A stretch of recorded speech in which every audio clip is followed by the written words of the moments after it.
Let us pray. In the name of the Father, and of the Son, and of the Holy Spirit. Glory be to the Father, and to the Son, and to the Holy Spirit.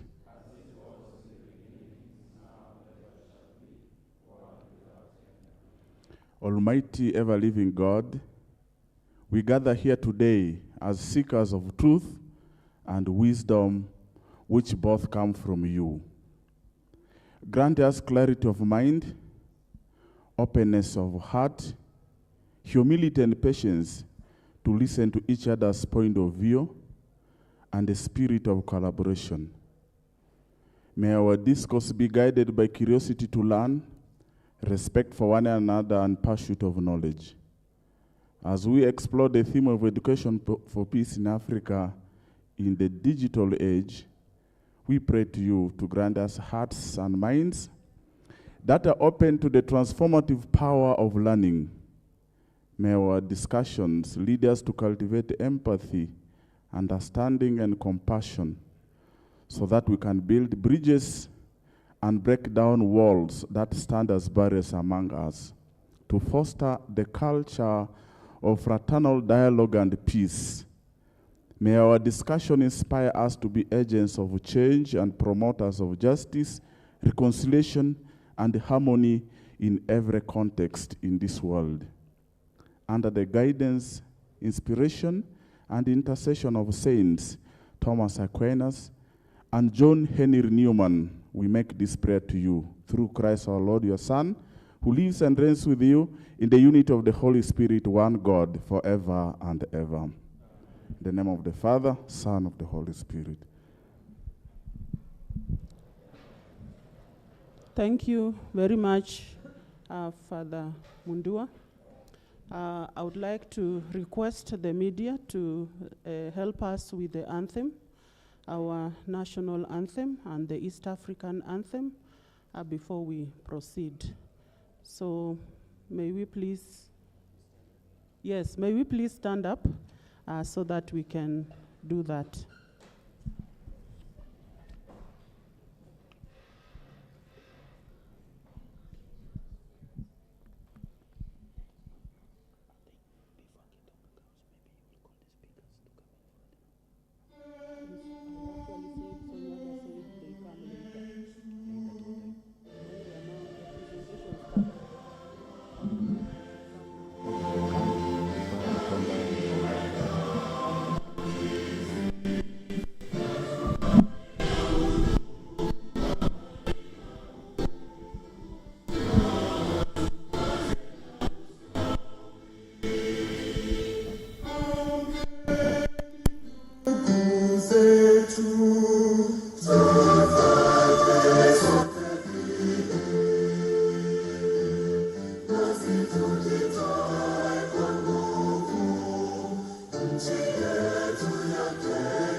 Jumuiya yetu sote tuilinde, tuaji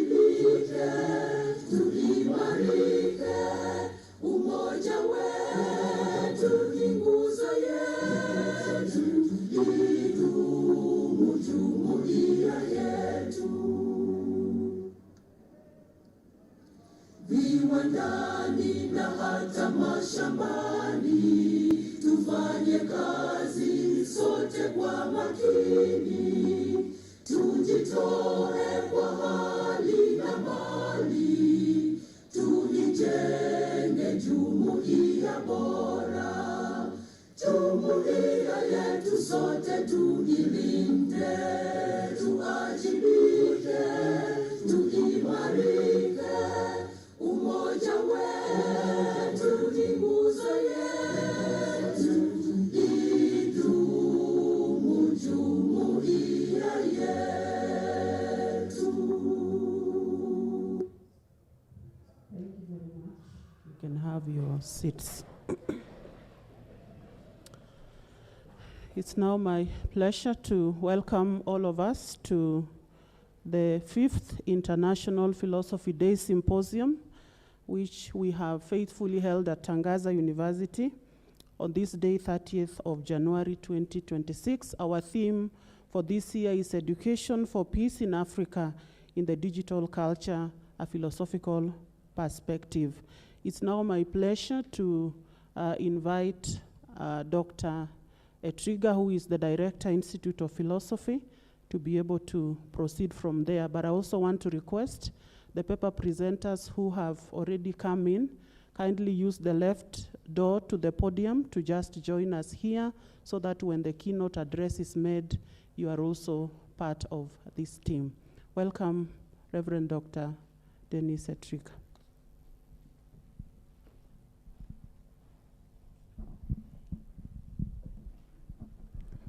The main speaker of today's event, the VC, the DVC Academics, Research and Students Live, the speakers of today, and all the symposiums present, live here and also online. Good morning to you all. I take this opportunity early to welcome all of you to this great event. And to continue in that welcoming aspect, it's now my honor to welcome the DVC Research, Academics and Students Live, Dr. Gitonga, to come and continue. Thank you very much.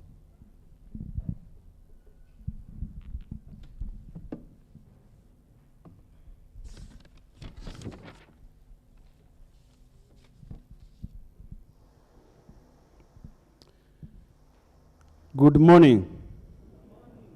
Good morning once again.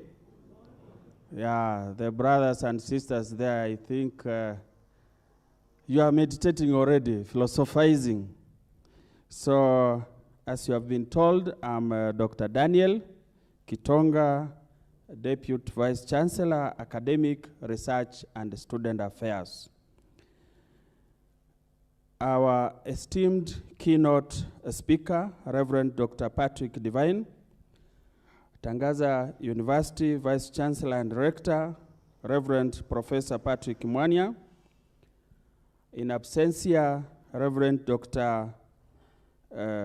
Obiero Nicholas, Dean, School of Theology, Reverend Dr. Dennis Etriga, distinguished guests, colleagues, faculty, dear students and friends of Tangaza, brothers and sisters, you are welcome to this 5th International Philosophy Day Symposium. Today, as we gather to celebrate International Philosophy Day, we convene at a profound crossroads where Africa's timeless wisdom meets the urgency of our digital present.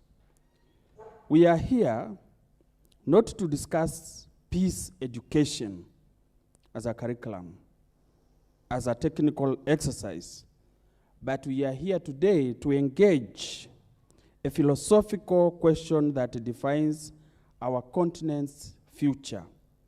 Namely, can the digital age deepen Africa's humanistic vision, or will it fracture the very bonds of community that have long been Africa's foundation for peace.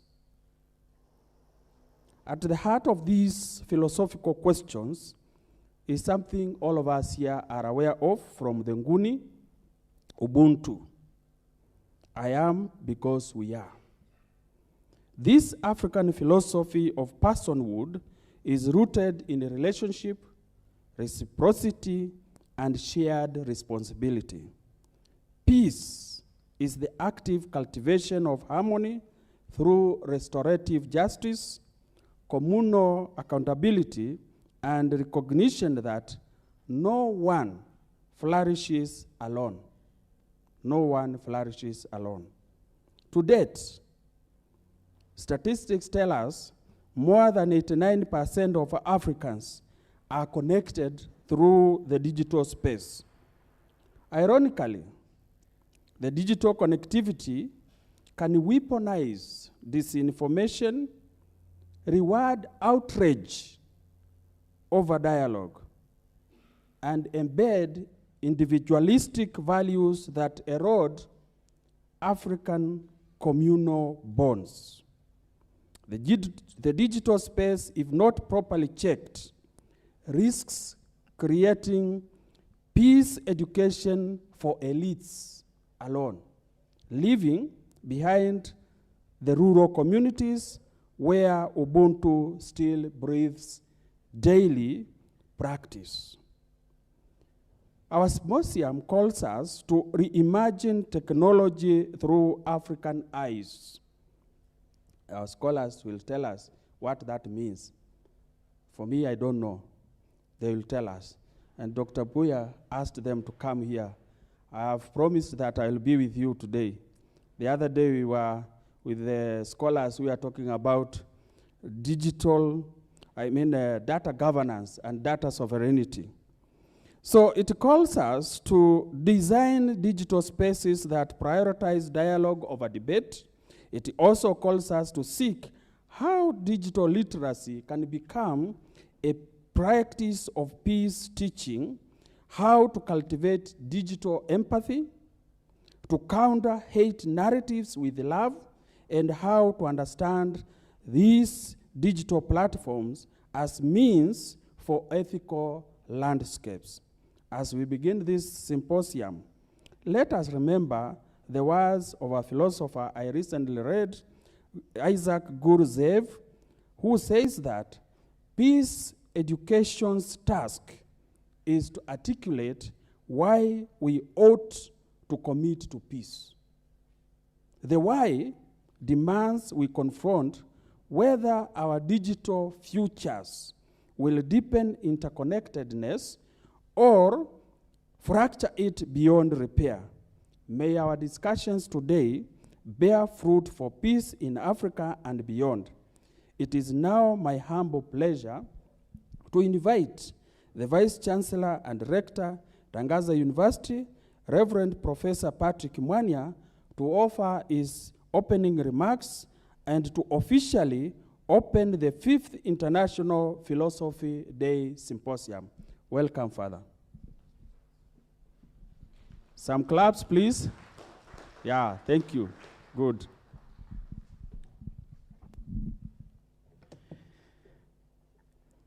Thank you so much, Dr. Kitonga. So to our keynote speaker for the day, Reverend Dr. Patrick Divine, who is also, by the way, a member of the University Council and the Deputy Chair of the University Council and also the Chair of the Corporate Affairs Committee of the Council. And we're very happy and delighted to have him here as our keynote speaker. The Director of the Department of Philosophy here, Reverend Dr. Etriga, all the lecturers and educators in our Institute of Philosophy, our dear students from Tangaza and affiliate institutes here present, and all those who have come, our guests, our dear participants. Good morning. It is with great pleasure that I welcome you to this 5th International Philosophy Day Symposium that has been organized by the Department of Philosophy of Tangaza University. On behalf of the university leadership, I thank the organizing committee, our invited speakers, and all participants for your commitment to philosophical inquiry and social transformation. We gather today here under a theme of great urgency and relevance: education for peace in Africa in the digital culture, a philosophical perspective. Africa stands at a critical moment in its history. While our continent is endowed with rich cultural traditions, intellectual heritage, and youthful creativity, it continues to face conflicts fueled by social inequality, political instability, religious misunderstanding, and increasingly the misuse of digital technologies. In such a context, peace cannot be understood merely as the absence of violence. Peace must be educated, it must be cultivated and sustained. This is where, in my view, philosophy plays a vital role. Philosophy equips us with the tools of critical thinking, ethical reflection, dialogue, and discernment. It challenges structures of domination, exposes manipulation, and promotes rational engagement across differences. An education grounded in philosophy is therefore essential for forming citizens capable of building peaceful societies. Our theme rightly situates peace education within digital culture. Digital technologies now shape how we learn, how we communicate, and interpret reality. They can foster dialogue and solidarity, but they can also spread misinformation, polarize communities, and normalize violence. The task before us is to ask, how can education for peace in Africa be reimagined in a digital age? How do we form ethically responsible digital citizens? How can African philosophical traditions such as communal responsibility, dialogue, and Ubuntu inform our engagement with digital spaces? And how can the education resist the dehumanization or dehumanizing tendencies of technology while harnessing its potential for peace? At Tangaza University, we believe that higher education must serve the transformation of society. In fact, our motto is teaching minds, touching hearts, transforming lives. Everything must begin and end with transformation. Our commitment is to form not only skilled professionals, but ethically grounded and socially responsible persons. By hosting this symposium, our Department of Philosophy affirms that peace building in Africa requires philosophical depth, moral imagination, and educational vision. As we begin these deliberations, I encourage you to engage openly, critically, and creatively. May this symposium generate insights that extend beyond academic discourse and contribute meaningfully to peace, justice, and responsible digital culture in Africa. With these few remarks, ladies and gentlemen, I'm pleased to officially declare the 5th International Philosophy Day Symposium open. Thank you, and I wish you fruitful discussions.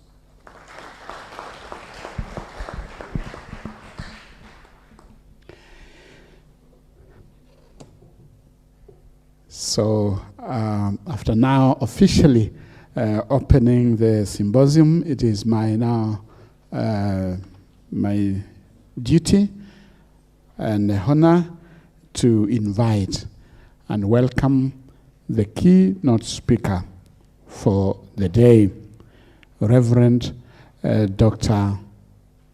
Patrick Divine. Reverend Dr. Patrick Divine is a member of the Society of Missions, SMA. He's a priest and, of course, an educator, but at the same time, somebody who is very much involved in working for peace and reconciliation. He's the director of the Shalom Center for Peace and Conflict Resolution. This center is one of the biggest centers in Kenya that advocate for peace and reconciliation. And this is the reason why Father Patrick Divine, who is the director of this center, is the best placed person to be the keynote speaker for today.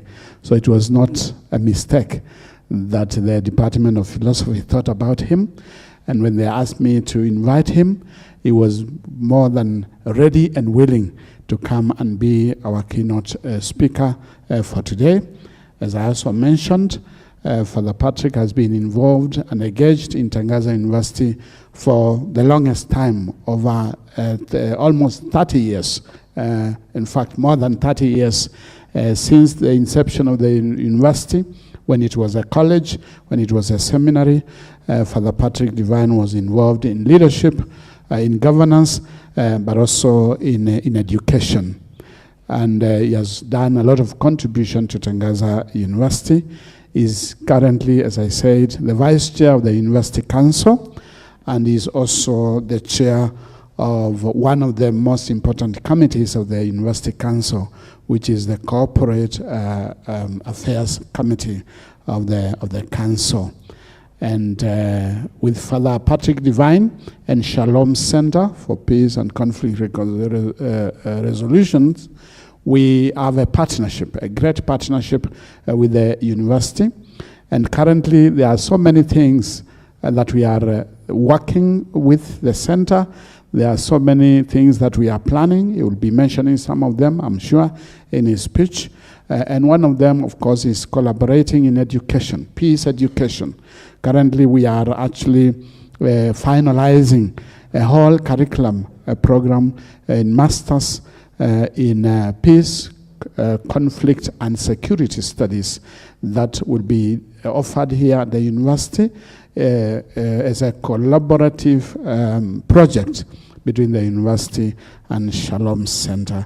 And that tells you the great commitment that Father Patrick Divine and the center have for Tangaza.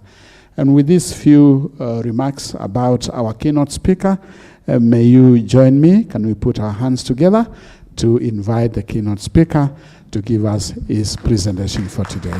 Father Patrick, most welcome.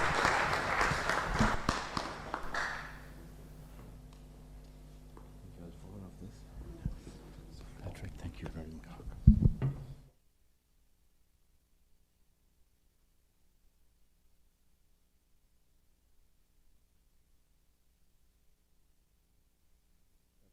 Professor Patrick Monia, our Vice Chancellor, thank you very much for the welcome and the kind words of introduction.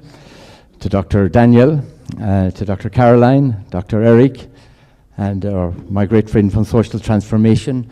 I just want to say thank you all. I'm delighted to be here this morning for this event. As Patrick said, I've been involved with Tangaza now since the end of 1995, when I was elected Regional Superior for the SMA Fathers. And at that time, one of our members was here. He was Patrick Harrington, Father Patrick Harrington. And the president at that time was Dr. Aylward Shorter from the Society of Missionaries of Africa. And then Father Harrington was from the Society of African Missions, two similar names.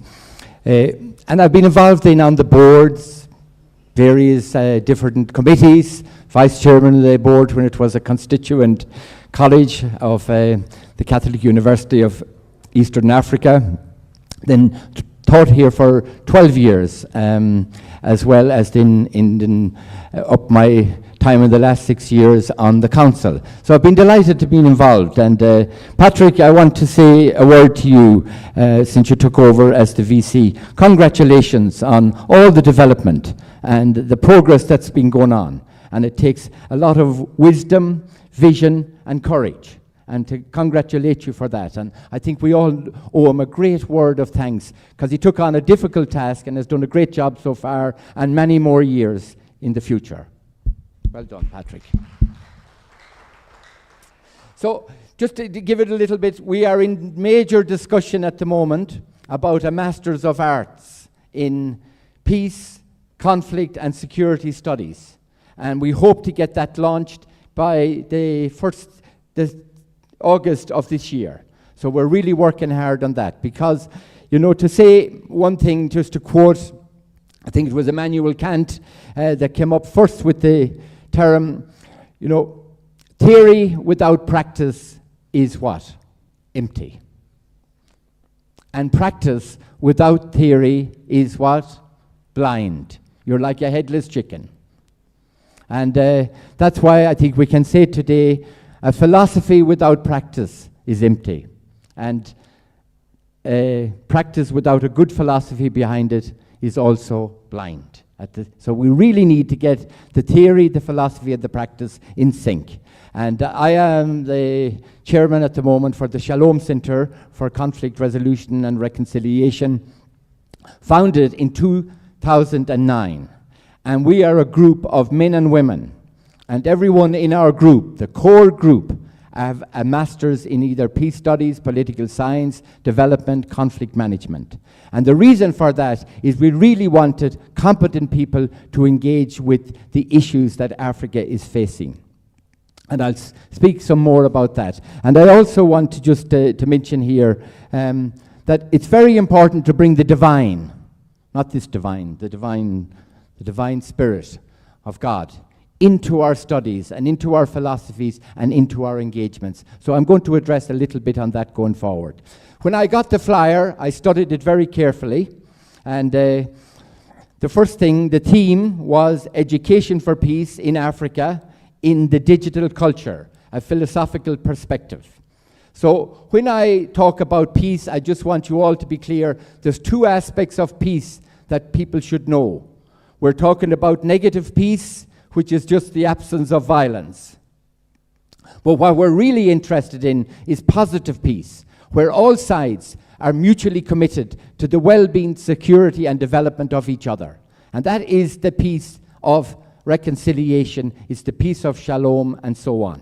So just that we're aware of that, because often this word peace is bandied around, and we want to know what is the goal, the epitome of peace we're using. Now, I noticed in the follow-on from the theme, it said that we are seeking to develop forward-looking philosophies of education that empower African learners to become agents of peace and responsible digital citizens in terms of ethics, academic excellence, dignity of personhood. So a few comments I would wish to make at the outset. At Tangaza, we are not just empowering Africans alone. We are much more magnanimous than that. We're not inward-looking, but global in academic mindset, quality and content. Tangaza is a proclaimer. Tangaza ni nini, to proclaim, ni kweli. Leo ni leo. Sawa? Is a proclaimer university with a divine mission and a divine vision. Inasema nini hapa? Fombola na leo pia part of Fombola imani ni Fombola amani. Sawa? So hatusahau hii wakati wa this symposium today. So we're outward looking as a hub and a powerhouse of inspiration to academia and practical interventions. So we are to be agents of peace. And Patrick, this is where the master's program going forward in peace, conflict, and security studies will be invaluable. And we're delighted that we have a BA program on the philosophy of peace. And it'll be really a foundational stone going forward, one of the major pillars going forward. So Carolyn and Dr. Eric and all others involved, I want to say congrats on the work you've been doing. To all the guest speakers here today, you will bring expertise in terms of content and vision. So I wish you well. So we are here today to think about how we can prevent and transform conflict, operationalize peace building, and bring about reconciliation throughout Africa and beyond. So let's keep in mind, philosophy without practice is empty, and practice without theory is blind. Concerning digitalization, the focus must incorporate the highest standards in terms of content, quality, and ethics, oriented to conflict transformation and peace education, that addresses the continuum from manifest conflict to reconciliation. Let me just give a line on that. To transform manifest, physical, direct conflict, violence, there's need for empirical, rigorous, quantitative research. Then with conflict transformation interventions, the first thing is you have to try and get the conflict stopped, get to at least negative peace, a settlement. And from there, then you introduce peace-building activities, infrastructure, setting up multi-ethnic, interethnic, interreligious schools, and so on, as we orient ourselves towards reconciliation. And when we talk about reconciliation, if you can remember these 3 points. Reconciliation is about acknowledging the past, reframing the present, and envisioning a future where all sides are mutually committed to interdependent coexistence together. So, furthermore, on digitalization today, ethics will be a huge part of what we expect and we will get here at Tangaza University. And authenticity must be the benchmark of digitalization operationalized. Digitalization is a means, let us remember that, to a greater end and a higher purpose. And these standards will demand, at a minimum, astute and meticulous attention to issues of academic content and quality in terms of philosophy, theory, pedagogy, and application to reality. It will demand ethics in respect to the Tangaza University vision, issues, content, processes, and people involved. It will demand structures, institutional frameworks that are true to the university mission and core values. And it will demand financial sustainability, among other issues. Now, digitalization raises many challenges. In today's symposium, we're not just hoping for, but expecting nuanced insights and suggestions to emerge in the presentations that follow, so that Tangaza University is empowered to be a beacon for peace studies, incorporating issues of peace, conflict, and security. And when looking at the sub-themes for the symposium, most of them are really not African-specific, and I think that is a good thing, as we have students and staff, wonderful men and women here at Tangaza University from all over the world, and many will work in conflict situations in and outside Africa. So we need to equip all with the specializations and expertise that does an education for peace, justice, in respect to research, conflict transformation, peace building, security and reconciliation, enabling operational significance in conflict settings, and all aspects should be ultimately focused on divine peace and reconciliation. And bear in mind, when we're talking about conflict, we're talking about the sacredness and dignity of human life. It should always be a bedrock underpinning peace studies and conflict management interventions, ever proclaimed in the digital world and culture. Conflict covers many aspects, but we think of the violence that's done today to the unborn. Absolutely, hundreds of thousands in the past year have suffered abortion as well. So we have to keep that in mind. We're talking about from the womb to natural death. And digitalization is one very important means to empower these higher purposes and goals. And digitalization, may I add, is not confined to institutions or continents. It is a globally exposed means of communicating, hopefully, knowledge, education, and human formation. It needs to be able to stand up to the test of global scrutiny and ethics. Tangaza University, here in Tangaza University, mediocrity is not acceptable. Tangaza University is to be ever distinguished for its academic excellence, as in our vision statement. All forms of digitalization associated with Tangaza University are to exemplify service to this objective. And may I just recall for you students of the study in the philosophy of peace and so on, and now with the masters coming, please remember the 2009 Synod of Bishops for Africa, their synod in Rome. Ecclesia Africa came out of there, and the emphasis on justice and peace and reconciliation. In that, just to say this, I sent a paper to that with on invitation from John Cardinal and Dewey and the bishops, and Paulinus Mundi was the theologian, stressing the importance of peace education in all Catholic universities throughout Africa. And they came back with a Proposition 21, which endorsed that and asked for it to be done. And God be with a former principal here, Patrick, Father Paddy Rowe. He invited me in December 2009 to begin a course here, which we started on conflict resolution and reconciliation.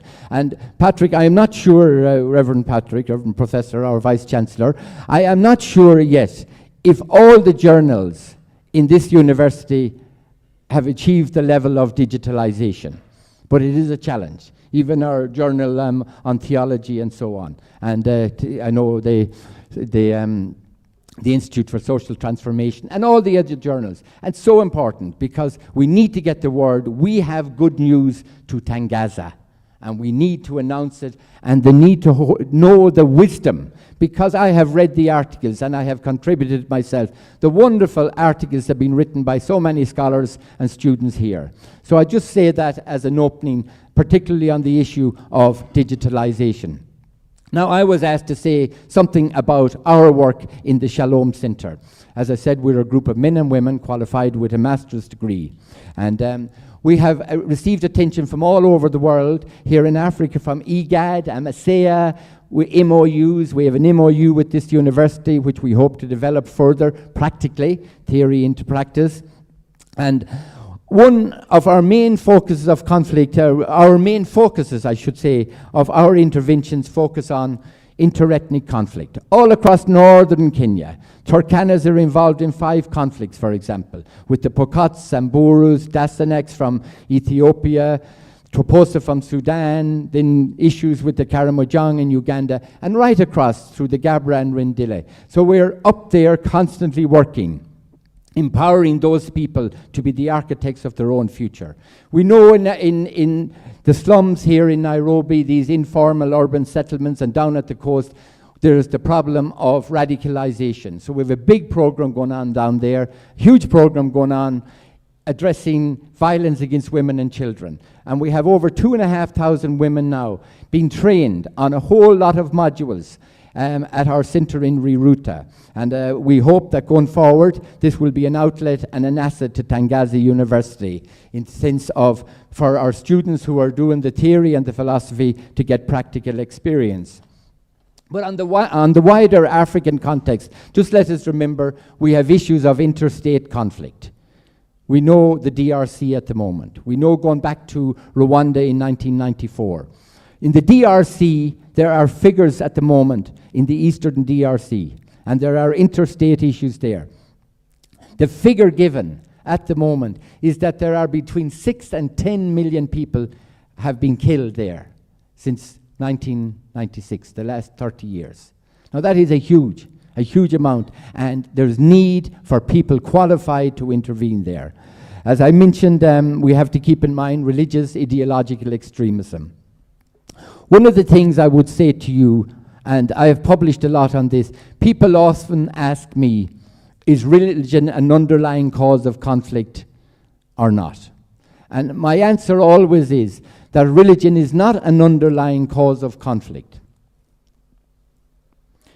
But it becomes a major factor when it's preoccupied or energized by quantitative institutional membership rather than qualitative spiritual transformation.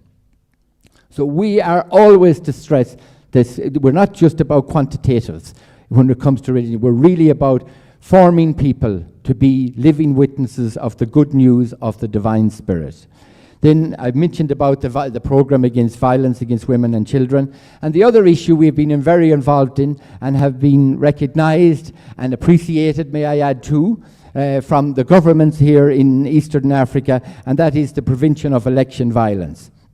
And let us remember, one of the problems with this issue of democracy still is that ideology still hasn't fully gripped the decision-making processes in democracy. A lot of the time, we're still dealing with ethnic mathematics. But education is critically important, as is digitalization going forward to counter that. Of course, then you have all the other problems in governance dealing with administration, ethics, morality, and respect for legalism and constitutionality. Corruption, people often ask me, oh, the underlying problem is corruption. I always say, corruption is a symptom of weak institutions. We need to keep making our institutions stronger and stronger. And that goes for every corporate body. I'm sure Tangaza also has dealt with issues. So institutional development is very important. And my friends, from the standpoint, and I think this is very important, I say a lot of things here today, but very important from the standpoint of the peace development nexus. It really is self-evident that in African conflict environments, and I'm talking here as somebody who's in Africa since 1988, in African conflict, may I add, I am also a citizen of Kenya. I got a citizenship. Mimi ni mwenyeji hapa sasa. Sawa? Nimefurahi sana kuwa mwenyeji.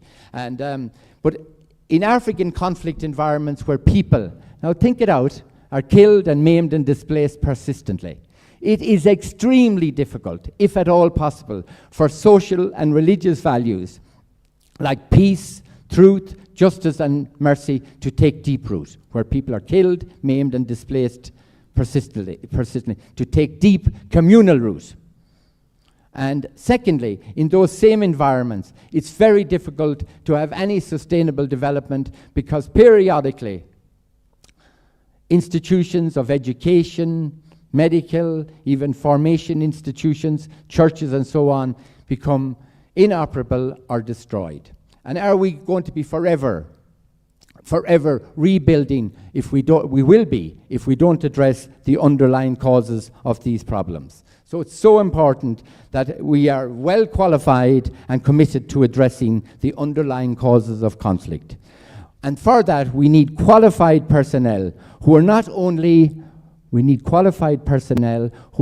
occupationally interested, but vocationally committed. So important.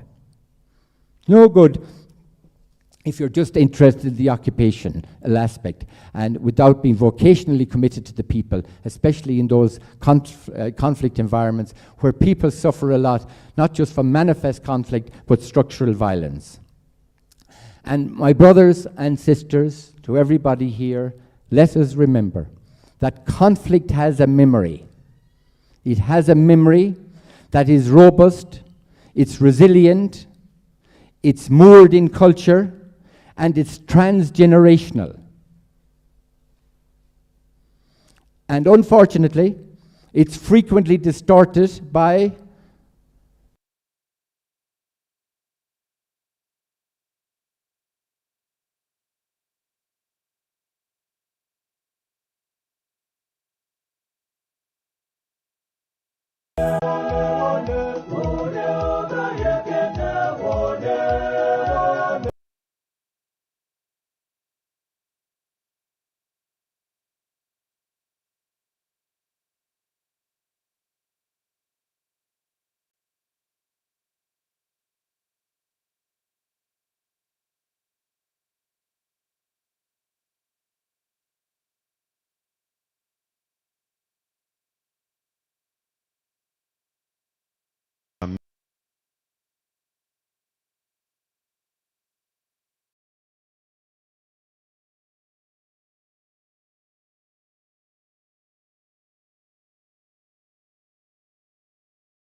the divine presence. My friends, and I'll say this in conclusion as I've just moved, a few words about this divine presence. The experience of the divine Holy Spirit endows all of us with faith, hope, and charity in our daily existence. And what it endows us to do? To actively bloom where we're planted, each one of us, shoulder at the next person, in caring for humanity and the environment, realizing peace and reconciliation en route in our own journey to an eternity in the peace of the divine presence. And at the heart of the divine presence and mission is the calling to be agents of peace, as mentioned today, earlier, in the flyer that I referenced at the beginning, to be agents of peace and reconciliation, operationalized and made tangible through the 4 pillars of reconciliation. What are the 4 pillars? One is, for reconciliation, we have to, first of all, to get to negative peace, stop the violence. The next thing has to be bringing truth to the table. Truth, because truth underpins the revelation of justice and injustice. If we have liars at the table, we're going nowhere. So the second pillar is truth. The third one is justice. And ultimately, mercy has to come into play. The openness to forgive. Not necessarily to forget, because that helps us to acknowledge the past, but to bring in mercy in the sense of forgiveness. So my brothers and sisters, mercy as an ultimate expression of love is evidenced in the recognition of the need to forgive and be forgiven. Love is what? St. Augustine. So we have to give a shout to the Augustinians today, since the Pope is Augustinian. But the measure of love is to love without measure. And that is the love of the divine. The measure of love is to love without measure. And let us recall also Jesus of Nazareth, who's honored in most religions around the world in one way or another. And I always love, Palm Sunday liturgy. Better not fall back here. The Palm Sunday liturgy, that entry into Jerusalem, when Hosanna to the King and all of that. Luke's Gospel, it ends in chapter 19, verse 40. But if you read the next verse, it says this, that Jesus looked down on Jerusalem and wept. You all know it, I'm sure. Looked down on Jerusalem and wept and said what? Said this, if only today you would know what makes for peace. So do not assume because you're a seminarian or a priest or a professor or whatever that we know what makes for peace. That is why we're bringing in these programs here and we're developing them. And that is why digitalization is so important. So let us be filled with the utter fullness of the divine presence and mission. I say again, let he or she who has ears to hear listen well. And I know all of you have prayed the Our Father. If you're not, haven't prayed it, there may be Muslims that you have heard about and maybe read it.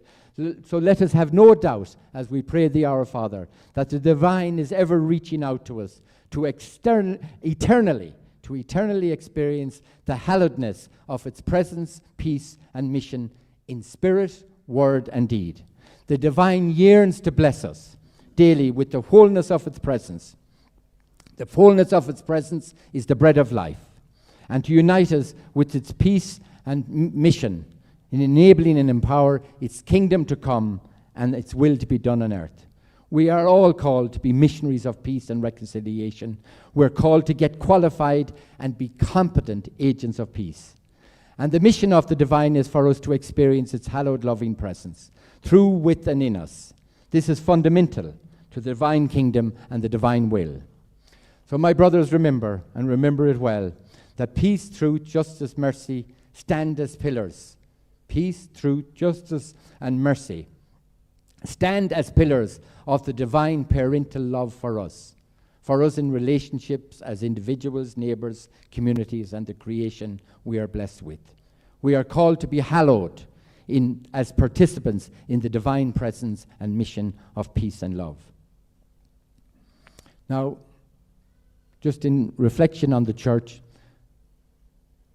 and I'm not just on about the Catholic Church. I know Professor Morgiro has written about this. I have myself many times. But the 4 major critiques in terms of peace studies and about our people in the field, if they're not qualified, is that they're often criticized as being very weak on conflict theory. Limited, secondly, limited in technical mastery, having a poor appreciation of history, and no clear, structured foreign policy of engagement and interaction with other stakeholders in conflict environments. So there are 4 critical issues that we're to overcome, and I'm sure Tangaza will help with that. The divine mission is for us to be ever available, is to us ever available to be forgiven as we forgive our neighbor, those who trespass against us. The divine mission is to protect us from falling into any temptation, that will separate us from the divine, and to deliver us from evil as we journey to eternal life in the presence and peace of the divine. My friends, how often have we heard, "Peace be with you, love one another as the divine loves us"? The challenge is ever before us, and today in particular, that the philosophy of peace education is transmitted into practice by agents of peace with competency and with digitalization in conflict environments. The necessity that the practice has sound theoretical understandings, otherwise we will be like headless chickens, blind and empty of clarity. Philosophy theory, as I said, must be grounded in practice. My friends, follow the divine presence. Follow the divine understanding of peace and mission. And believe in yourself. Really believe in yourself. I love, just to finish up, I always like that story at the end of John's Gospel. As we know, Peter denied Jesus 3 times, and then he was challenged, "Do you love me?" 3 times. And he was told that when you were young, you went wherever you wished. When you're old, you'll go somewhere else. And they were walking away. We can imagine the scene, all of us, Jesus and Peter. And John was coming behind. Now it's there, you can look at the scriptures. I brought my Bible in case anyone wants to check it out. Peter said to Jesus, you imagine it. He said, "And what about him?" John was coming behind.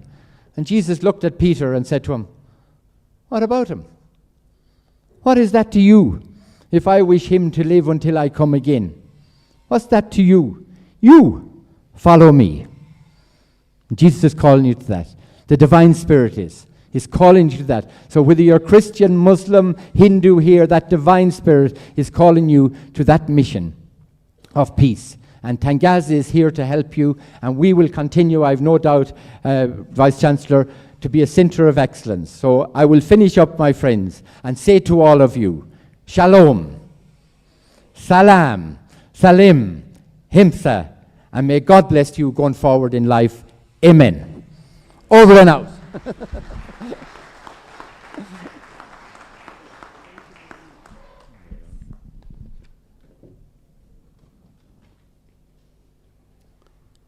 Shall we give another round of applause for our keynote speaker? Thank you very much, Reverend Dr. Divine, for your very inspiring and also thoughtful and challenging keynote to this particular gathering today at Tangaza. I'm here now as the interlocutor of that particular presentation before we proceed. And I just want to thank you very much again for that presentation, Reverend Dr. Divine. And one of the things that this presentation has done is to invite all of us to be able to think about peace, differently.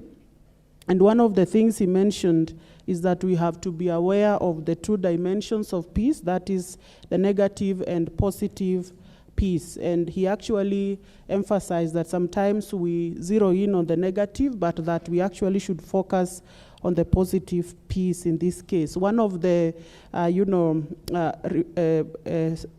statements he has continued to present is that theory without practice is empty, and that practice without theory is actually blind.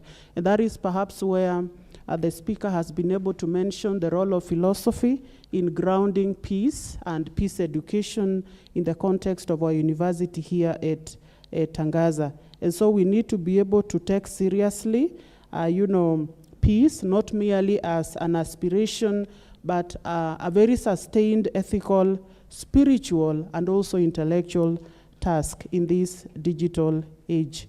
And especially one of the captions he actually made, which has caught my attention in this symposium, is that conflict has a memory.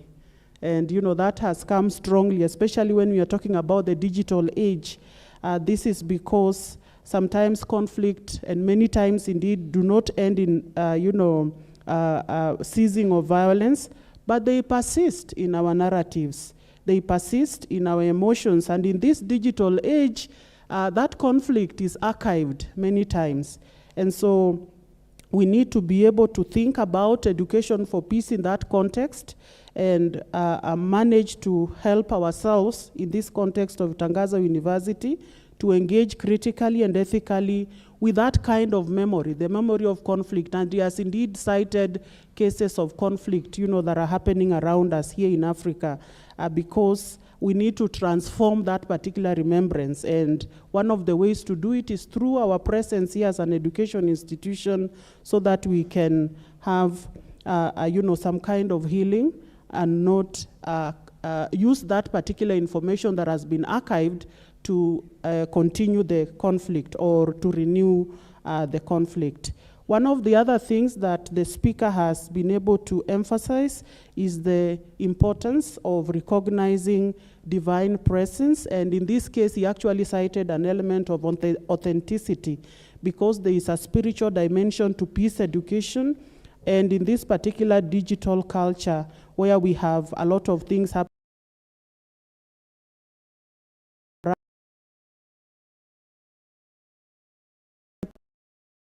for depth,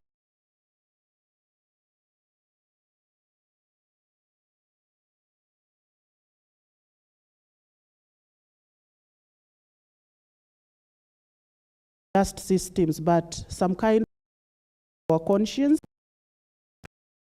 transformation, and also ethical responsibility. As I cited issues of values in his speech, and we need to grasp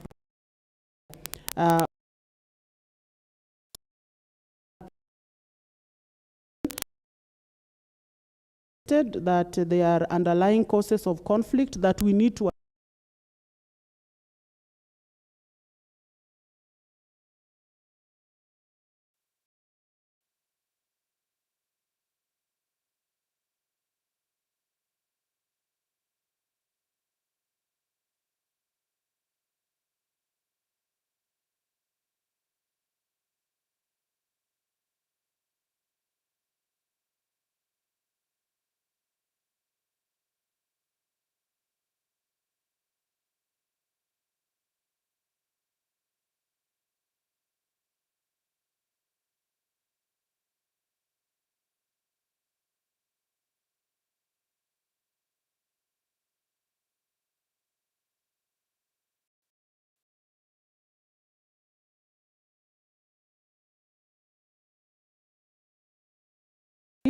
be able to the root causes of peace in our time and age.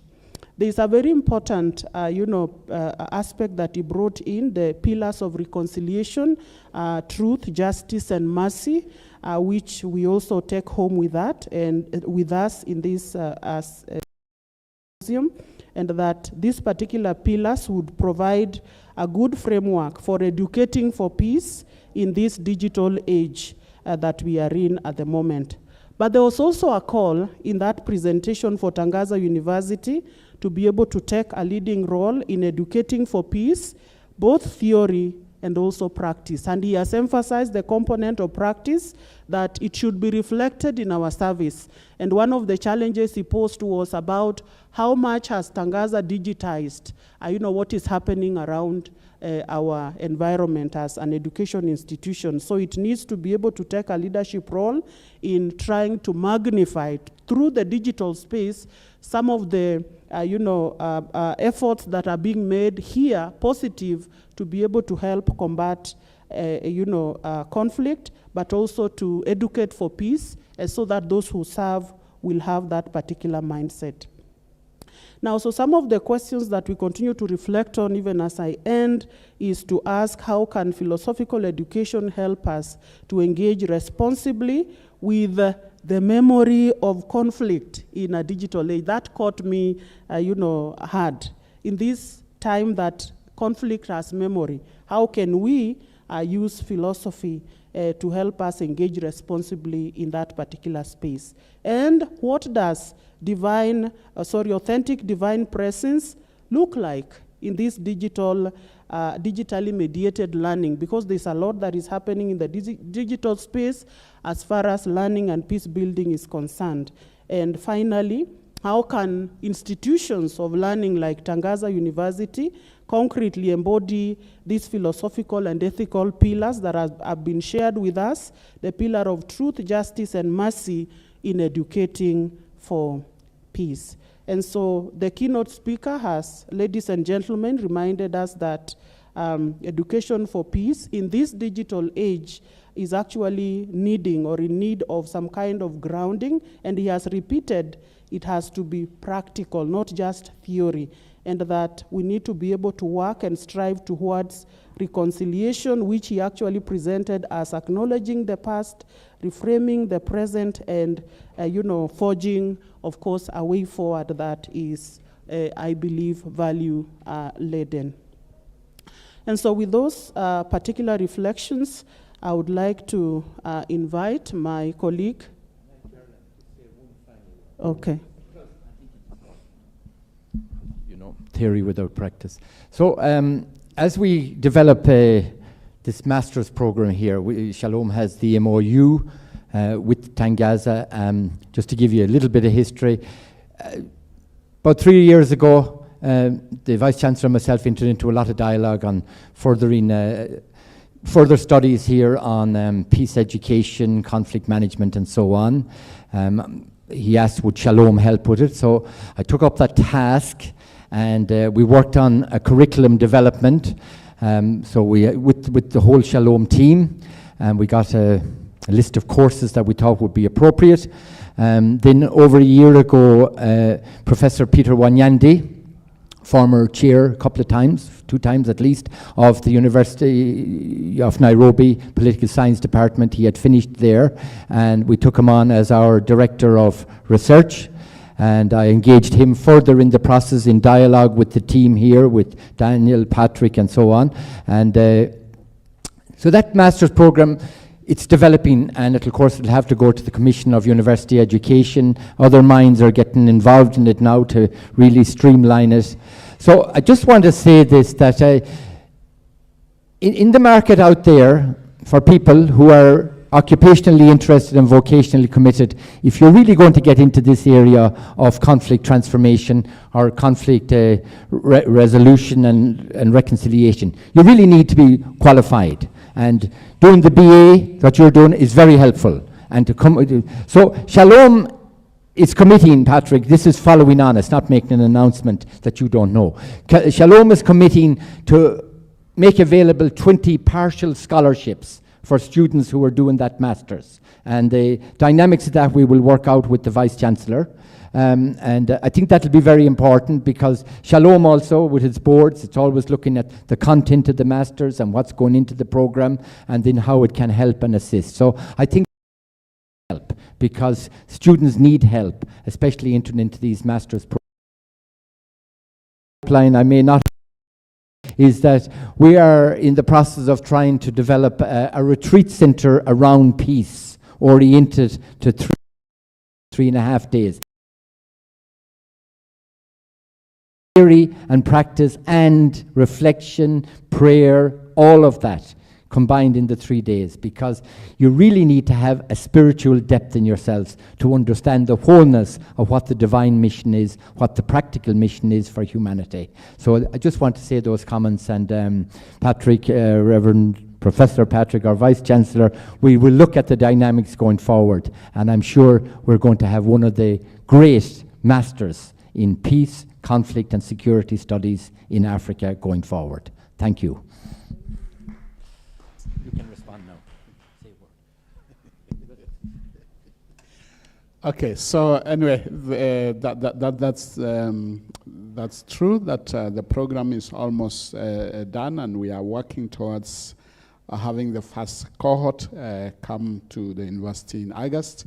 And as he says, there is that collaboration and that promise. And we really thank Shalom through the leadership of Dr. Patrick Divine for really that support. Because, of course, it's true. When we talk about peace, we cannot talk about peace. It cannot just be a theory. We need also to make sure that there is practice. And with this program, we'll be now trying to marry theory and practice together. So we are grateful, and we look forward to that collaboration further. Thank you. Yes, and we can only hope, and we hope that it will be publicized using the digital space, so that all of us can be able to, plug in, especially those who are finishing their BS, and also advertise it to others who need it. So I want to invite my colleague, Dr. Gefas, to lead us in the next section. Thank you very much. Thank you so much, Dr. Buya, for helping us to go through the first session. Thank you so much, the VC, the DVC, and the keynote speaker. Now we are going to the next session. That's now open discussion. So in case we had given 30 minutes, but I'm going to reduce it to 15 minutes because time is not with us. And therefore, if you have any question to the keynote speaker, please raise up your hand, and you have a mic which is going to go down there so that your answers or your queries can be answered. Thank you so much. Anyone who has a question for the keynote speaker? And then again, I want all the speakers of the day to come here. I think Madam Buya mentioned that, but you have not come here. So please, you can use the other dice, then join join us here. So any question? Yeah, you have a hand there. Thank you. My name is Luke Nyakwana Ngubo, student of theology. I want first of all to thank Doctor for his presentation that he has done to us, which is very nicely. By talking of education for peace, philosophically we can say that peace is moral and social good, grounded in respect for human dignity. And whereby you talked about also the four pillars of reconciliation, and as we have seen through that, truth, justice, whereby you talked about mercy, you talked about love. And we normally say that when we go to school, we go to school to get knowledge in order for us to be able to solve the problems of the society or the conflict in between the society we are living in. And you said that very well, that conflict has a memory. Please be precise to the question. So my question is that, going through the question, how can education for peace in the digital context can help the runners to use it wisely and ethically without affecting others' dignity? Thank you. Thank you. The next person, there's a hand there. Be precise to the question, please. Thank you. My name is Charles Onyango Bungu, a second year philosophy student. My question is this. With regards to our today's topic, we all agree to the fact that digital media actually just magnifies and speeds up our knowledge with regards to the things that are happening. not as if it brings a new problem as such, so to say. So my question comes in with regards to these matters of education for peace and security. How can we, on the practicality of it, because education in itself now, if you look at it, it's seen as one of the, in fact, biggest proponents of conflict, of violence, and even of issues, because there is a lot of feelings of exclusion, there is a lot of feelings of division through education, there is a lot of feelings of neglect through education, and with regards to that, maybe I would wish you to give how do we handle this on the same, in light to your opening statements that theory without practice is empty, and practice without theory, it becomes, it's like an illusion. So how best can we put this on the practicality so that education in itself can be a proponent of such peace? Thank you. Okay, thank you. We have, I'm going to take the 3 questions, then you answer them, then we continue like that, okay? So, Professor.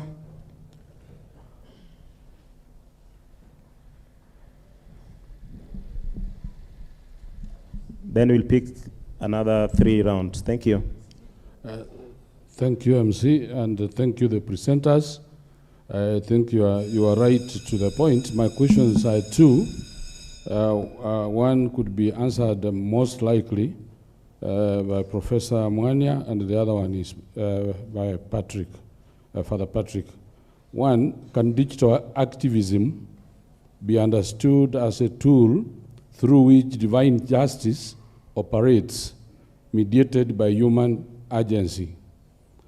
The second one is, how do misinformation, and which is quite common now, and hate speech constitute not only social harm, but spiritual and moral disorder? Thank you. Thank you. You can answer the 3 so that we go for the next round.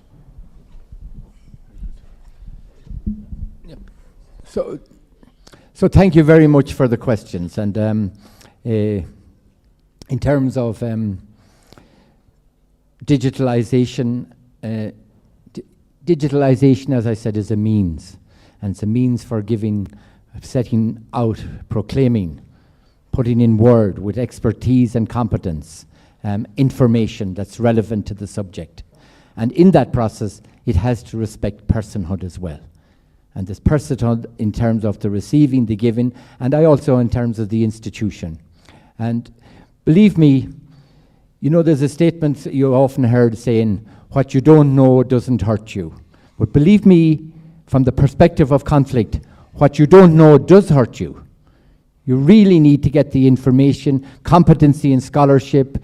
Going on from that, you need to have practical experience. I know somebody raised that point, the practicality. So this, of course, I have discussed as well with the Vice-Chancellor, that the Shalom facilities, we need to work on greater collaboration and cooperation so that the students, during their studies, get a chance to visit these centers, to get practical experience, to do internships and so on. So we are working on that. And I really believe in that, especially for the students. So I'm inviting you all to look up our website as well, the Shalom Center for Conflict Resolution and Reconciliation, www.shalomconflictcenter.org.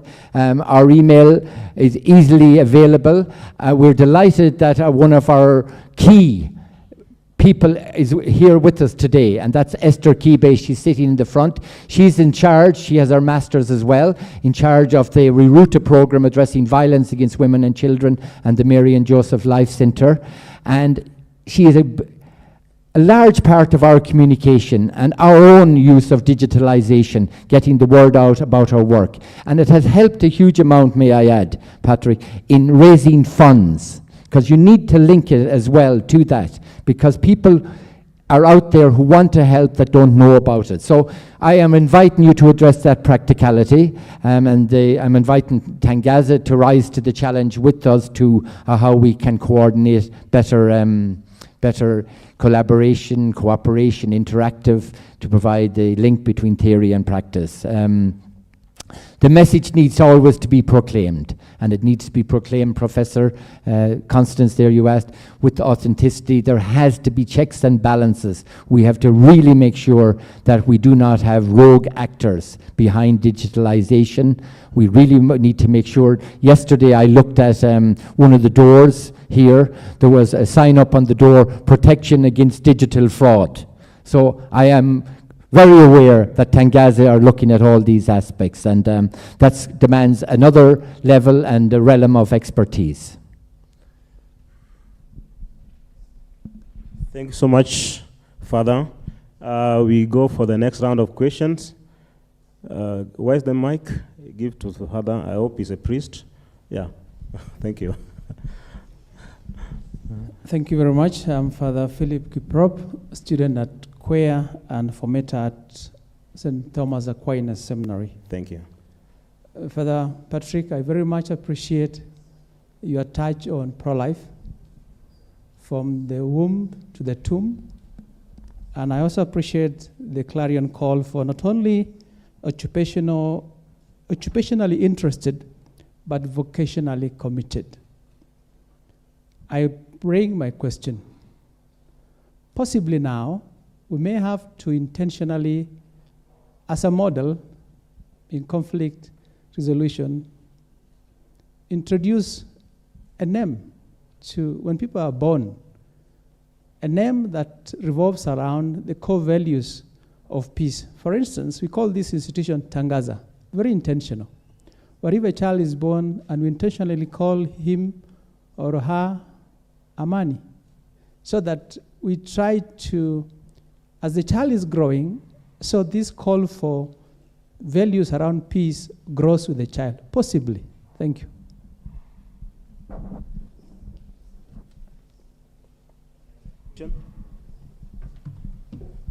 Next question, please. Okay. Thank you, Reverend Doctor, for your presentation. It was actually a nice one. I'm Francis Okomu, AJ student, year 3. My question is that can digital platforms bridge gaps in peace education access across Africa's rural-urban divides, bearing in mind, if the answer is yes, the rural areas of Africa? Can you repeat the question? The question is, can digital platforms bridge gaps in peace education access across Africa's rural-urban divides?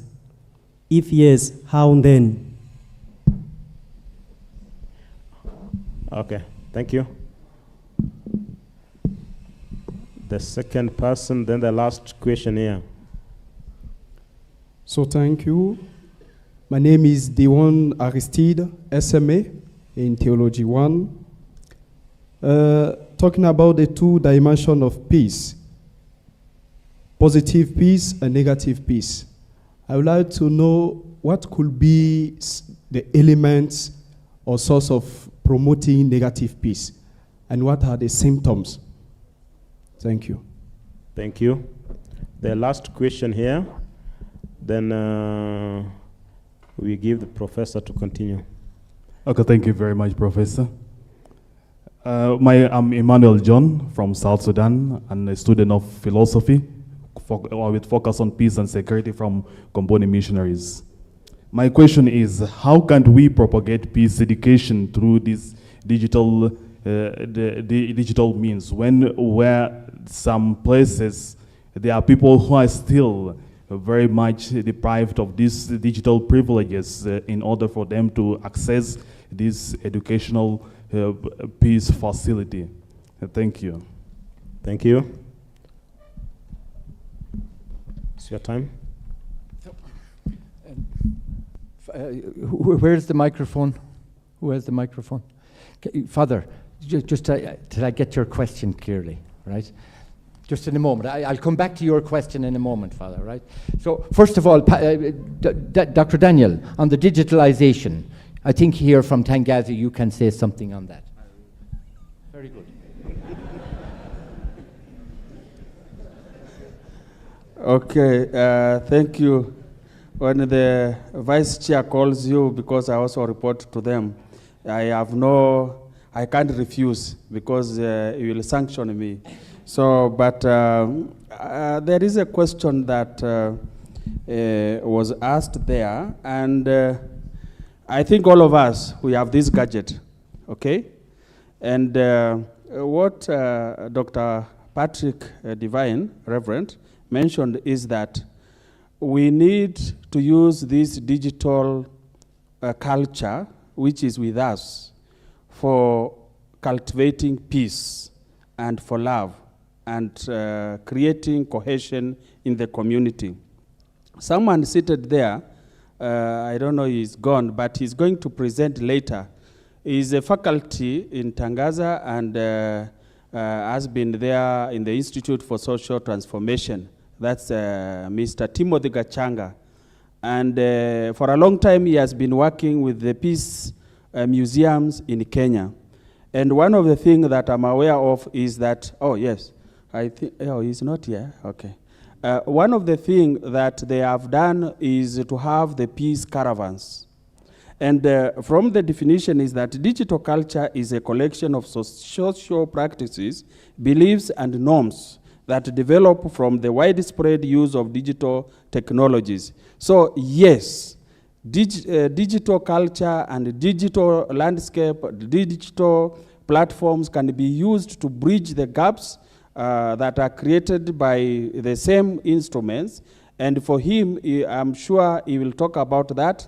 He has even come up with digital courses that you can learn about peace and reconciliation on the phone. And those are some of the things that are being designed today innovatively through the digital landscape to ensure people communicate without the barriers of classrooms and fees sometimes. You communicate to the village, you collect information, you share it, and then action can be done. Thank you, Dr. Thank you, Daniel. So just to go back on two of the questions there, our friend on negative peace and positive peace. As I said, from once you get the physical violence stopped, it's only a conflict settlement. You have stopped the violence. At least it's negative peace. There is no reconciliation yet. A lot of negative peace also exists in societies where there is structural violence, where people cannot actualize their potential. Galtung, all of these guys, Webb, have all spoke about that. And there's a lot of structural violence here in Kenya when you look at the inequity between the informal urban settlements, the slums, other words, and there isn't equity in terms of the distribution of state resources. The same with northern Kenya vis-a-vis other areas. So there's negative peace when you're living in environments where people cannot actualize their potential because of institutional neglect or weakness. So, but what we want to do is transform the manifest violence to get it stopped. We also want to transform structural violence to move it where there is equal opportunity for everybody. And we're not on about pulling down anyone to have everyone equal. We're on about raising up everyone to have the equal good opportunities. To my friend in South Sudan, who I have a great spot in my heart for, yesterday I was called to see would we help with peace reconciliation processes in South Sudan. One of the things that we have contributed quite a bit to is education in South Sudan through schools. One of our directors, Dr. Michael Comerford, was based out of Juba. We also, there's the Good Shepherd Peace Institute there. Shalom has contributed enormously to that. I think all the solar energy on the top of that center has come from Shalom. And I believe myself, because I know the problem out in remote areas. I mean, the amount of people that have no access to digitalization. But we have to keep training the trainers, really competent people at the centers that we have, that they can transmit the message out and to use it every possible way. So I'm really glad to meet somebody from South Sudan, because the Toposa conflict and the Turkanas in the Alemi Triangle a lot of people in Kenya don't even know what the Elemi Triangle is. It's a disputed, contested territory in the northwest of Kenya, where South Sudan, Ethiopia, and Kenya interface. And we do a huge amount of work. I did my own master's thesis on the Turkana-Dasanak conflict in the Elemi Triangle, and my doctorate was on the Pokot-Turkana conflict. So, and I'm glad I just now thought of that, because it's one thing to understand the causes of a conflict.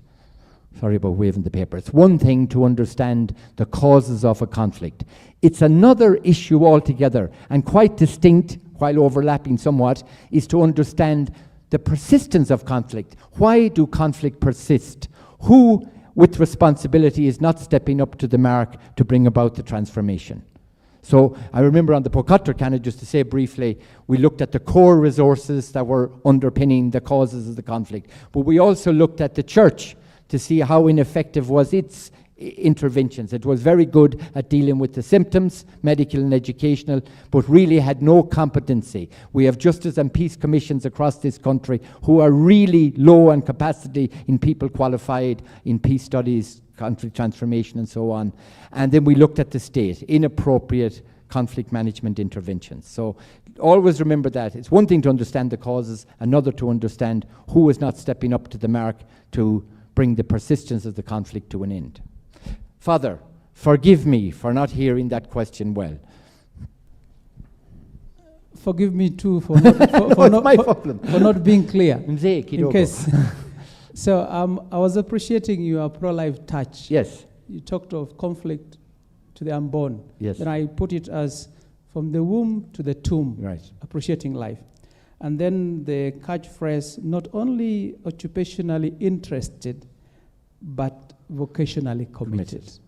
And then I brought a possibility, a suggestion. Yes. We bear names, and names have a lot of meaning. You've picked on Shalom, a name. Yes. So what if we name children on names that speak peace? And then we follow up on that conversation alongside their birthdays and all that, so that the conversation goes into naming. That is what I was putting up, to put a name on a person. In my community, peace is Kaliet. Kaliet. So if you have this child called Kaliet, and the conversation goes on and on around the child, probably we may keep the narrative. Thank you. Oh, well, can I say, rather than react to the question, to say, I am very open to the suggestion and would like your collaboration so that we work on that at the Mary and Joseph Life Center, right? And we really would, because we're always open. We have, you know, qualified people coming all the time. We have a doctor coming from Dar es Salaam on tomorrow, and they want to set up a similar center. Now, can I ask you on that aspect of our work, and it's one, I mentioned religious ideological extremism, interethnic conflict, all these areas. We're involved in 36 conflict environments. But why we called it the Mary and Joseph Life Center? Can any of you guess? You remember Joseph when he heard Our Lady was expecting? He was a bit reticent, isn't that true? And then the angel appeared and told him to be not afraid to take her as your wife, because she is the mother of our Savior. And that is a problem we meet. So that's why we called it the Mary and Joseph Life Center. And we're developing all the time, and we're open to learn and good suggestions. And Esther is the lead lady, and I know she'll be open to that. So thank you very much, Father.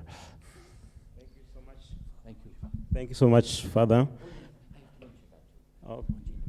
Daniel mentioned something. And just to say that from the Shalom perspective about the possibilities, I want to mention Daniel here, right? Because I said it to him, I wanted to mention. He was the supervisor as well as Beatrice, Dr. Beatrice, Patrick, for Reverend Dr. Oliver Noonan, who is Reverend Dr. Oliver Noonan now. He is our country director, executive director as well here in Kenya. And I am happy to say, you know, that he was the first graduate. I think I can say this confidently, Daniel. He was the first graduate with his doctorate here after this university got the charter. And we had a wonderful time. But so we want to thank Dr. Daniel and Dr. Peter and Tangaza. And that gives an idea of the internationality of this university. Thank you so much, Father Patrick Divine. And that marks the end of the questions. We are going to break for 5 minutes.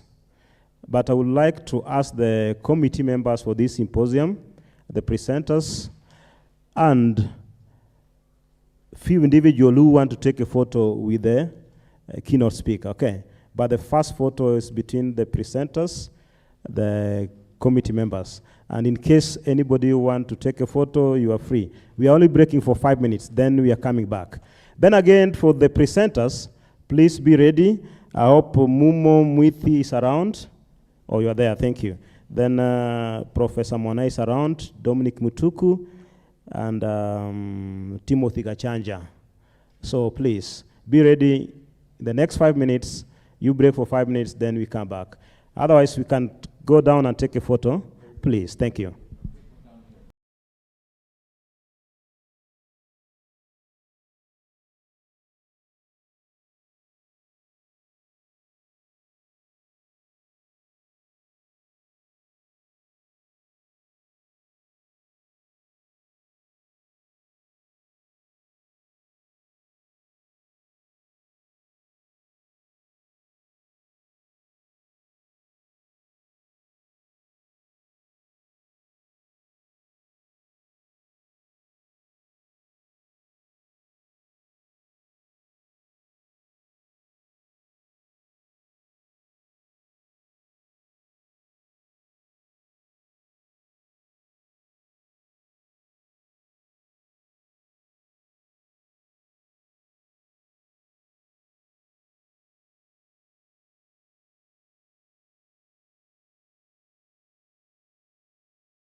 which is within the main theme of the university this year. And of course, being in the management and in part of the team that came up with the general theme for the university, when I saw the call for papers from the Institute of Philosophy, I took up the challenge also. And I said, as the department, as the lecturers and scholars in philosophy address this critical issue, I also want to give my contribution. And that's how I came up with the topic of my presentation today. I have some slides. I hope the slides will be shown as I continue with my presentation. My theme of presentation is education as a pathway to peace in digital Africa. Education as a pathway to peace in digital Africa, a philosophical critique. And I think that philosophical critique is important because basically what I would want to do in this presentation is to offer a philosophical as well as a theological critique of education as a pathway to peace in the context of digital Africa. And a lot has been said about digitalization. The keynote speaker has really emphasized a lot on the importance of digitalization. But of course, digitalization that is meant to serve a human life, and that has to be ethical. I'm arguing in this presentation that while digital technologies hold significant potential for expanding access to education and fostering social connectivity, prevailing technocratic and market-driven models of digital education risk undermining peace by promoting instrumental rationality, epistemic injustice, and moral fragmentation. And I want to draw from African communitarian philosophy and Catholic social teaching to be able to advance an integral vision of education that is rooted in human dignity, relationality, and moral formation. These are all values in theology, in the Catholic social teaching, as well as in the African philosophy and spirituality. Peace understood not merely as the absence of conflict, but as the presence of justice and social harmony will require an educational paradigm which is capable of forming critically conscious, ethically responsible, and socially committed persons. And if education in digital age does not serve this objective, then it has a problem, and that is the critique that I'm affording in my presentation, in my paper. So the paper or my presentation is a normative philosophical inquiry into education and peace in the context of digital Africa. And my concern is not technological efficiency or policy design as such. That is a concern of another day. But my concern is more the moral and anthropological conditions under which education, particularly digitally mediated education, can genuinely contribute to peace rather than social fragmentation.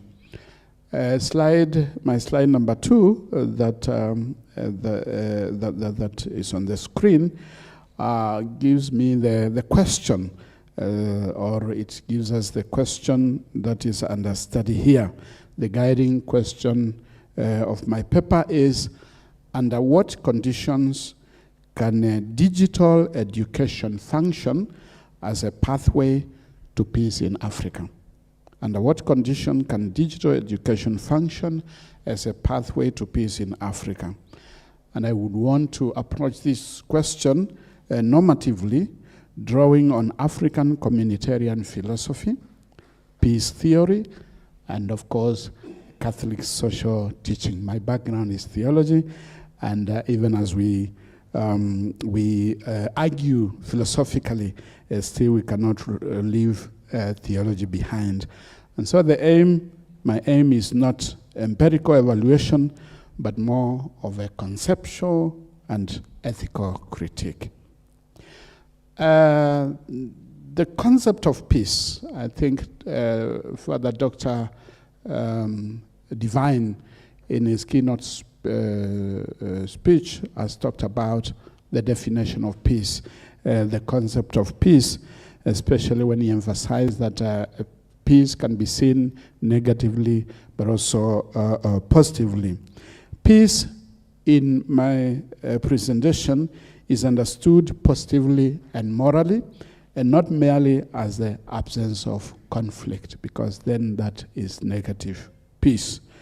Following St. Augustine's Tranquillitas Ordinis and Galtung's notion of positive peace, peace refers to just and rightly ordered relationships. That's the concept of peace I'm working with, the definition that I'm working with. Peace as just and rightly ordered relationships, social, political, and moral. That is what peace is, and the concept that underlies my presentation. On slide number 4 there, I'm talking about critique of digital instrumentalism when digitalization or digital culture is instrumentalized.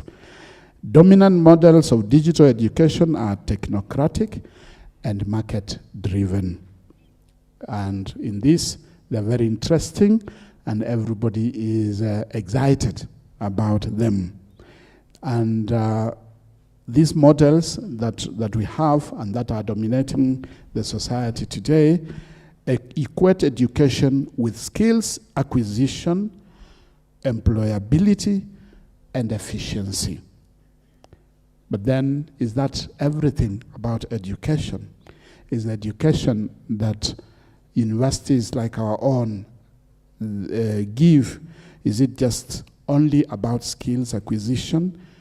Is it only about preparing people who will be employable and who are efficient, or is it something more? Philosophically, this reflects instrumental rationality, and it results in an anthropological deficit because it's limited, it is inadequate. It leads to an anthropological deficit. Learners are just treated as functional units rather than moral agents.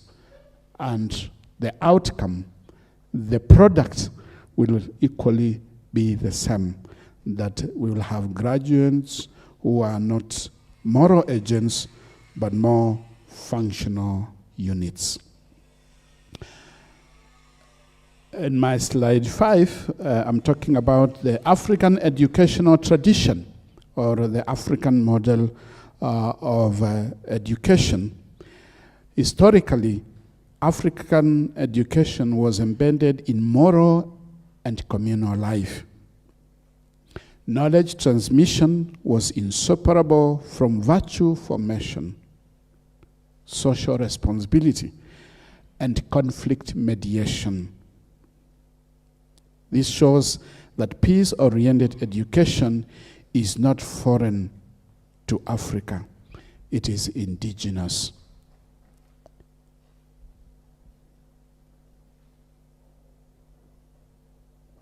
There is a value in the African moral anthropology, what I would call the Ubuntu moral anthropology. Ubuntu expresses a relational ontology. The African philosophy. I am because we are, and since we are, therefore I am. A person is a person through other persons. Personhood is morally constituted. Education, therefore, is not value neutral. It forms either responsible relational agents or socially disconnected individuals. That is the contribution of the African moral anthropology. In my slide 7, the contribution of the Catholic social teaching.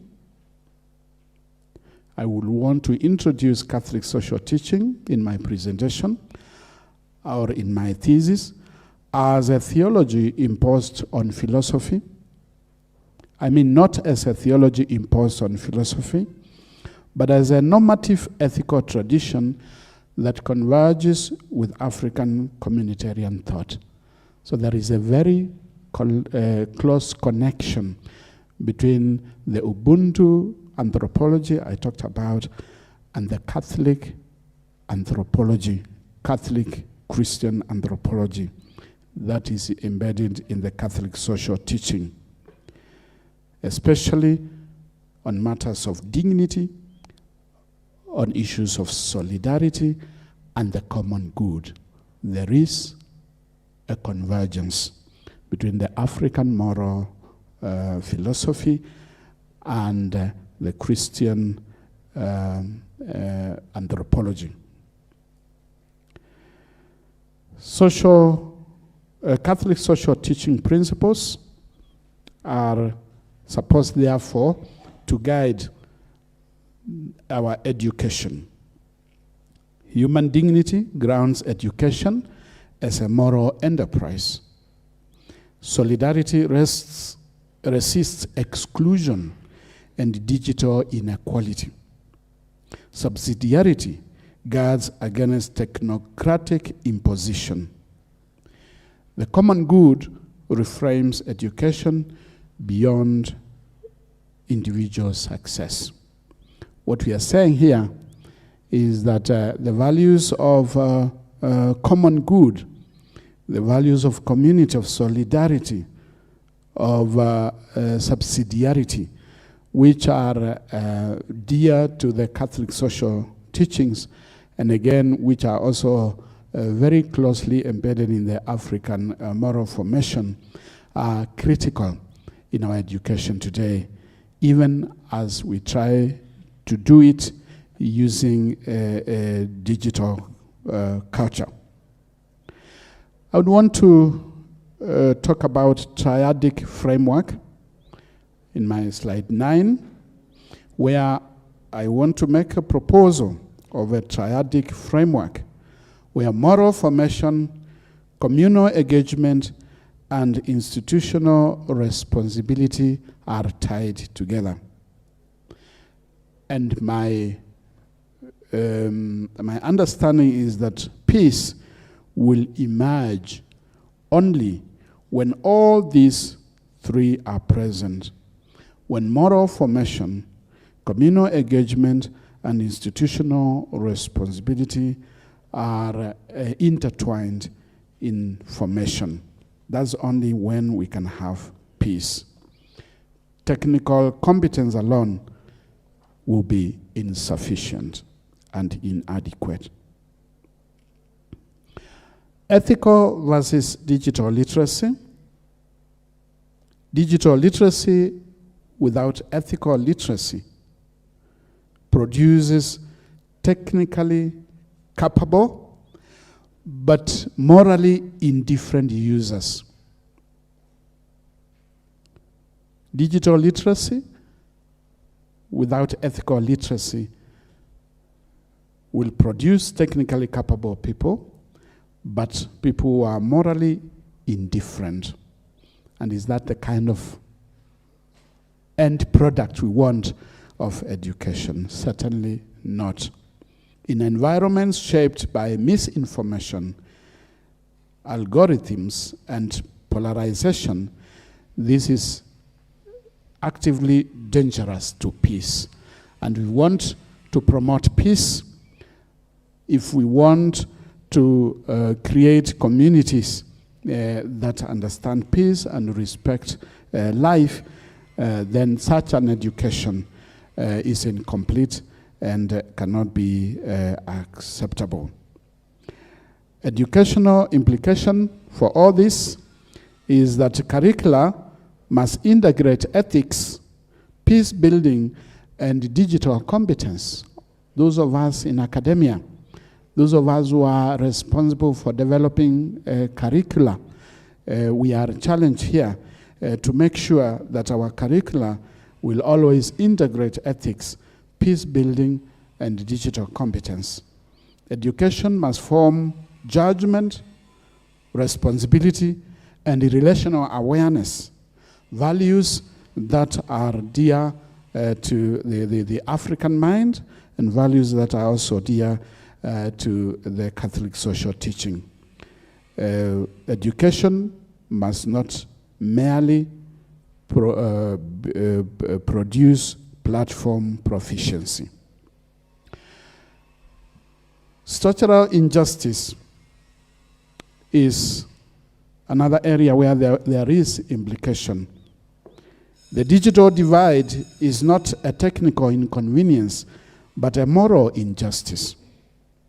When we have digital divide, it is a moral injustice. Exclusion undermines solidarity and social cohesion. Platform governance and data ethics are peace issues that education must address. What is therefore the contribution? What is the philosophical contribution? I'm on my slide 13.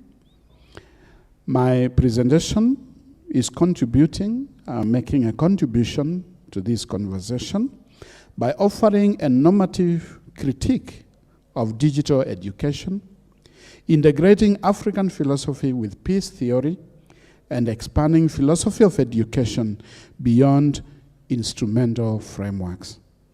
Because it's not enough just to leave it at instrumental level. I'm also making a normative claim as a contribution. The central claim that I'm making in my presentation, in my argument, is that peace cannot be produced technologically. Peace cannot be produced technologically. It requires morally formed agents and just institutions. Education is decisive in shaping both. Can we do it without education? No. But that education must also be shaped. In conclusion,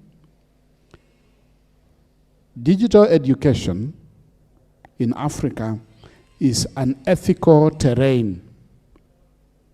It can either reproduce domination and fragmentation, or it can cultivate peace. And what it will do, we are all party to it, depending on the decisions that we make. Philosophy has a responsibility to clarify the moral architecture guiding this choice. That is my presentation, and I want to end here because time is over. Thank you.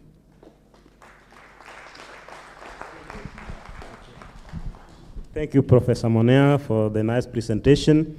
Now, because Prof is busy, I will want to ask if you have any question, 2, 3, so that he can answer them, then we relieve him.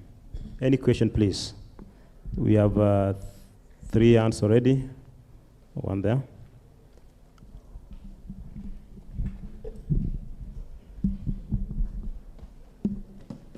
Thank you, Prof. My name is Wasagala Martin from Apostles of Jesus. Prof, you're aware that the world has been affected by subjectivity. And in your presentation, you said, peace is not only the absence of war. So in a world which is affected by subjectivity. To what extent can we use the concept of peace in eradicating the moral dilemmas that we have in the subjective world? And how can we reconcile the two in having an objective moral standards through the concept of peace? Thank you. That's very clear.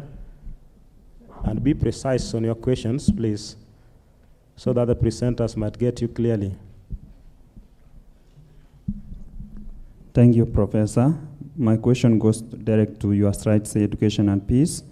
What can be really done in education in order to be more practice in moral agents than more function in unity? Thank you.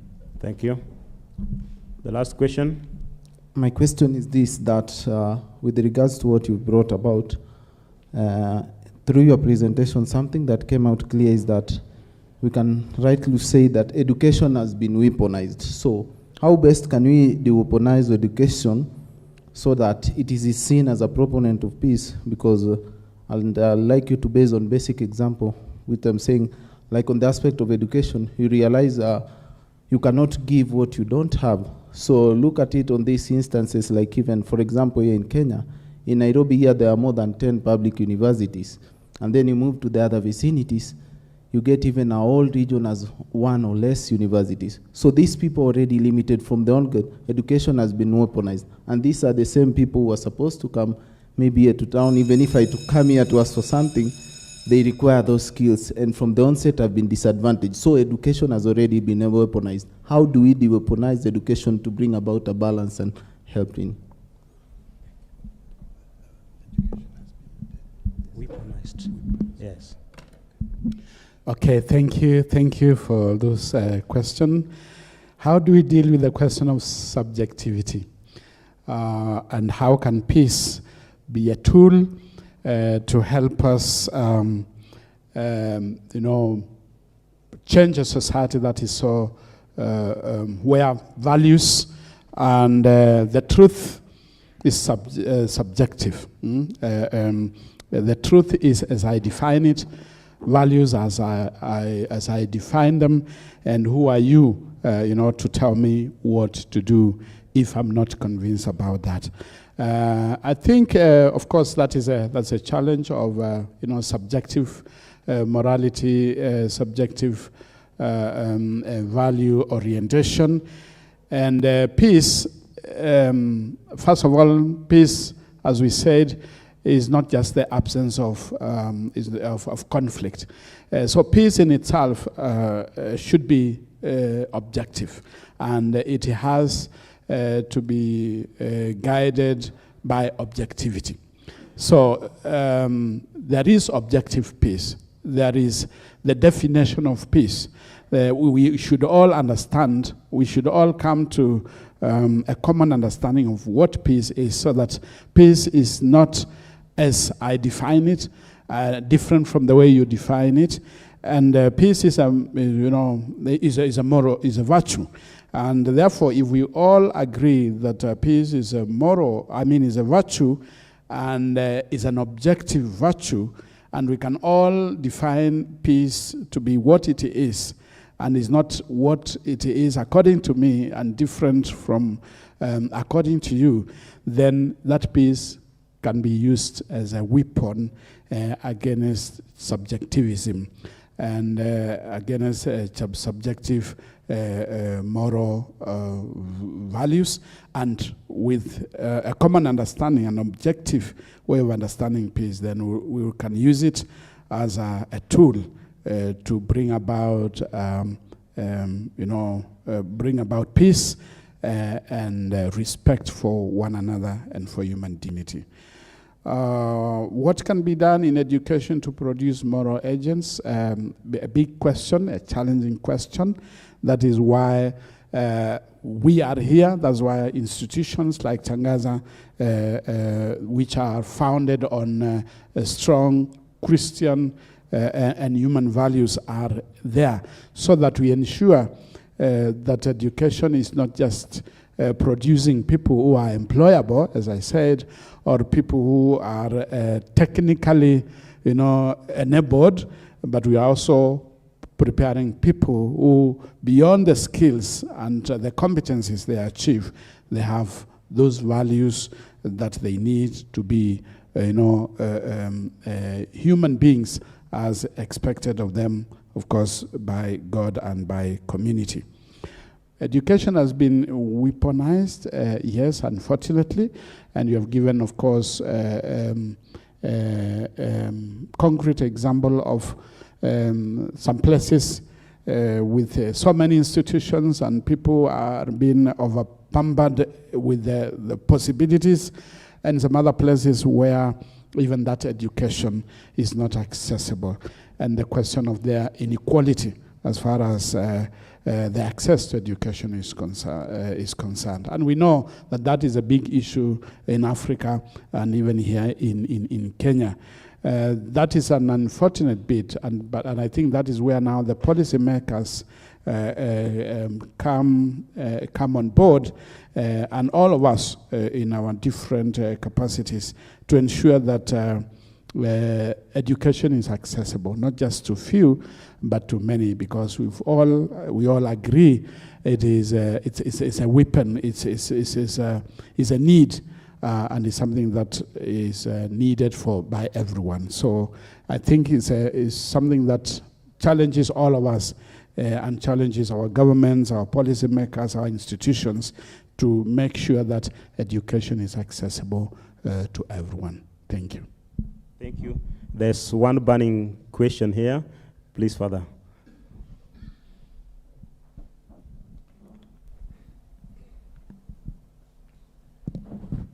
Introduce yourself. Thank you. My name is Father John. I teach in the Department of Philosophy. I really appreciate very much in your presentation, and for me it was something very striking, the dominating instrumental rationality of digital culture. And I was thinking that I find Ubuntu totally irreconcilable to digital culture. That is my only stand and my thinking.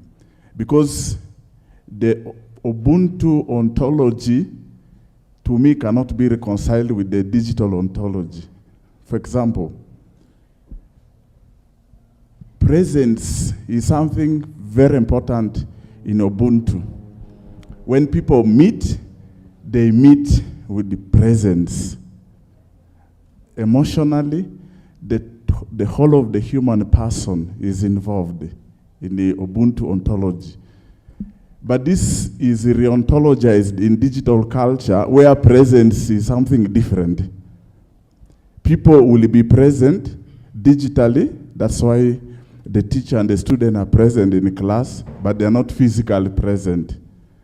People are in their rooms attending a meeting, and when they read people who were present in that meeting, there will be those who were connected online.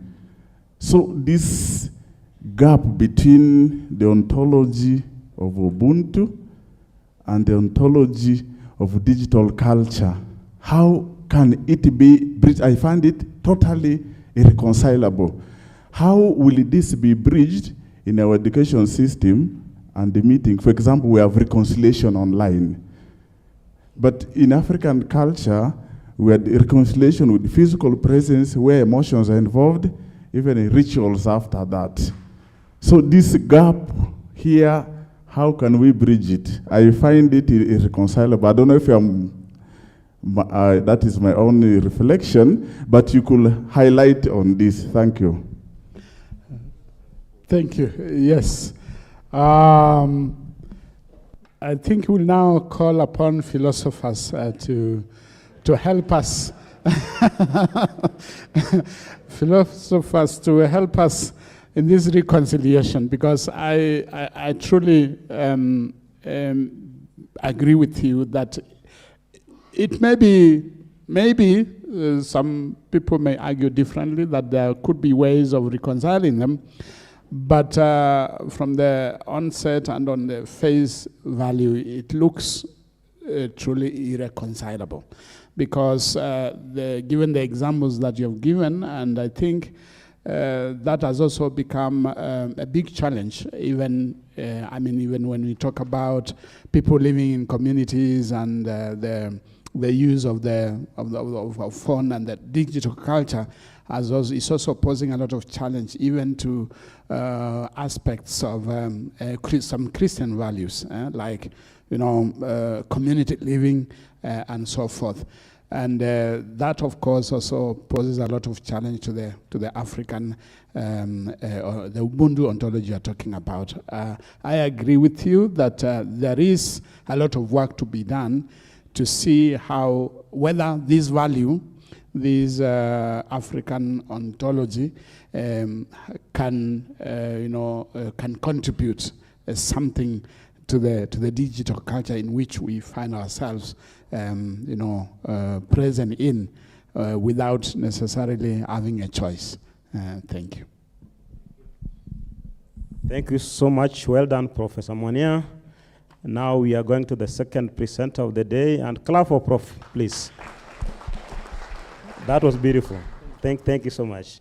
We can now release you, okay? But all the presenters, please remain seated. Our guest speaker, you are still going to be here with us, I hope, and everybody. So the second presenter, please. Thank you. You're also leaving? I've not released you. Okay. Thank you. Be precise, the second presenter. Okay, thank you. You have your 15 minutes, please. 15 minutes, please. Thank you. And I hope our friend in Italy is following us. You are the fourth presenter, please. Yeah. Then after the second presenter, then we have Dominic. For the Dominic, then we have a colleague in Italy. Thank you. It's your time. Thank you very much for this invitation to share my thoughts on the meaning of peace in African philosophy. I'm Mumo Muthui. Have you ever wondered, or have you seriously asked and seriously reflected on your conflict with nature and the conflict with the spiritual world? Because many times we reflect on the conflicts that is related only to human beings. In this sharing, we are going to see how we are interconnected, all the creation is interconnected as a whole, and that the true meaning of peace can only be achievable if all we are in harmony. And peace occupies a foundational place in African philosophy, reflecting on this continent's historical experience of conflict, colonial domination, and post-colonial struggles. In African philosophy, peace is seen as a holistic, as a restorative, positive point of view, not from negative point of view, as has been explained by the previous presenters. And so we are conceptualizing peace from a comprehensive social condition grounded in harmony, justice, and moral responsibility. The argument here is that African thought is inseparable from justice, social cohesion, and maintenance of balanced relationship among individuals and nature and the spiritual realm, as we have just said. We could ask ourselves, as a setting background, what is African philosophy? And there are so many arguments that have been given and explained about what African philosophy is and what African philosophy is not. But while you encounter so many books of African philosophy, which are speaking of an introduction, none of them, so far as I have encountered them, that says actually what African philosophy is, that names it. And there seems to be a difficulty in saying this is what African philosophy is. And so we end up giving an explanation of that. And that tradition was begun by Placide Tempos, followed by Mbiti and the rest who follows, and it reaches our time. African philosophy is just Ubuntu. nothing more. That is the tradition through which we are growing. And we should not find it difficult because it is our identity in mentioning it. When people ask Chinese philosophy, there is no difficult. When they ask Japanese philosophy or Indian philosophy or Western philosophy, it is direct, a direct answer is given. Whether you know what it means or you don't know, that is another story. So for us, Africa philosophy is Ubuntu. If it is well understood or it is not well understood, that is something else. Maybe we will begin from there to explain. And what is this Ubuntu? Drawing from scholars, especially here in Kenya, one of the famous and the chair of African philosophers, that is Oriare Nyarwath, he refers to to Ubuntu as human. To be human is to recognize humanity of others, and that one's humanity is intertwined with others. Masolo, that is dear Masolo, brings to our consciousness that the concept of Ubuntu is anchored on the consciousness of the inescapable interconnectedness of human beings and the sociality of human self. They are both emphasizing on our interconnectedness as people, and Ubuntu in this sense is seen from the moral perspective of it. According to Nyarwath, Ubuntu is based on two aspects: proper understanding of the very nature of humanity and how that understanding informs the kind of relationship that should exist between human beings, and proper understanding of humanity dictates how we should treat and relate to human beings. That is where we are all anchored in. But going further, Desmond Tutu brings another conception that behavior, Ubuntu means the behavior and the relation to fellow human beings and to the environment. And so Ubuntu becomes a collective conception, the wholeness of seeing the reality, that it is not from something is there, and I'm seeing it from this point. It is not object-subject relation. Everything is seen as interconnected, intertwined, and everything must participate in that relationship. That is the conception that we are all being. The wholeness of reality is seen from that perspective. So African philosophy is rooted in communal existence and the shared moral values rather than radical individualism. According to Mbiti, African life is fundamentally relational. Whether we like it or not, this is the perspective that we are. It is always relational, we are relating. No wonder he says, I am because we are. And since we are, therefore I am. My existence is confirmed in the community, in the otherness. I cannot exist until the other person, the other individual is there.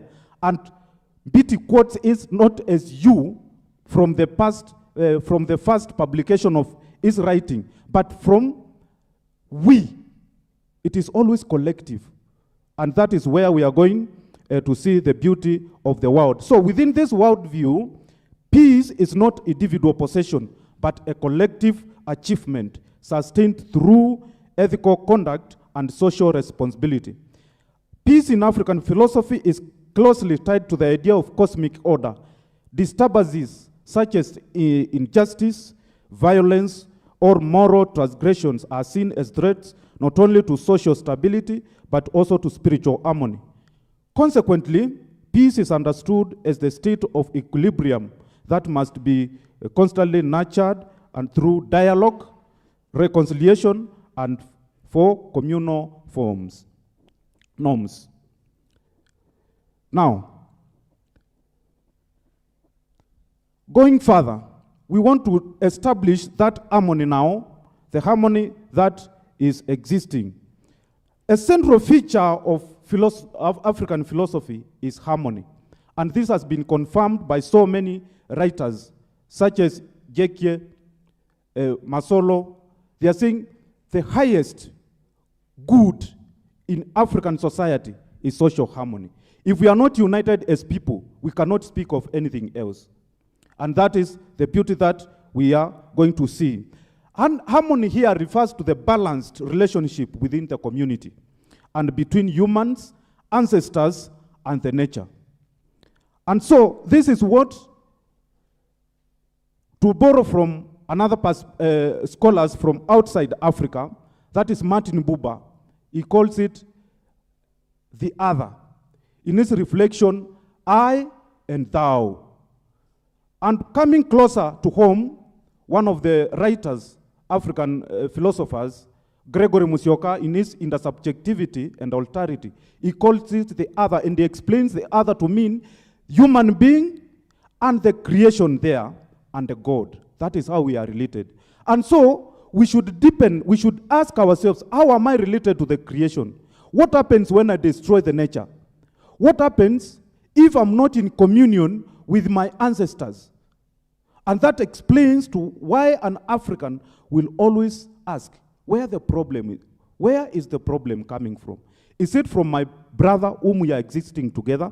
Or it is from my brother who went long time ago? Or it is from the wild animals that I'm not disrespecting, that we are interacting? Or it is from cutting or destroying the environment? So peace is seen from that understanding, the wholeness of it. Or I'm not in communion with God, my creator. That the other person is very important. So Geke argues that African ethics prioritize social harmony over individual rights. That is very true, without denying individual dignity. Peace, therefore, is achieved when social relationships are ordered in that way, promotes mutual respect, solidarity, shared prosperity. This understanding challenges minimalist definition of peace and emphasizes its moral and relational Ubuntu and moral foundation of peace. The philosophy of Ubuntu provides one of the most explicit African articulations of peace, as we have seen. Ubuntu is expressed as umuntu ngumuntu gabantu. That is from the Guni community. Or while we are coming home from the community where I come from, we say mundu niandu. Or to be a more universal to the language that is spoken to majority in East Africa, we say mtu ni watu. In this perspective, what does that statement mean? It means a person is a person through other people. I can only make meaning if my meaning is founded on others. It is the other people to give me what I need. No wonder one of the most African proverbs says, it takes a village to raise a child. It is a collective. It is not my work. So according to Tutu, Ubuntu views peace as emerging from recognizing the humanity of others and acting in ways that promote collective well-being. In this framework, peace is incompatible with exclusion, oppression, and extreme inequality. Violence against others is understood as violence against community as a whole.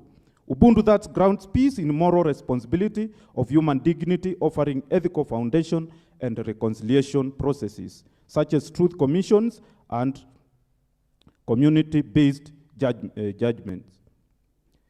Peace, justice, and African communalism. African philosophy links peace to justice. And justice here, we are seeing it from the positive point of it. We are seeing it from a restoration. And this becomes very nice to remind ourselves of the Desmond Tutu's word, no future without forgiveness. He says, I contend that there is another kind of justice, a restorative justice, which was characterized by traditional African jurisprudence. Here the central concern is not retribution, but in the spirit of Ubuntu, the healing breaches, the redressing of imbalances, the restoration of the broken relationship.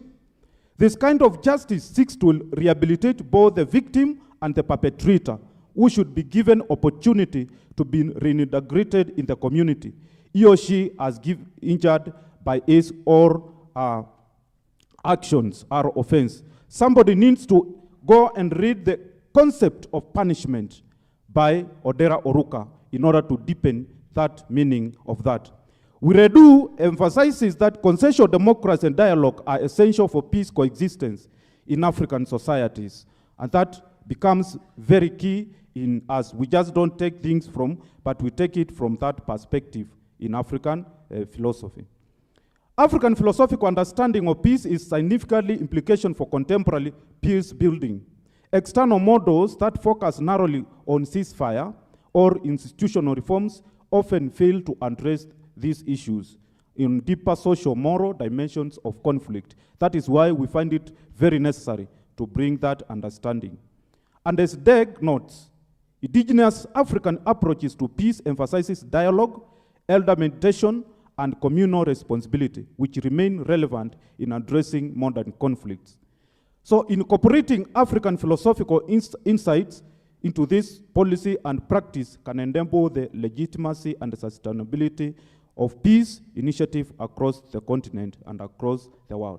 In conclusion, we say that Ubuntu transcends the absence, meaning of peace in Ubuntu transcends the absence of violence and encompasses harmony, justice, and moral order, and communal well-being.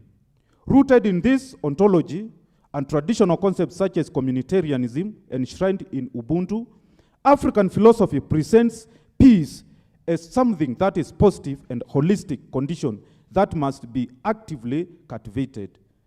This philosophical perspective offers valuable insights for addressing Africa's contemporary conflict and for rethinking global peace discourse. No wonder Wole Soyinka says the black races, the black people, has something to offer to the rest of humanity in approach of solving the issues of the society. Thank you very much. Thank you very much. Our second presenter is Mumo from Catholic University. He's a master's student. You can see he's grounded, okay? And it's slowly fitting into our shoes. So we go to the third presenter. You just keep your questions. After the fourth presenter, we are going to ask them the question. Our third presenter is Father Dominic Mutuku, who's a Catholic priest of the Order of the Preachers, commonly known as the Dominican Friars. He holds a licentiate in philosophy and currently a PhD candidate at CUEA. Again, he's the director of IOIS and a lecturer at Tangaza University Institute of Philosophy. So most welcome, Father Dominic Mutuku. Karibu.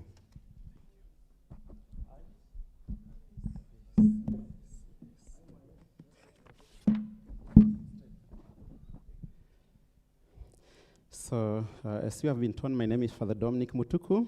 I'm a teacher here at the Institute of Philosophy, and I have interests in anthropology.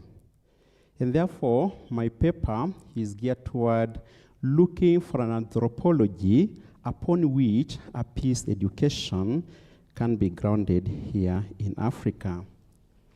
And I'm comparing two anthropologies, one from Thomas Hobbes, being one of the earliest social contracts theorists, and also the Ubuntu anthropology. For Hobbes, he has a very minimalist view of the human nature, that we as human beings are fundamentally and naturally selfish and interested in ourselves, and therefore prone to conflict, driven by fear and the desire for self-preservation. On the other hand, Ubuntu presents personhood as constituted through communal relationships, shared dignity, and moral responsibility. This paper argues that peace education in Africa requires a philosophical anthropology capable of addressing both the enduring social conflict and challenges posed by contemporary digital culture. By placing Hobbes' anthropology in critical dialogue with African philosophy of Ubuntu, the paper examines how contrasting conceptions of the human person shape understandings of peace. The paper is in two parts. The first part focuses on the anthropology of Thomas Hobbes, and the second one is on Ubuntu. Coming to the anthropology of Thomas Hobbes, do you have my slides there? Should be on slide 3. I'm getting the anthropology of Hobbes from his famous political treatise called do you pronounce it Leviathan or Leviathan? That one. The Leviathan has about 47 chapters, but I'm interested in the 13th chapter, whose title is The Natural Condition of Mankind as Concerning Their Felicity and Misery. As you know, Leviathan, first and foremost, is a thing of the Bible. It's a scriptural thing.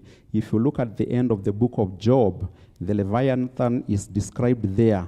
This sea monster, so powerful that no one can tame it. And Thomas Hobbes is envisioning a sovereign state which is so powerful in such a way that it can tame everyone and everyone can be in peace. So let us now focus on Hobbes' state of nature. What is man like in the state of nature before this sovereign state can come and ensure peace in that state? For Hobbes, the state of nature is a state of war of every man against every man. Human nature minus political authority and social constraint is equals to a state of war. In other words, if there was no government, if there were no social organizations, we will all be fighting. We'll all be at war with each other. We will be conflicted. That's the way he views basic human nature. And therefore, according to Thomas Hobbes, peace is not an intrinsic character of human nature. And human nature is intrinsically not peaceful, but violent, generally. And therefore, there is need of a common power, or the Leviathan, which can keep people orderly and which can keep people peaceful. What does Thomas Hobbes mean by war? In Thomas Hobbes, war is not necessarily physical combat, like fighting, fist fighting.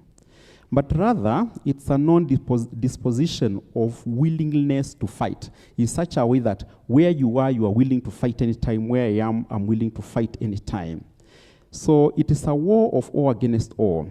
And therefore, it does not need to involve perpetual fighting. It is just enough that I am ready for violence anytime, and we are ready for violence anytime. That is what he calls war. And therefore, in such a situation, there is little security of life and property. And people live in constant fear, and they find productivity pointless. Now, what leads Thomas Hobbes to make this conclusion? Hobbes has some 5 basic assumptions about human nature, which he uses as his premise to coin his argument. The first assumption is that human beings are roughly equal, mentally, in physical powers, and not physically, not in mental powers, but because they are all vulnerable. We are equal because we are vulnerable. We are brittle organisms. Anyone can kill anyone else. The strong can kill anyone. The weak can also kill anyone. Anyone can kill the other. The second assumption is that we all have conflicting desires because we want the same things which are scarce. We desire them. We desire land. We desire partners. We desire valuable objects. And because these things are limited, then we have conflict in getting them. Additionally, many other people want to be, to be glorious than others, and therefore they will oppress others in order to achieve that. A third assumption he makes is that we are all future-oriented. We are looking forward.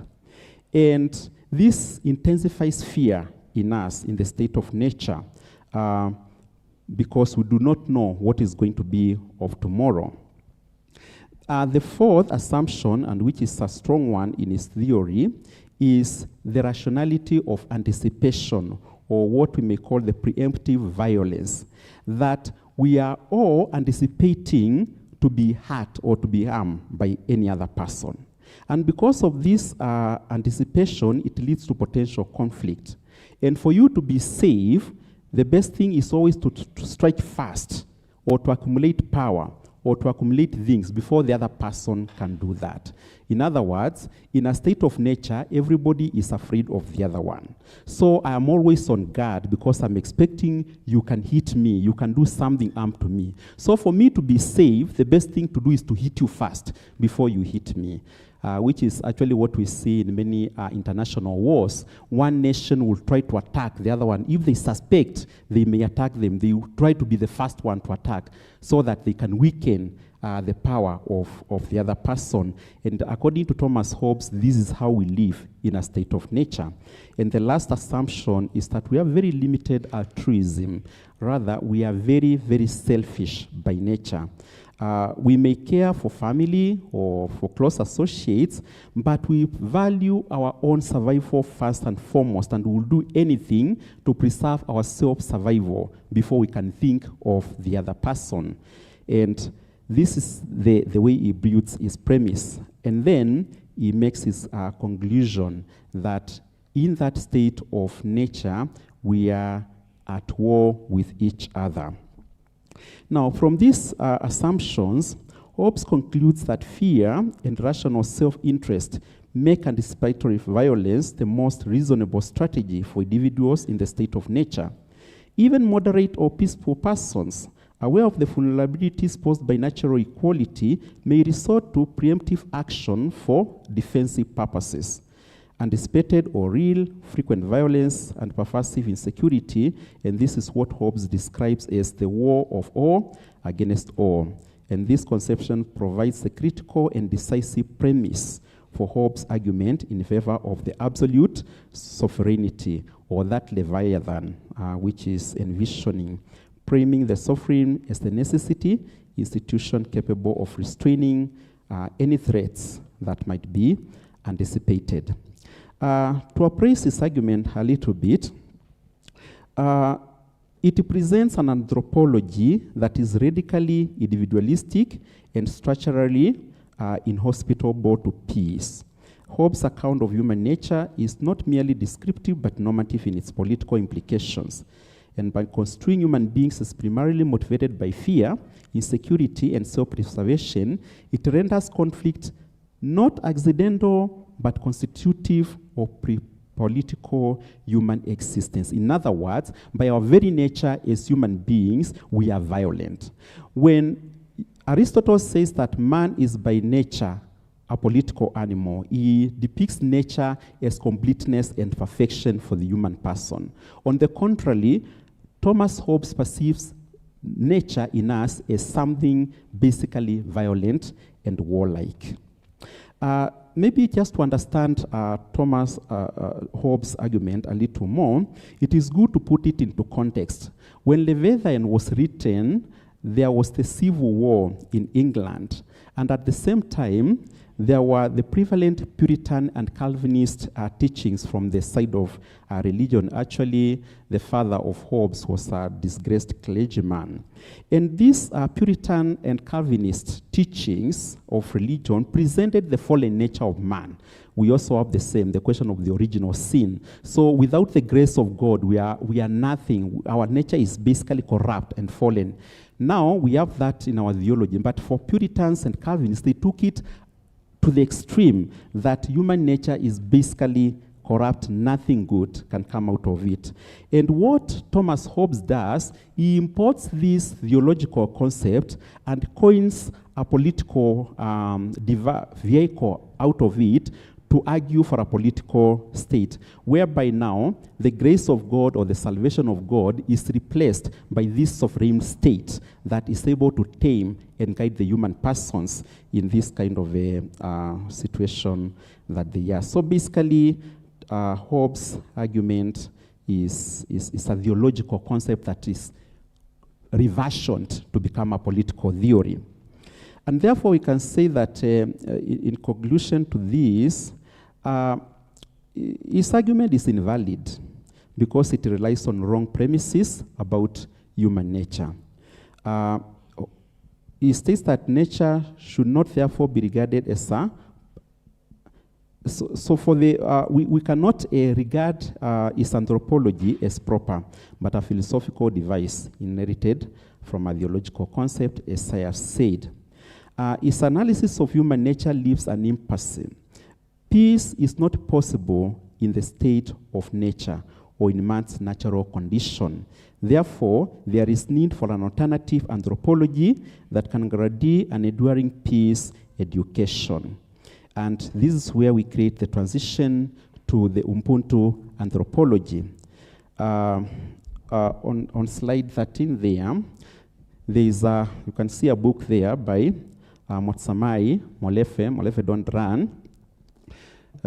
He has put very well this African notion of Ubuntu from all the African thinkers in the sub-Saharan Africa. And if you listen to the immediate former speaker before me, that is Mudui, then this session should actually be very, it's basically a repetition, given 5 minutes, so my work is easy because it has already been presented. It's basically the same concept that Mudui presented. That, according to the human nature in an African context, we are relational beings. I am because we are. You are because I am, and I am because you are. So the impasse reached in the Obesian account of human nature compels a turn toward an alternative philosophical anthropology.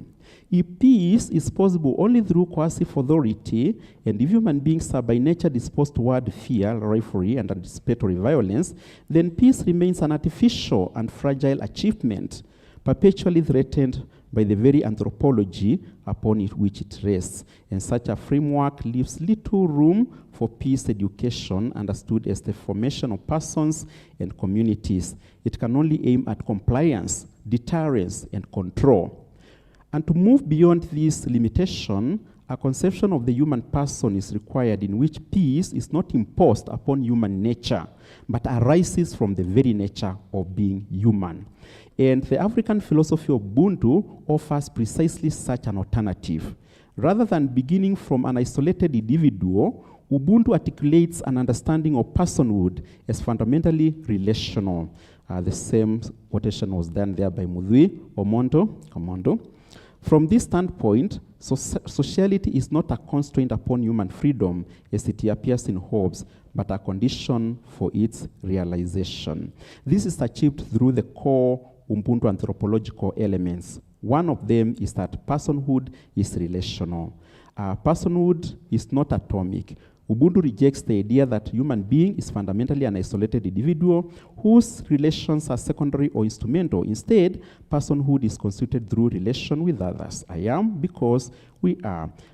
Another element is that the human person is a moral agent oriented toward harmony in the society.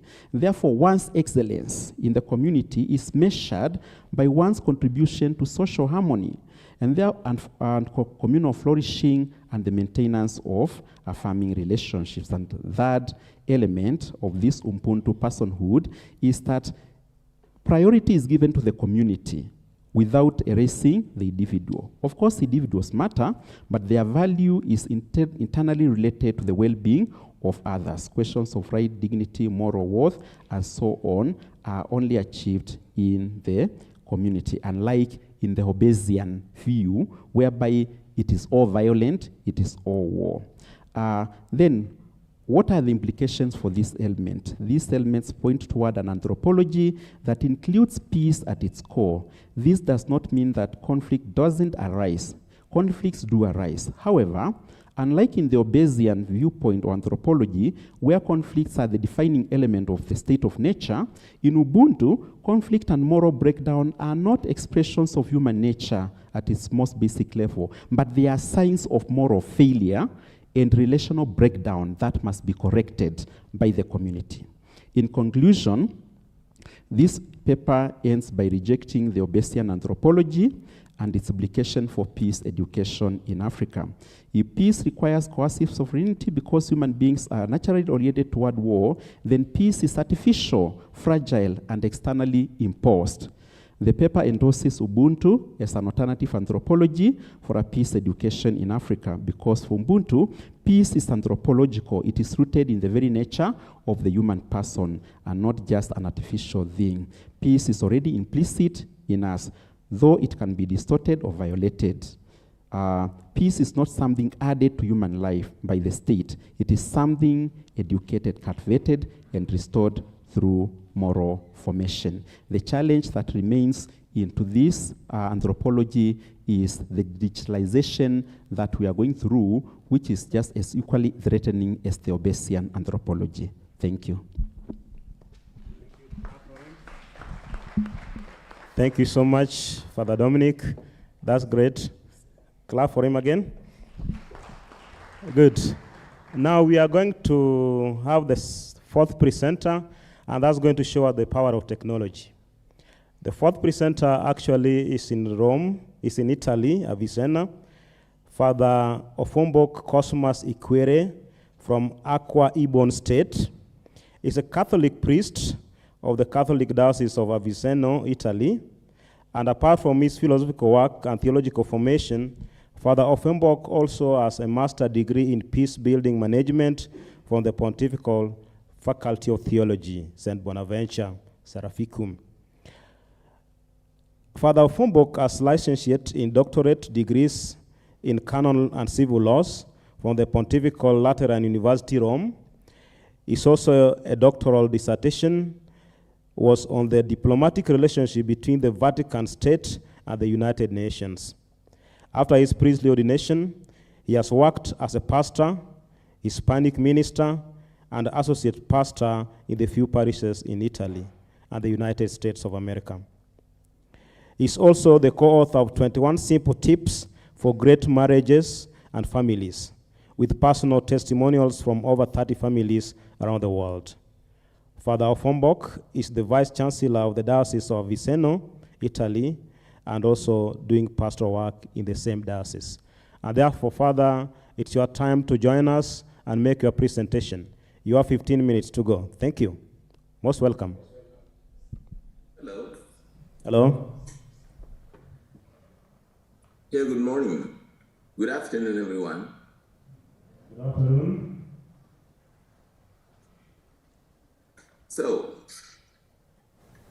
my topic is Pope Leo XIV's Unarmed and Disarming Peace, a model for peace building in African governance and democracy in the era of artificial intelligence. As you can see my slides there.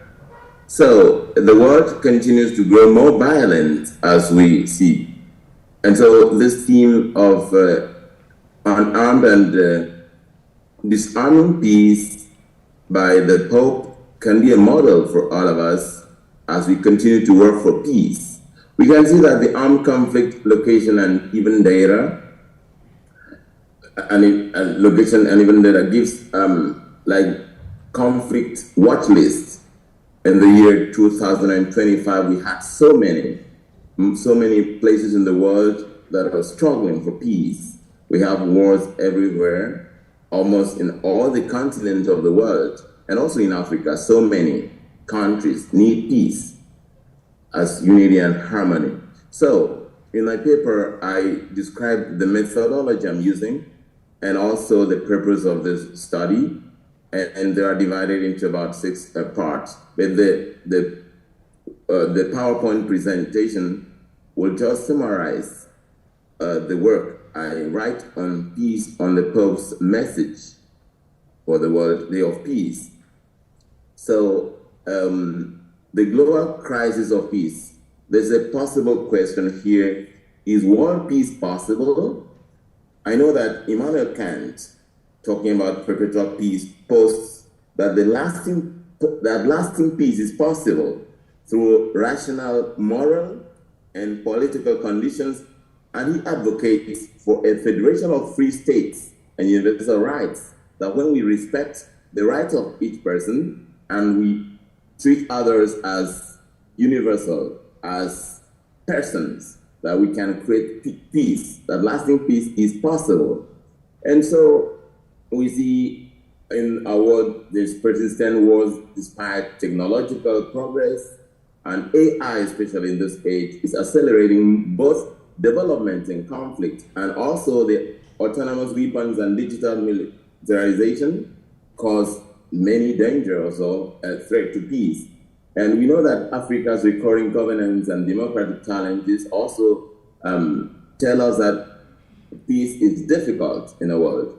And so, in all this, we see that humanity's fate cannot be left to the things like the UN Secretary said.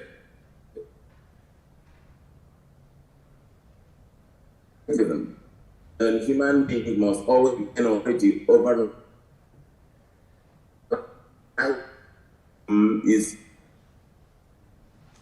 is threatened because of the use of AI in promoting wars and conflicts. So, in some others fail because they advocate deterrence, which is rooted in fear. And then the militarization of politics, especially this is what we are conversant with in Africa. Politics is militarized, and arms races, now including AI, and then peace is reduced to the absence of war or net goal, which the Pope says is not, it cannot be the definition of peace, or that is not possible to reach. So in the message that the Pope gave for the World Day of this year, the Pope mentions that peace exists, that peace is possible, and it wants to dwell within us. And he says that peace is a presence and a journey, not just a goal or what we think is possible maybe someday, that peace should exist today. And the Pope also says that peace is the breath of the eternal. So, of the Pope for this year are, like some religion is philosophical as the harmony that Christ brought in the world. So the Pope bases his from the incarnation, that Jesus Christ, the Word of Pope, has from the time he was elected, on the day he was elected, he greeted the world by saying, "Peace be with you." And it talks about the peace that is unarmed, as you're going to see now, and the peace that is disarming. So in that message, summarily, we can say that the Pope rejects peace that is through force. We can't just bring out our weapons in order to restore peace. So peace should, the approach to peace is not violent, it's through non-violence. And it calls for unarmed peace, it calls for disarming peace, and emphasizes dialogue, empathy, reconciliation, and forgiveness. So the Pope tells us that peace is the principle that should guide and define our choices.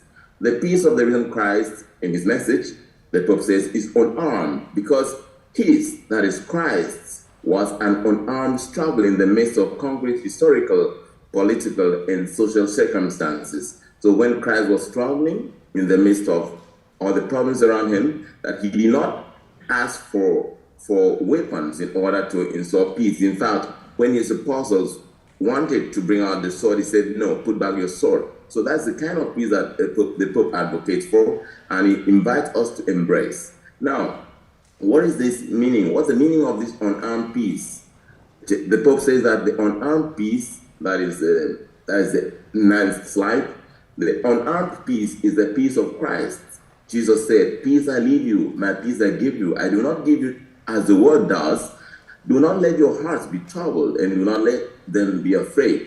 So not being afraid, not being fearful, not having fear is the kind of peace that will come. The tranquility of the mind and heart when we are serene, not because we are forced to do it, but because we are invited to embrace it. So the peace that the Pope talks about that is unarmed is the peace without coercion, the peace without arms. No peace is possible without disarmament, Pope Francis did say. So peace that comes not because we are afraid, not because people are using weapons to coerce us, that is the kind of peace that is unarmed.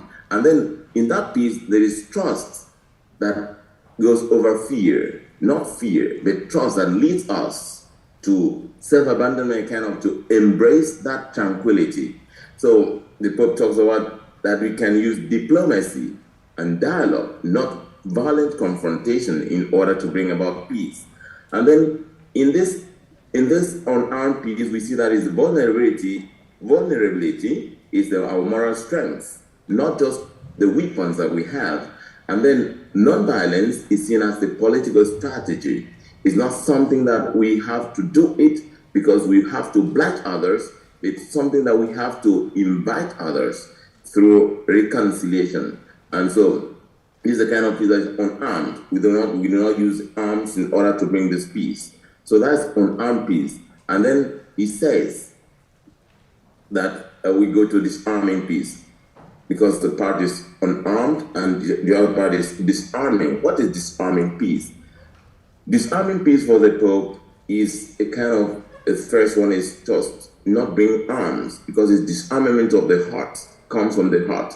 And we talk about healing. He talks about healing historical wounds, like reconciliation, forgiveness, ability to trust and forgive what was done in the past. We do not use what happened to us, like the evil that people did to Christ. Jesus did not use that to revenge. So the disarming peace is a peace that is disarming the heart already, the mind, the mindset. We are not going to deal with people because of what they did to us. We see in Africa, many of these things happen. Vengeance, seeking vengeance in order to bring peace, or trying to take laws into our hands. So the peace that the Pope calls disarming is that of social trusts, and social trust as infrastructure. So now we go to the other part, Africa's governance and democratic challenges. So how can Africa use this model for governance and democratic challenges? We know so many things that happen in Africa, like now as we're talking, maybe almost about 10 or so countries in Africa struggling with peace. And sometimes we see, as we can imagine, the colonial legacies that we have inherited. Maybe the colonial masters did their best, but some of the legacies they left do not help us, because they leave us continually to be lacking, because the structures are not strong enough, and we have ethnic tensions always. These are challenges, and electoral violence in many places, in Nigeria, in some other places, Burkina Faso. I was to mention just a few. After the election, there comes always violence, which would not help the people to grow. And then we know corruption and weak institutions that Africa has. And then digital authoritarianism is also part of the challenges that Africa has. So when we have all this, a litany of these problems, how can Africa learn and use the Pope's model in order to build peace? Because the continent of Africa, as we know, has witnessed waves of conflict and humanitarian crisis for a very long time. The African predicament is known throughout the world. In fact, it is reported that Africa accounts for about 49% of state-based conflicts and 46% of internally displaced people. So, in all this, we know that Africa is invited to embrace what the Pope calls unarmed and disarming peace, in order to be able to bring the people, at least to take care of the people who are dispersed and those who do not have hope. Because peace, according to bring people together to give them a present and a future. So now, I'm coming to a close. So AI and peace building. How would AI help African leaders to build peace? We know that AI now, as we have heard, is a problem, but it's not just a problem in itself. It should be used in order to build peace, to help us. Like AI can be used for early warning systems, not just to manufacture weapons or like drones that fighting drones. AI can be used for conflict prediction, for civic education, and also to identify the risk. And then we know that AI is used for surveillance, for autonomous weapons and disinformation. So if we, instead of using these AI to attack like the peace, to threaten peace, we can use them as opportunity, because every technology is a given. So it is our use of this technology, our use of AI, that can promote peace, like using AI to command and control and not allow. 5 minutes. Thank you. Don't allow them to take decisions, like the Pope says that if you allow technology to decide the fate of human beings, that is very he says that is very dangerous for the human race. So it is human beings that should command and take control, and then know how to use the intelligence and surveillance in AI systems to enhance situational awareness by analyzing vast data streams and enabling faster detection of violence or risks. So AI can also be used in logistics and training. We are able to predict, maintain, and prevent also failures in the equipment, the use of equipment. And then AI can help us in non-lethal support. AI can be utilized to enhance medical diagnostics for deployed personnel and to strengthen supply and change management, ensure that humanitarian considerations are not overlooked. So I think just a few points. Now, how do we integrate the Pope's message as a model in Africa for peace? We should promote nonviolent political participation. We should strengthen community-based peace structures and foster also interreligious dialogue, regulate AI and autonomous weapons, and build ethical digital governance. In fact, it's worth to mention that interreligious dialogue is very important, because so many kill in the name of religion. For instance, I know in Nigeria we're suffering because of that. So that it is necessary to know that God does not order us to kill others in order to bring peace. We can't bring peace by killing others, and we can't bring peace by being closed off. We should open ourselves and dialogue, even foster, look at other religions as they have something to offer us, not just as they have something that we must take away from. So there are a few policy recommendations before I end for the governments, for religious leaders, and for civil society. For the governments should strengthen democratic institutions and regulate AI militarization and invest in peace education. And so religious leaders should promote forgiveness and reconciliation and build interfaith peace networks so that they can help others to be peaceful. So civil society should monitor the AI misuse and support grassroots peace initiatives in order to bring peace. And so, in conclusion, we know that peace, according to the Pope, peace must be human-centered, and AI and must serve the common good, not just the good of individuals. Selfishness, what we see that has brought our continent so backward. Selfishness. So unarmed and disarming peace is a Bible model that we should embrace and try, because it seems it will be workable. When violence do not work, when deterrence do not give results, so non-violence model of the Pope can work. And Africa can lead the world in ethical peace building by using, I think that's my conclusion, that Africa can lead the world in ethical peace building by using Pope Leo XIV's vision of unarmed and disarming peace. And we have a few selected references, the message of the Pope, and then other books there. And then I think peace is possible in Africa, but it depends on us, especially on our leaders. So thank you so very much for listening. Asante sana. Thank you so much, Father. Asante sana. Clap for him. Yeah, that shows the power of technology, because we can be heard from within and abroad. Now we are going to the questioning session, and I have so many people up there. You have not asked any question, and therefore I'm bringing the mic to you. We are the 3 presenters, 2 physical and 1 online. So you be specific to the person you are asking the question, and definitely I want you to be precise. Thank you. Up there, any question? I'll give him the mic.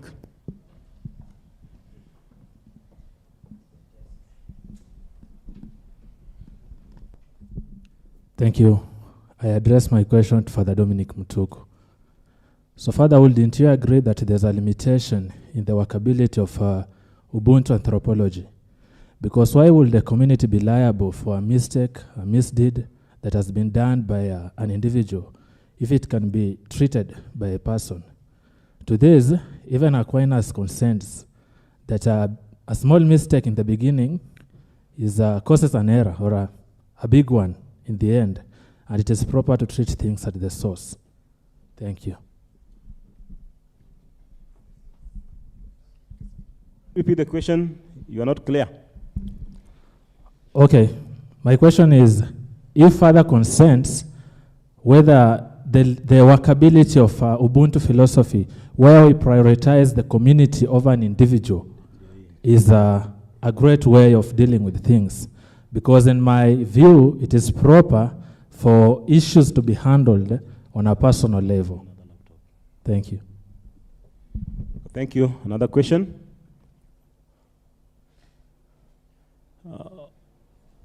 There you're satisfied, eh? It's either you're following us or you are not following us. Because that's a question. We have a hand down here. Okay. Just come down, please.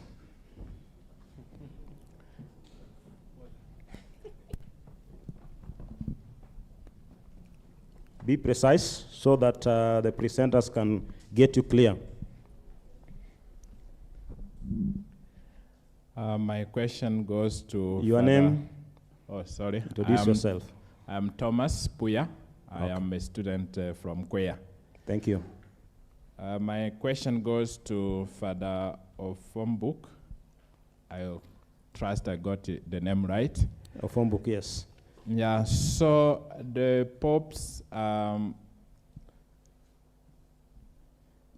way of seeing peace as a disarmament, and I don't know how that can be done practically, and putting it in the African context, I feel like Africa is more a victim than a perpetrator when it comes to arms, because so far, if there is any arm industry in Africa, there might be few. Most of the arms are made elsewhere and brought to Africa. And also, the wars that we have in Africa, we can't hold the world innocent vis-a-vis those wars. Because if we see, most of the wars we have, they are around minerals. And sometimes they don't tell, the real reason is not brought forward. We use ethnic divides and others to do the wars, but the real reasons are others. So in that line, I feel like in the African context, calling for disarmament is like exposing Africa much more. Even with what we have, we can't protect ourselves against the threats that come. Terrorism is one of them. And then we have different groups like M23 in Congo. So how can African states protect their people if you are calling for disarmament basically in Africa? And we have seen also that world politics is like the powerful dictates what to do, and when you are weak, the threat is more looming. Thank you. Another question? Please be precise and direct your question to any presenter, please. My name is Bonventure Matoke. My question goes direct to Father Dominic Mutuku. The question is simple. Is it possible for us to have peace? Simply because you are addressing something to do with fear, that I protect myself early before you do it. Sometimes it comes with instinct, and instinct is nature. It's intrinsic in us. So is it possible for us to achieve peace? Thank you. Thank you. Another presenter. Another question, sorry.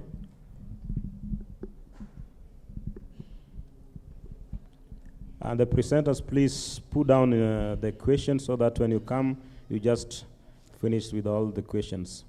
Okay, thank you. My question goes to Father Dominic. Oh. Yeah, this is how it is. It is true that the Ubuntu philosophy supports the communal practice of life, pushing the actioning of every activity in common in the society. So my question is, does this not undermine the existential idea of facticity and transcendence, which instead advocates personal development or individual development of pushing the limits? So my question is, does it not undermine, and if it does so, or maybe not, how can these two be reconciled? Thank you. Thank you. Here.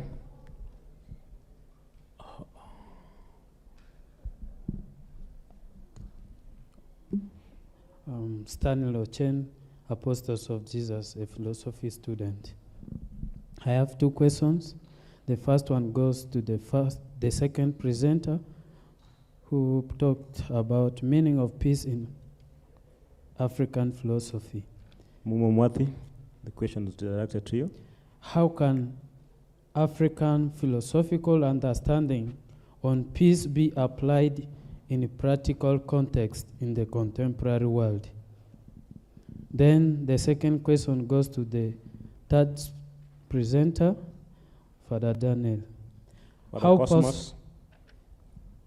possible is the application of Ubuntu as a philosophical understanding for peace education in Africa, yet it has failed to be a tool for peace in the African past? As we have seen in the past, we had cases of slavery, tribal wars. So how can it be a philosophical understanding for peace in the current Africa? Thank you. Then we have the last two. Can you come down here, because we cannot come there for the mic. We brought the mic there and you are just silent. Yeah, because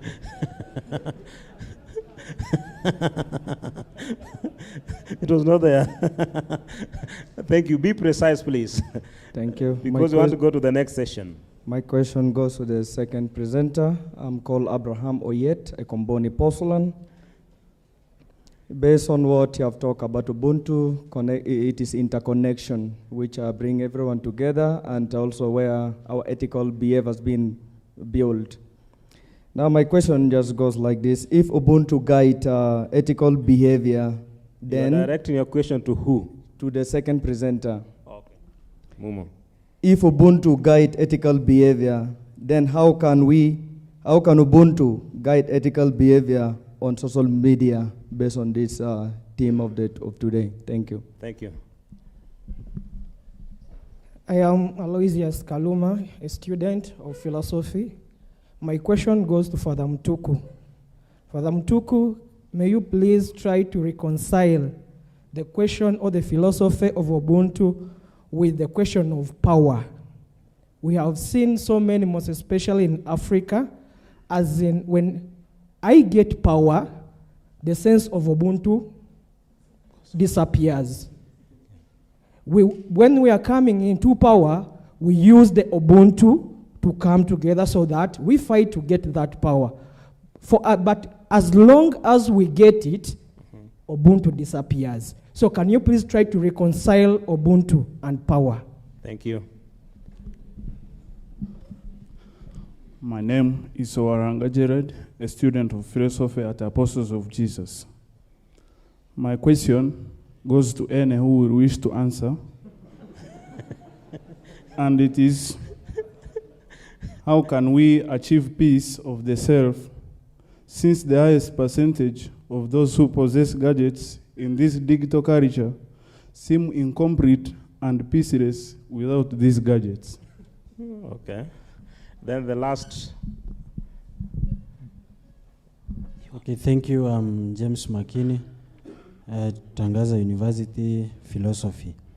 So my question goes to the presenter. Mo talked about the African philosophy Ubuntu. And then the young people nowadays, even in meetings, you think we are together, but most of the percentage are on their phones. And as Ubuntu tells us that we need to be together, to live together, and to work together. So the spirit of sharing. And then now we have this problem even in Kenya, in Africa, whereby there is corruption and all that, absence of justice. And then as Ubuntu now, how can young people become the active agents of peace rather than victims of conflict in this perception of Ubuntu? Thank you. Yeah, my name is Dr. Buya. I am a lecturer of philosophy. My first question is to the first presenter, Mumo, who, my question to you is, if you considered cases like the post-election violence that happened where a neighbor butchered another, what solutions can you provide? Because then what happened to Ubuntu that time and many other cases that we may have in Africa? My other question is to Father Online, Father Cosmas, Dr. Cosmas. And my question to you is, sometimes peace without force is possible where there is goodwill of those who are in that conflict situation. So where there is no goodwill, how do we take care of that problem based on your reference to the Pope's teaching? My other question is, you introduced the element of Jesus Christ as one way of taking care of this challenge. And my question to you is, how do we manage that in a non-Christian community where there is conflict? Thank you. Thank you so much for the questions. Now I'm giving each presenter, I think, 2 minutes each, because we are behind time. Dominic Mutuku, karibu.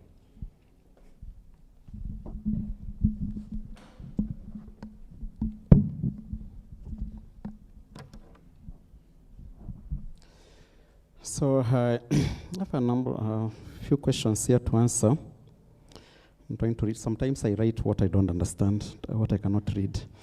I'd like to combine the first question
7:30.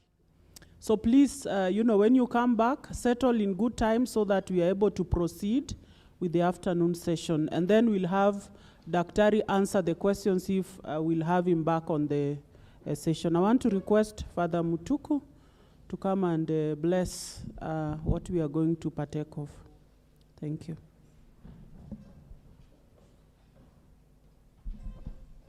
We pray in the name of the Father, and of the Son, and of the Holy Spirit. We give you thanks, dear Lord, for the gift of peace. And as we talk about peace, may you bless us that we may have peace in our hearts and minds. May you also bless the meal that we share together.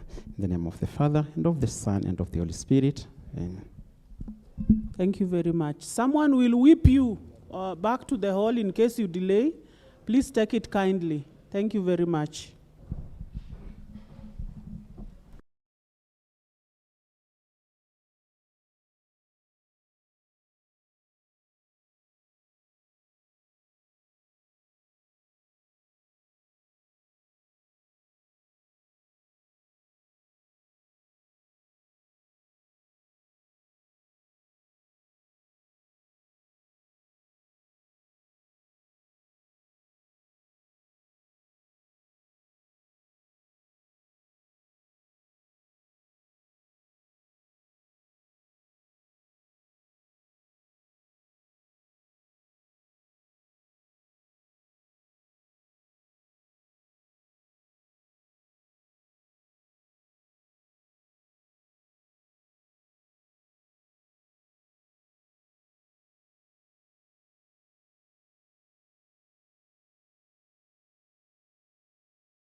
Good afternoon.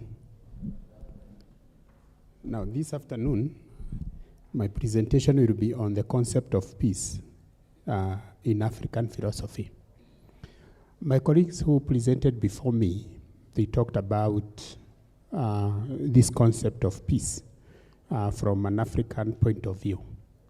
But they looked at it from a philosophical point of view.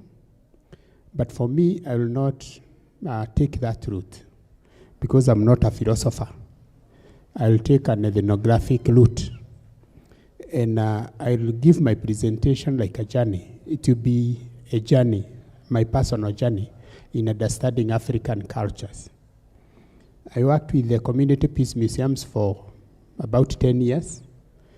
And we tried to help communities preserve their heritage. So this paper is born out of that experience, out of that 10-year experience, working with communities, helping them to preserve this peace heritage. From what we learned by working with the community is that peace is an abstract concept. So what we wanted to do with the community is to make this abstract concept something tangible, because peace is intangible. It's a philosophical concept, it's intangible. So we wanted to, to make this concept tangible so that communities can come, interact with that, that culture, and then they learn from that. And what we noticed is that our communities, because we worked with over 30 communities, they have very rich traditions. They have very rich cultures that are rich in peacemaking traditions. And these traditions are rooted in communal relationships. And they have spiritual connections. We also noted that these traditions are passed from one generation to another. We are beneficiaries of those traditions. We also noted that conflicts, because there are conflicts, even if we have a very rich peacemaking traditions, we have conflicts, but we noted that these conflicts often arise from external manipulation rather than intrinsic cultural discord.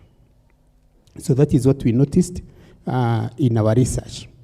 So going to slide number 2 on holistic concept of peace, we notice that peace is more than absence of violence. So peace is more than absence of conflict. As my colleagues have noticed, peace is broad. Peace is comprehensive concept encompassing multiple dimensions. Now, in these dimensions, we noted that peace is about how individuals relate to one another. Peace is about relationship. It's also about the relationship with the environment. And it is also about connection with the spiritual entities, connection with the Supreme Being, and connection with the ancestors. And that's why in many communities, when a mogumo tree falls down, then a ceremony has to be conducted. Or when communities cut down trees, something has to be done in order to restore that relationship. So communities experience peace when this relationship with the maker, relationship with the environment, and the relationship with ancestors is restored. And that's why today, when we lose our relatives, we have to bury them in a decent way. You've heard of cases where people have refused to go home because of some issues. This is true. It's about peace. And when we look at peace from an African philosophical point of view, then it's about relationship with the Supreme Being, relationship with the environment, relationship with the elders, and relationship with the ancestors.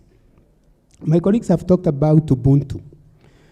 And when we were doing our research, we noticed that The closest concept that can help us understand what Ubuntu is a Kiswahili term, utu. For those who speak Kiswahili can relate with that, utu. And our languages, we have a similar concept. Utu is a Kiswahili word for the,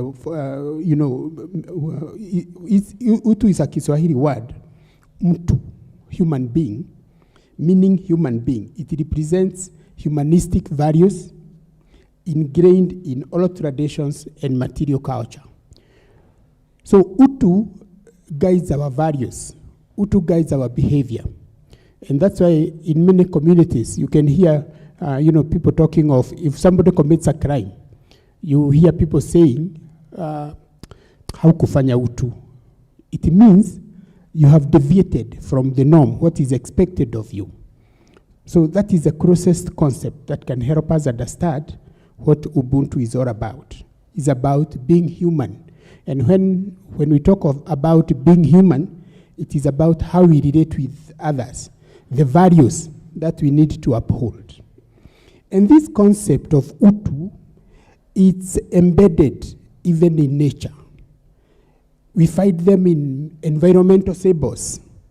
We talk about peace trees because when we were doing our research, we noticed that there are some ceremonies that cannot be complete without use of some environmental symbols. We've seen even in blessings, even in churches, where people use branches, to bless people. We also have animals that represent peace.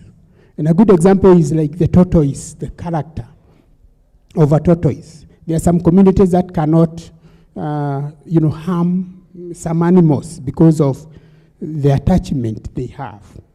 We also have cultural objects. There are so many.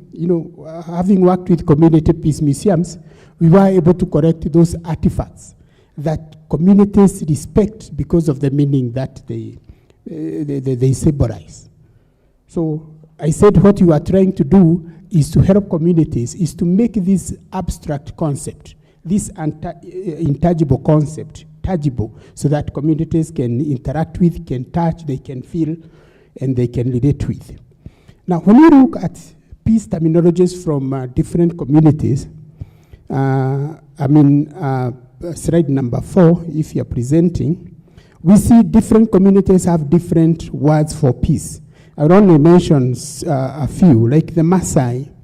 The term for peace among the Maasai is osotua. Osotua means beauty. So among the Maasai, when there is no peace, there is no beauty. Meaning they cannot enjoy the beauty of the environment when there is no peace. Among the Ameru, the word for peace is dhiri. The same word is used during prayers. And among the Ageko is dayo, meaning, social calm and unity.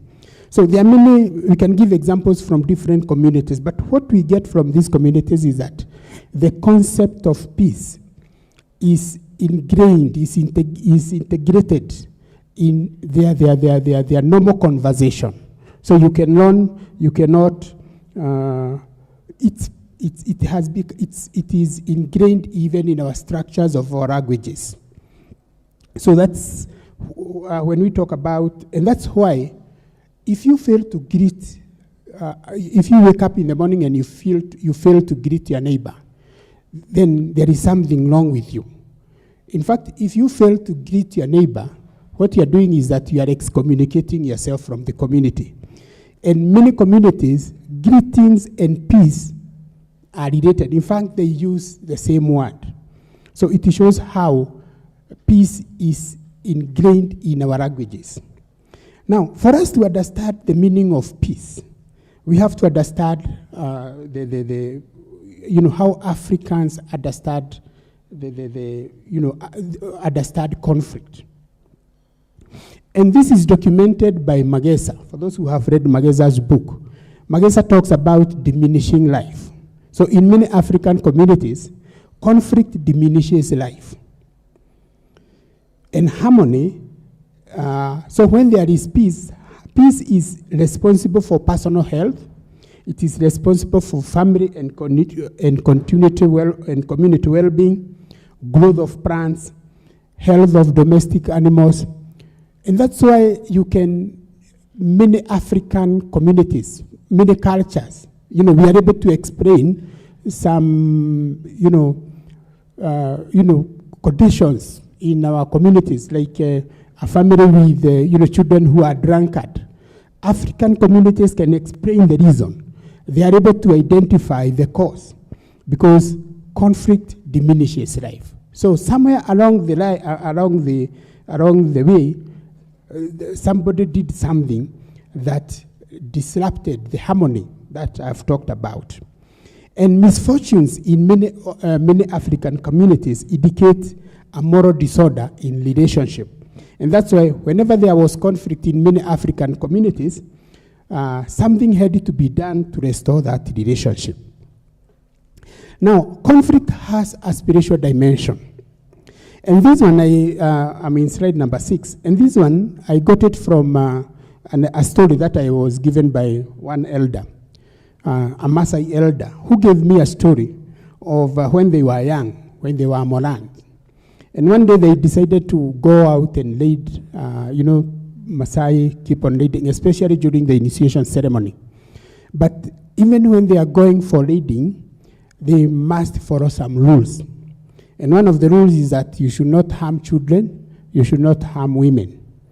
So, and neighboring communities knew that that during initiation ceremony, the Morans, will come and lead their homesteads. And what they would do is that they would run away. So the Maasai gave me this story, that one day they were going through the initiation ceremony, they decided to raid a neighboring village. So as usual, neighbors fled the village. But then they forgot one child who was asleep. So they did not run away with the child.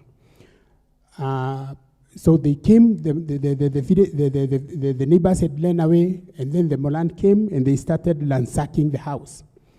And one guy, because there was nothing to eat, he became angry. So what he did, he picked the child, there was some boiling water, and he dipped the child in the boiling water. And then they went back. Then after many years, but the fellow Morans noticed what had happened. So after many years, their colleagues got married, and they had families, and they got children. But this guy who killed this infant never got a child. Even after marrying more than 3 wives, he never got a child. So after inquiring, he was told what happened. So that tells us, shows us the spiritual dimension of peace, of conflicts in African communities.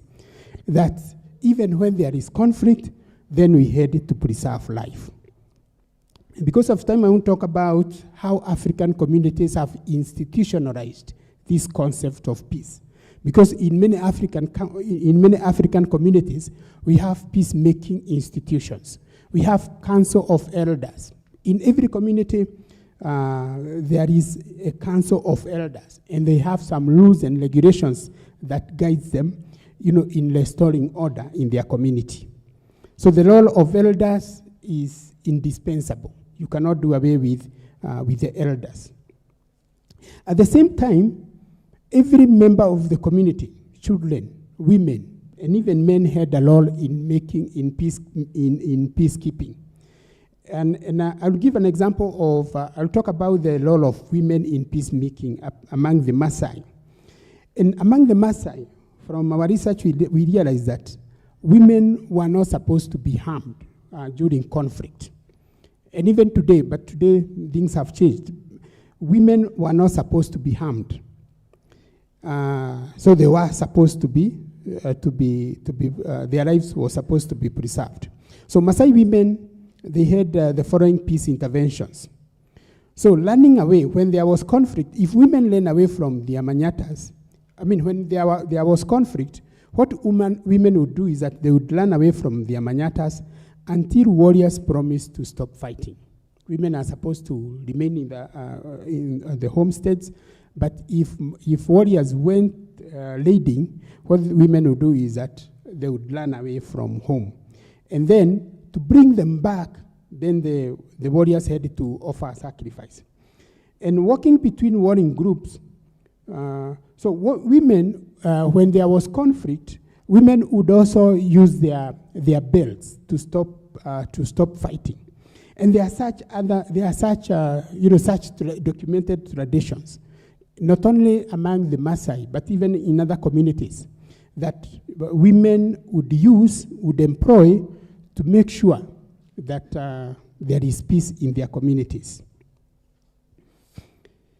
And then, when there was conflict, if there was bloodshed, then there were ceremonies that were conducted in order to restore order. Because among the Lebdida, for instance,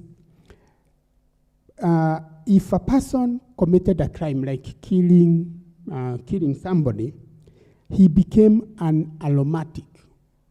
Yani, he was not, how do I put it? He doesn't smell nicely. So if somebody committed a crime like killing, he became unromantic and unclean. And he had to be excommunicated from the community. So he had to be sent away for some time in a small hut outside the main village. And then for him to come back, he would be cleansed, and then an animal would be slaughtered in order for cleansing purposes. So what this tells us is that in African communities, we respected life. Life was sacred, and no one was allowed to heal or to harm, to kill or to harm others. So there is a lot that we can talk about, African concept of peace. But I want to conclude by saying that the African concept of peace is holistic and communal. I think my colleagues have talked about that. And then peace encompasses the relationship with people, environment, and spiritual forces. And traditional institutions provide effective conflict resolution mechanisms, and rituals and symbols create lasting peace through reconciliation. And the other point is that women play a crucial role in peacemaking, and contemporary peace initiatives can learn from African traditions. So what we are doing, or what we do at the Community Peace Museums, is to make this heritage, tangible, something that can be interacted with. And our conference today is about digitization. So the question that we need to ask ourselves, if it is possible to make peace something tangible, is it possible now to make peace, this peace heritage? Is it possible to document it? So that is the question that we need to ask ourselves by the end of this conference. Thank you very much. Yes, give him a round of applause. Thank you. So please put down your questions even as we wait for other presenters. I would like to invite Nyaga Anastasio, presenting on digital literacy as a tool for conscience formation and peace education in contemporary Africa. After that, we have our online presenter, please. Thank you. 15 minutes, if you can please just select the main points. Thank you.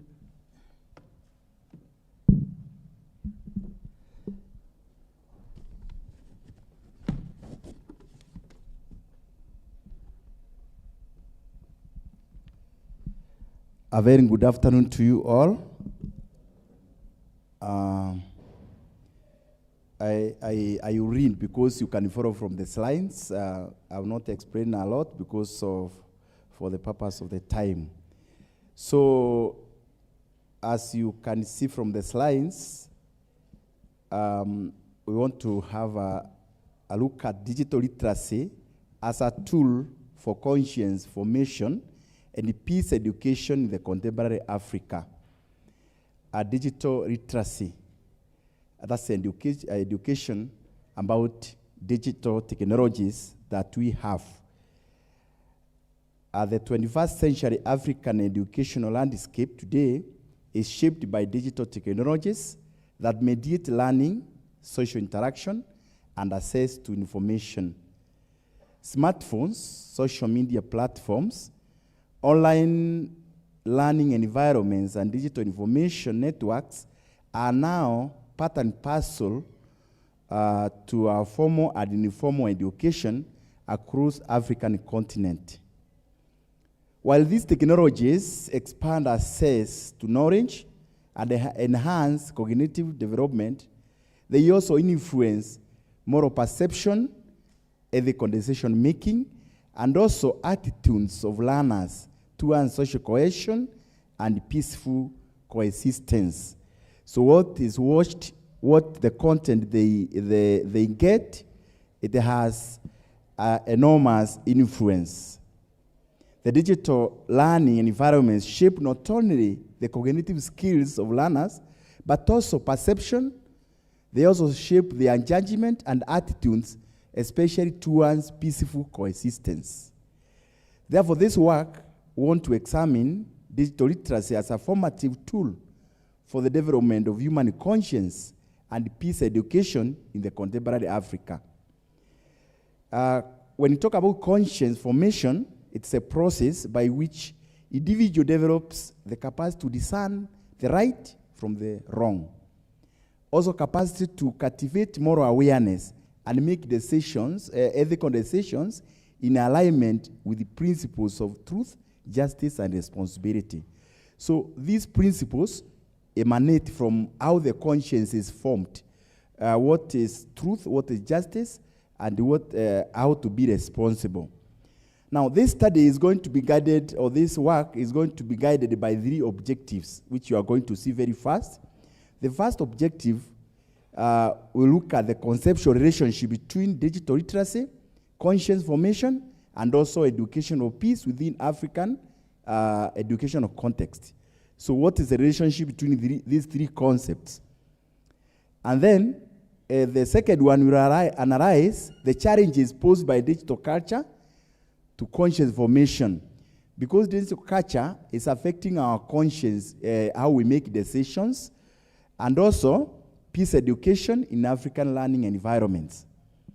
The third objective will be an education, to propose now an education framework that will integrate digital literacy with ethical reflection and peace-oriented education, drawing from UNESCO's peace education principles. So this will be 3 objectives that you are going to guide this work. Now we start with the first objective, digital literacy, conscience formation, and peace education. What is their conceptual relationship? Digital literacy is the ability to critically analyze digital content, recognize bias and misinformation, engage in responsible communication, and make informed ethical decisions online. So it is more than technical proficiency. We know a number of us have technical skills about these digital technologies, but we are not talking about technical skills.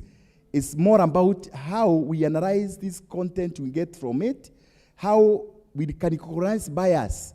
You know, something is so much biased, you know, but we take it literally. Sometimes there is misinformation, and we continue posting those misinformation simply because they are in our gadgets. Therefore, the ability now to know which is which, that's what we are calling now digital literacy. Conscience, in this case, involves cultivating a reflective interior life, moral discernment, and commitment to truth and justice. Because conscience will tell you, this is right, this is wrong. This is what I want, I can post, or I can share, and this cannot share. Because there is that which you share, then it will bring conflicts in terms of peace. Then peace education aims to develop learners' capacities for non-violence, conflict resolution, reconciliation, and social harmony. Therefore, now in African context, these 3 dimensions, that is digital literacy, conscience formation, and peace education, intersect. Yeah, they relate. Digital literacy, for example, provides the tools through which learners assess diverse cultural, social, and ethical perspectives. So we can learn a lot from when you have this digital literacy, when we are educated about them. Conscious formation will guide the moral evaluation of this digital content that we get. Peace education frames ethical engagement in ways that promote respect for diversity, dialogue, and social cohesion. Consequently, as a result, the three equip learners to navigate digitally mediated societies responsibly, ethically, and peacefully. These three concepts. Now, what are the challenges that digital culture in Africa, in educational context? What are challenges of digital culture in African educational context? We want to note that despite the potential digital culture represents, it also presents challenges to conscious formation and peace education. So we recognize the potentials. We are not only looking from the positive-negative dimension, it has a lot of potentials. But then, it has a lot of also negatives. For one, it has what we call information overload. Learners are exposed to very fast amounts of unfiltered content, making it very difficult to discern what is credible information or what is not. So there's bombardment of a lot of information, so that you don't know which one to use is useful and which one is not. Then we have algorithmic influence, which shapes what information people see, how they think, and how they behave and influence their moral judgment. In fact, a lot of things people do nowadays, they are influenced by digital technology. This is even fashions, even wearing. If you see someone wearing like this, many people will copy into that. So there is a lot of influence about our thinking, our even what we see, all these will influence us. Then there is moral relativism. A digital platform can promote relativistic perspectives that weaken shared ethical standards and social responsibility, hence affecting peaceful coexistence. There is also misinformation, online hate, and online hate speech that has been spoken a lot by previous presenters. False inflammatory digital content can trigger ethnic, religious, and political tensions in culturally diverse African societies. So the misinformation which is there can bring a lot of conflicts among different people in the society. There is also instrumentalization of identity, in which online spaces may exploit cultural, ethnic, or religious identities to manipulate opinions or mobilize conflict, which has been happening also. These challenges highlight the urgent need for education strategies that will integrate critical literacy, digital literacy, with ethical and peace-oriented reflection. Now, the last objective, we want now to propose an education framework that will enhance, let's say, positive use of digital content.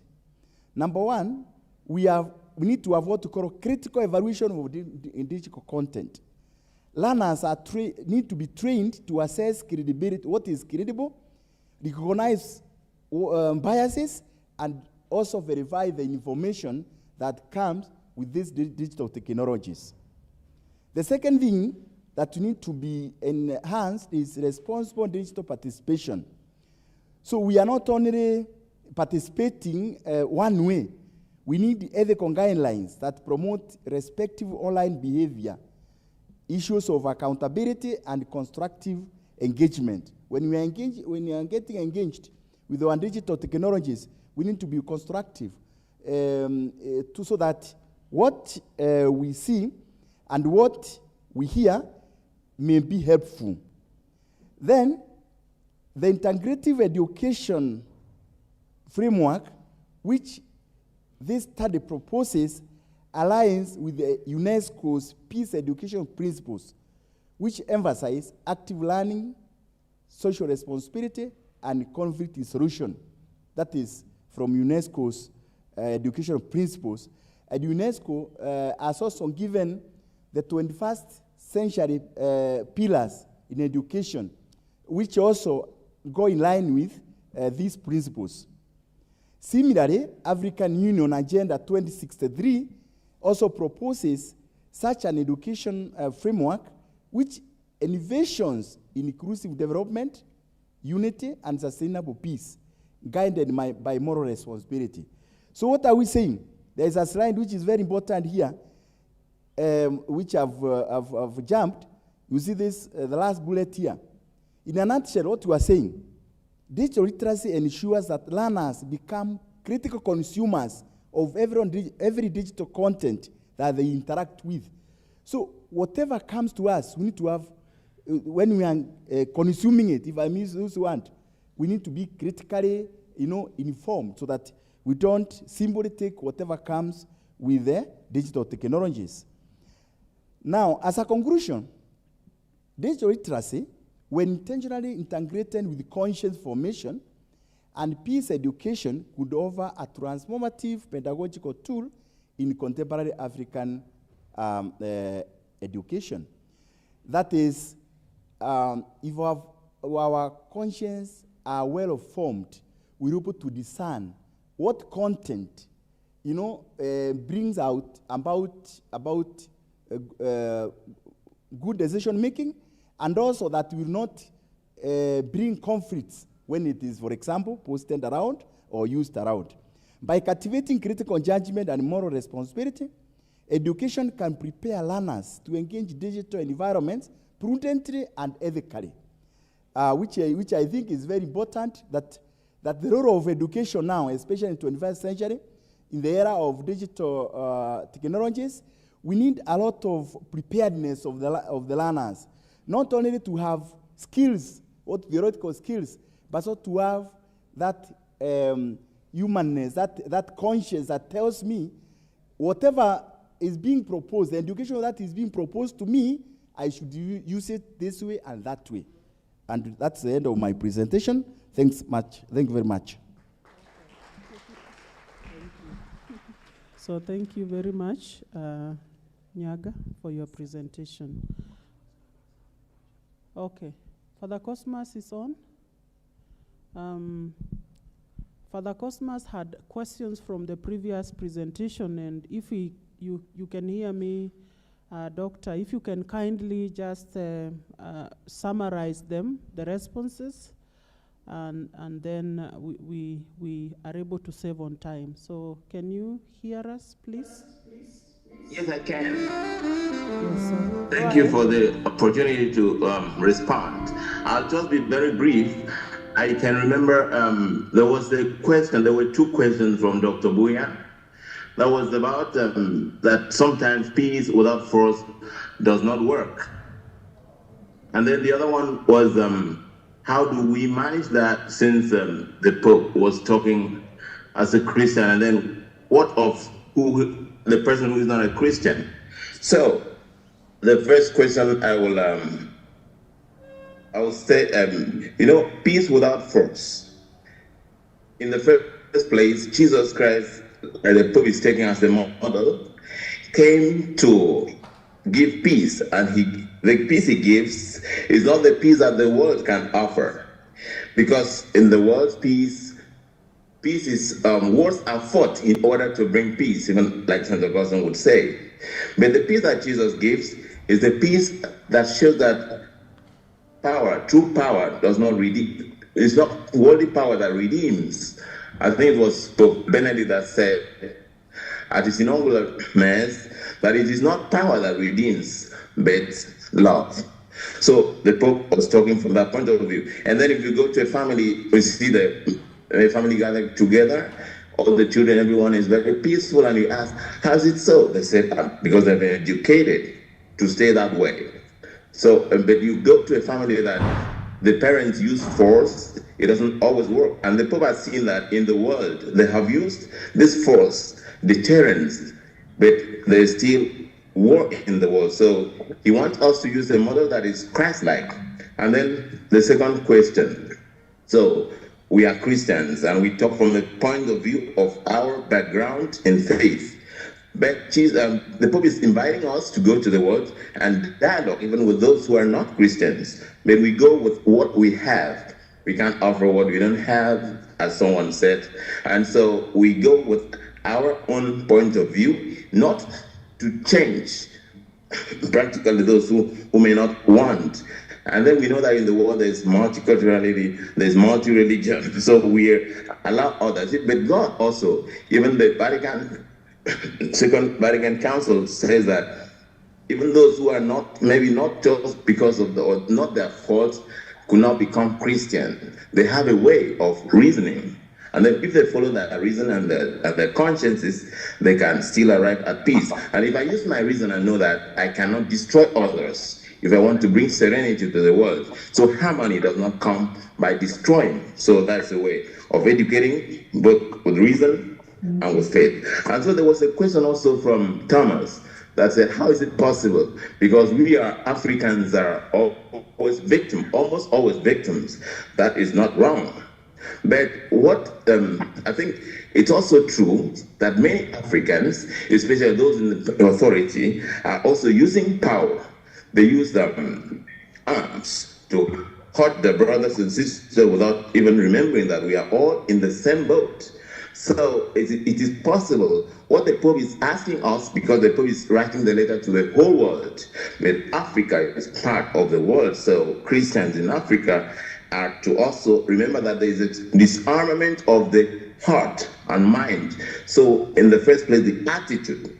We can be very violent also if we are not, if we don't disarm our ways of thought. Even the Pope talks about, sometimes he mentioned the disarming words, even the words, not only the arms that we use to fight.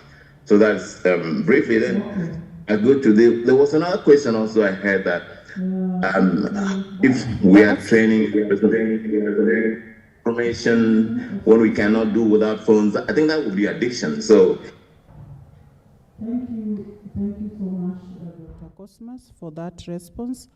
We look forward to reading the paper later. And there's a component that you missed. Maybe later in the paper you can think about the goodwill of the protagonists, you know, those involved. And sometimes when they are not, there's no goodwill, political or any other, then it's difficult to resolve. Okay, thank you very much for your indulgence. Now, we have the next presentation by Omojola. Are they there or not? No. They are there? He's presenting. So we request kindly that if you can summarize your presentation, if possible, even in 10 minutes, you will have done us justice because of the constraint of time. So welcome, please.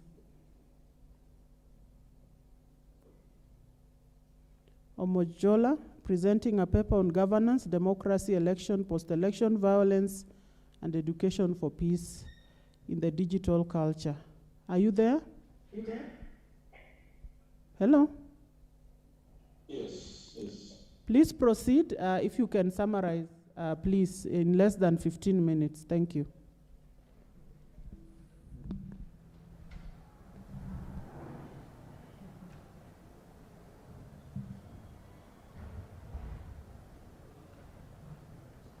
Please proceed.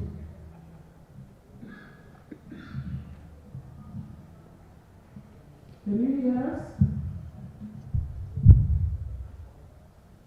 Omojola?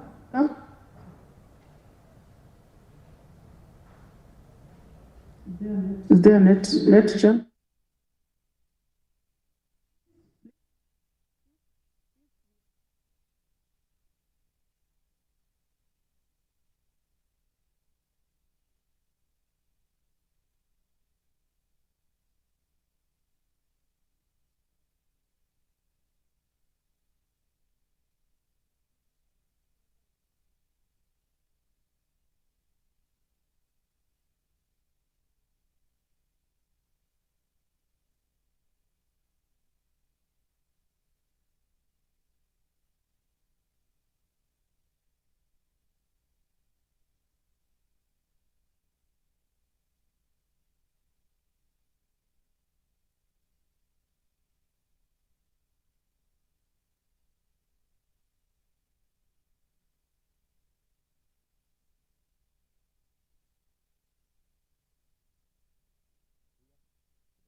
My name is Alfred Mivule, and I'm a student here at Tangaza. in my third year of philosophy.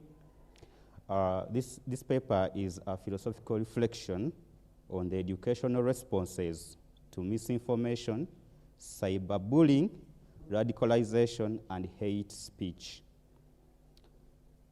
I am very sure most of you have a copy of the abstract. I'll skip that. I'll go straight to the introduction.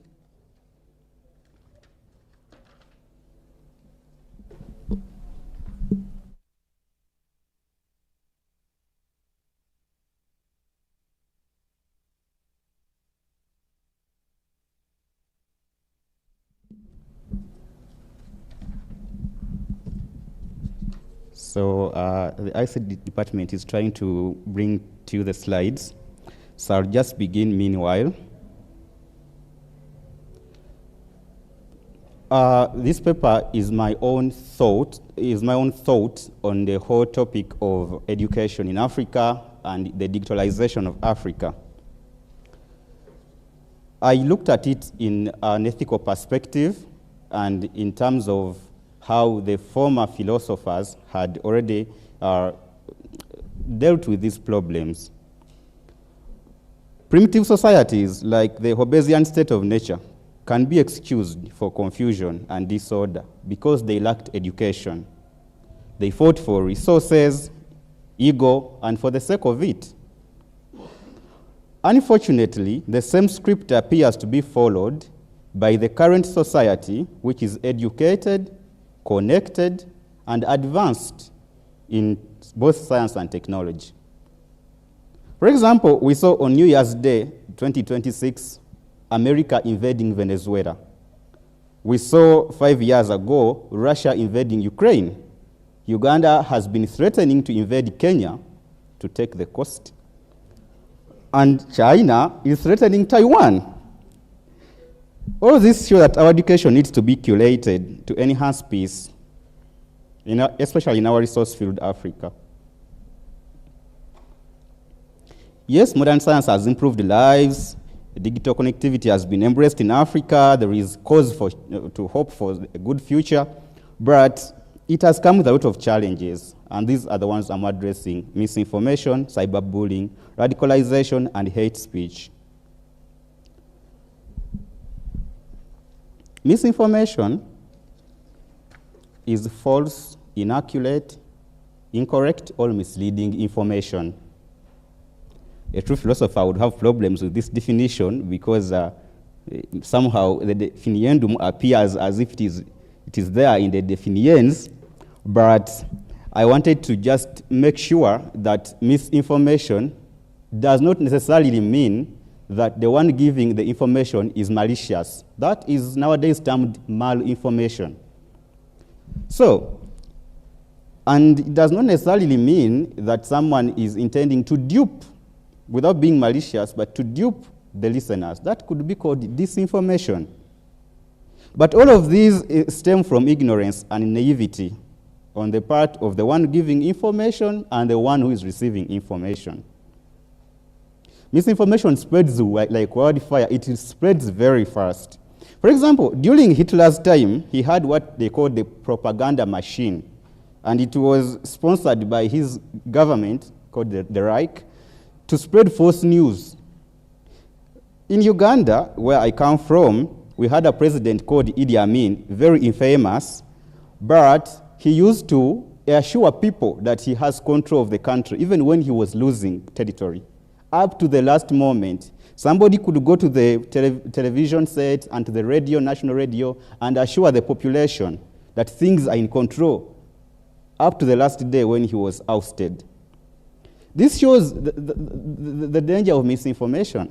When you look at what is happening in the United States, the MAGA, a sub-branch of the Republicans, are lying to the Americans that vaccines are dangerous. So they are making people to fear using vaccines.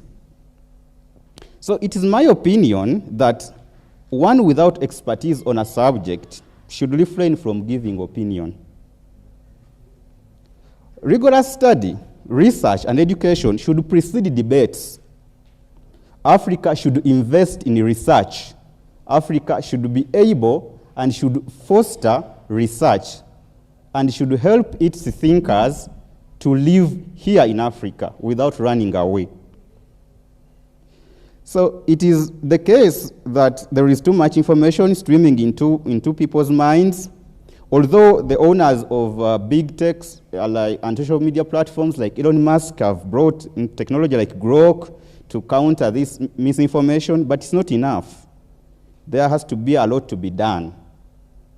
Now, there is a French philosopher called Jean Baudrillard. He had talked about this stream of information, too much information happening. It's a distraction. He called it simulacra and simulation. A simulacrum is false information. It's an image without reality. It is like what people are getting nowadays online. Most of the things on TikTok, it is a struggle to find original content on TikTok. So, too much of simulation causes hyperreality, whereby there is a problem where one cannot distinguish between what is real and what is not real. So the education in Africa should combat misinformation, disinformation, and malinformation.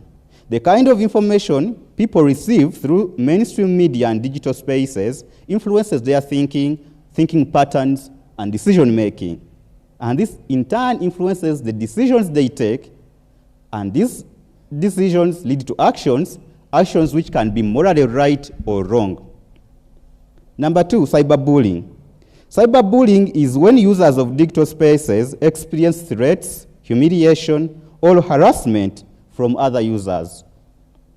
It is experienced when an individual, all individuals attack another, sometimes due to difference in opinion, to the end that the attacked user may feel defeated altogether. There is an instance that happened 3 years ago. A Kenyan blogger went to Uganda. Vlogger or blogger went to Uganda. She was excited to see Uganda. She calls herself Miss Rudy. Then she mentioned that she has never expected there are national parks in Uganda. This angered some sections of the digital users, and they went ahead, attacked her. They did not even take time to understand that this was her first experience in Kenya. People who do cyberbullying, the bullies, are always intolerant, dismissive, and very insensitive. Now, this is because of the inadequate education people receive in Africa. It's only because people are literate, but they are not educated. When Plato, in his Republic, dealt with the issue of education, he was thinking that education should be intended to create a just, harmonious society, enabling individuals to be virtuous. To be virtuous is to be a morally good person. So it defeats the purpose of education when educated people live and behave worse than the uneducated. Most of the conversations I see online are insults. I don't know whether I have the bad algorithm. They are back and forth conversation which amount to nothing at the end of it all. So, but the other side of it is that cyberbullying causes a lot of harm, and this is against what we want to create as a society of peace, a society where every individual feels at home. Plato calls society an individual writ large, an enlarged individual. So it should be that no member of the society experiences bullying online to the end that they even consider taking their lives. Number 3 is about radicalization. Radicalization is a regression towards extreme views of either side. It is a process that springs from misinformation and cyberbullying and boomerangs back to the same. Like one slowly starts to adopt extreme views on life in opposition to the prevailing attitudes. The views can be about religion, politics, or social welfare. These views can be extreme liberal or extreme conservative. So sometimes those who are radicalized tend to think they are correcting the society, correcting in quotes. It causes a feeling of anger towards those who are not radicalized. And unfortunately, the youth are the main targets. Now, the educated youths in Africa are the targets of extreme radical groups. For example, the youths in eastern Kenya along the coast and in those counties of Wajir, Mandera, near Somalia are very much prone to joining or to being recruited by Al-Shabaab. This is a problem in education. Education is insufficient. It is not helping the learners to be creative and innovative. But education should. Education in Africa should encourage learners to be productive and bring value, not to be idle and wait for value. So, when you look at what Viktor Frankl was meditating about in his logotherapy, he talked about the inherent search for meaning, a topic which is big in psychology. This search for meaning is an existential void that every individual wants to fill. Now, humans are drawn to ideologies that help them fill this void so that they can have a sense of their reality. Radical ideologies sometimes offer this help. So education in Africa should address this concern too, that a young learned African is balanced and can neither sway to the far right and not to the far left. Fourth is hate speech. Hate speech is public speech or even writing that is discriminatory, biased, or prejudiced of an individual or a group. It is often offensive towards others' ethnicity, religion, sexual orientation, race, etc. It is like a disdain towards those who are not different, towards those who are different from us. It's a hate, as it says. It's hate speech. While many researchers have dealt with this topic, very few have been able to point out the root cause of hate speech. The root cause is here: poor education, insufficient education. A truly educated person is one who has shed off all prejudices and clearly sees through the pedestrian stories that push agendas. Like the man moving from the cave in Plato's allegory of the cave, an educated man should take painful effort of shattering the chains of hate. It is like an ecdysis, a shedding off of skin that comes at a cost, whereby one has to confront one's tribe, the limits of one's religion, the understanding of sex and sexuality, challenged by the education one receives. And there is a new facet of this hate speech that has come in Africa that is like coming like demonization of all whites. It's a sort of reverse racism. When you look at what is happening in South Africa, the xenophobia experience, you see how the Zulu look at Nigerians as invaders. It is hate. Hate speech fuels these movements. When you look at people who generalize that all, a certain ethnic group are all witches, that is hate speech, because it is a fallacy, a logical fallacy of hate generalization. So those who do hate speech online and here in our day-to-day lives tend to think they are giving honest opinions about reality. They are Kantian, they say. If the truth shall kill them, let them die. But I propose that it is more prudent that if the truth shall kill them, then I will not say it. Or, if the truth shall kill them, then I'll say it in a way that does not hurt, in a way that builds, in a way that empowers. Echoing the words of John Stuart Mill, who proposed that we should maximize happiness and minimize pain.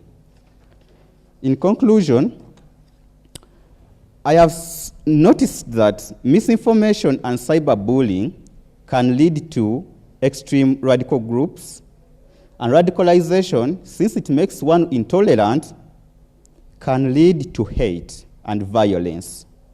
So hate speech in digital spaces qualifies to be cyberbullying, and radicalized people suffer due to indoctrination and misinformation. So these four evils are interconnected, with one leading to the other. The pedagogical methods and content in Africa have so far failed to address these problems, and this presentation has argued that education should play a role in confronting them and maximizing the happiness of learners, thus reducing suffering. In this way, we shall have a virtuous society in Africa filled with happiness, peace, and harmony. Thank you for listening. Wow, let's give Alfred a clap. Give him a good clap because of this reason that he is one of our students in third year philosophy at Tangaza. And so thank you, Alfred, for the courage to share your thoughts and ideas with this symposium. I would like to give one more presenter a chance, then we can ask, questions, at least one for each of the presenters. I don't know whether the online people are there or not. If not, there. Huh? Cannot speak? Oh, not yet. Okay, fine. So we can have one more. John Joseph Anthony, if you can come and present your paper, please, in less than 15 minutes. If you can manage, that would help us.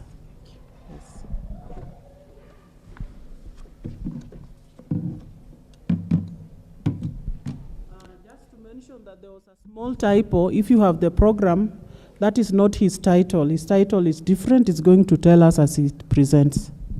Thank you very much. Good afternoon, House of Intellectuals.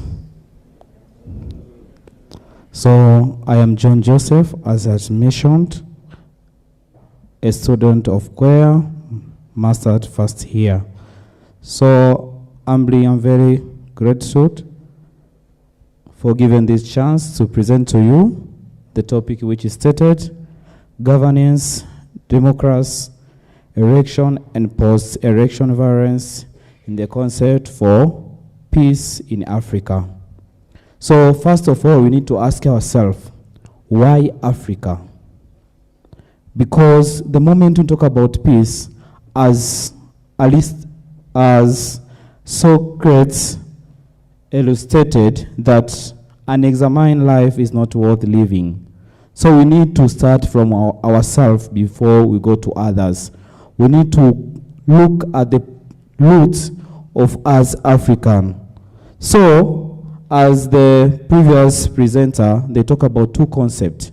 In order to understand about this concept of governance, democracy, erection, and post-erection violence, we need to go hand in hand with those two concepts. The first one is concerned with the concept of Ubuntu. So, when we talk about Ubuntu now, we need to take that concept of Ubuntu in our globalization words. So we need to take it in a different manner, not in a way which before the colonization or our ancient was there, they were just used to live. So for us, we need to take it in a different way, in a modern way, that we live together as a brother and sister for the sake, as the first presenter or the keynote speaker, when he said that we need to live under divine law, that everything which you are believing it, we need to put God first so that we can be able to maintain peace. Then the second one concept is about the state of nature. We need to understand the state of nature before we deeper or involve on this concept of democracy, governance, erection, and post-erection violence. So for me, I go hand in hand with the concept of John Locke, who believed that before everything, human, he was a reasonable being. So for him, he was moral, capable for existing without governed by anything. It is only because the property which he owned now force him at least to make a certain things which can be able to govern him. That is what he called him as the government. Then when we look also to Rousseau, he just spoken also about, for us, it is only the matter of state or the society, or which in our African way we call Ubuntu, and the property, they're the one just make us to form the government so that we can be able to lead by ourselves. Therefore, from the abstract itself, if you see it very well, you see that there is major word which is supposed to be at the part of concern. The first one is governance, because why governance? As what I said, because our dignity as human being is going slow down day after day. Then, when we talk about governance, it's supposed to go hand in hand with democracy. So, the moment you understand what democracy is, you can be able to bear now and act as a good citizen, or when you are a leader, so that you can be able to enhance time for election to be a peaceful election. So let us understand what are the main things which you need to know from this topic. So the main thesis here, are we going to delve or to start on an argument that stated that weak governance structures significantly contribute to election and post-election violence in Africa by undermining trust in democratic institutions. So in this part, I will just divided my main argument into two formats. The first format I will argue for, mean that I will accept that this argument of that weak governance are the source of election and post-election violence. Then the second part, I will argue against, or I will argue contra in a Latin form. So in argument contra, I will show how not only the weak governments can be the source of election and post-election violence, even the good governance can be also the source of election and post-election violence. So begin with the first part of arguments, which is argument 4. The first point which I want to argue with you is stated that weak independence of the Electoral Commission and so judicial response. So, as you know, institutions such as parliament, courts, electoral bodies, and administrative agents translate governance into concrete structure that regulates societal interaction.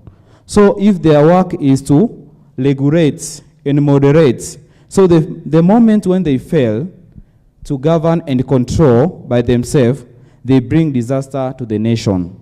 The good example which I can delve on it is the one of election which happened here in Kenya at the year 2007 and 2008.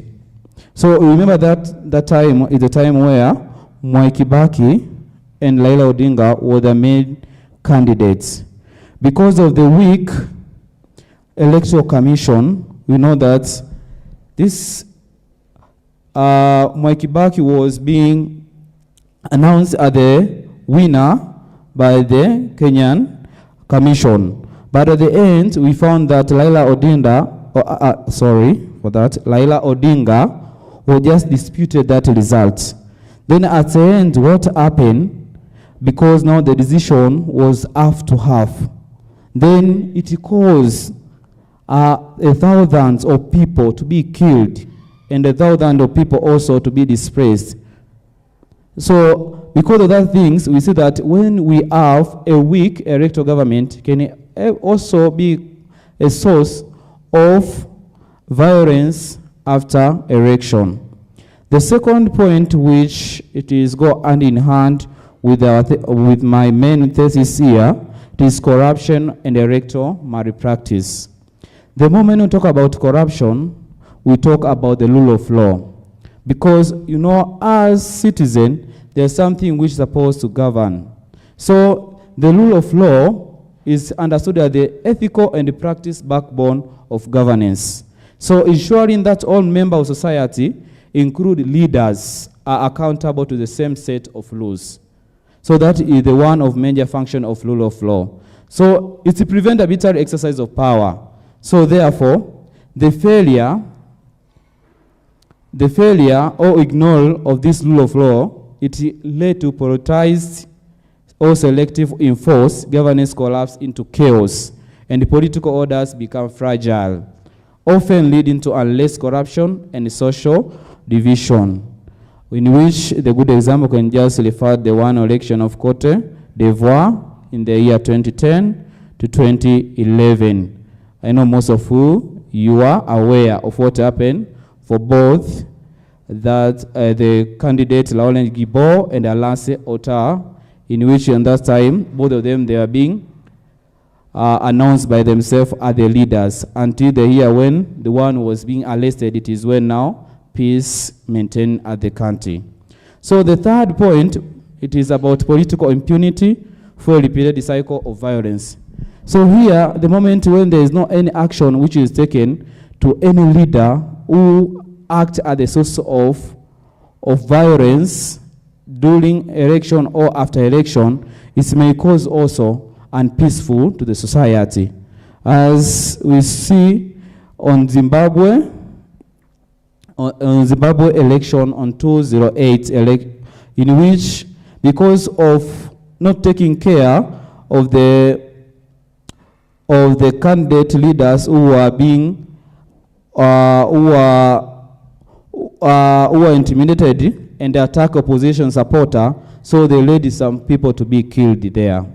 Then let us move to the second part, which talk about the argument against. So concerning with the argument against, for me, on this second part, I just have only 3 points in which I just elaborated very short. I just mentioned, then I will explain in at a whole. So here I just shown that not only we government can cause election or post-election violence, but also when you have a very strong governance, when there is no a very clear stability, they can also cause violence in the nations. So the first point here is about election violence can occur even under relative strong governance. Then the second one on this part is ethical, identity, and historical conflict play an independent law. So we need to talk about our ethnicity, especially to our leaders. Then the third one is peaceful election can occur despite weak governance.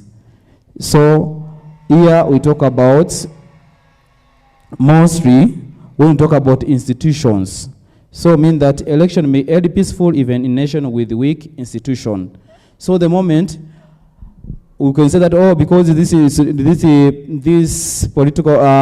institution is very weak, so they can able not to maintain to apply a free and fair election. We just given the good example from Ghana. In the year 2016, they are able, despite of having a weak institution, so the government, they are able to maintain peace after election. Therefore, I would like to leave you the question for you of discussion. So ask yourself, can the people actually be governed? If it is yes, is it reasonable to expect citizens to behave logically or do history, identity, and inequality influence their decision in a way that make democratic living more difficult? And lastly, we need to ask ourselves, are democracies merely about periodic election? Thanks very much for the listening. Okay, please give him a clap. Thank you, John Joseph Anthony, for your presentation. Yes, please allow us to take one more presenter who is presenting from Zimbabwe, and then we shall ask questions as fast as it is possible. Norman Chivasa, if you can hear me, please, less than 15 minutes. If you can make in 10, you would have done us justice because of time constraint. Please proceed. Thank you very much.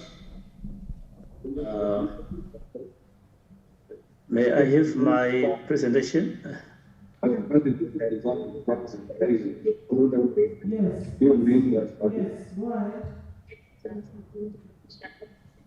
Yes, go ahead. Hello?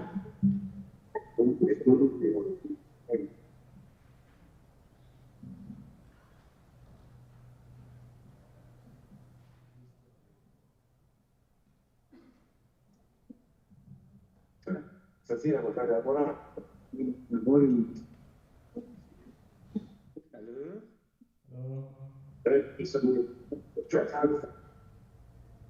go ahead. Can you Yes, can you see my presentation? Yeah, we can see your presentation. Please go ahead. Thank you. Can you see my presentation? Yeah, we can see your presentation, but your background, please. A lot of noise in your background. Hello? Please, can you mute yourself? Hello?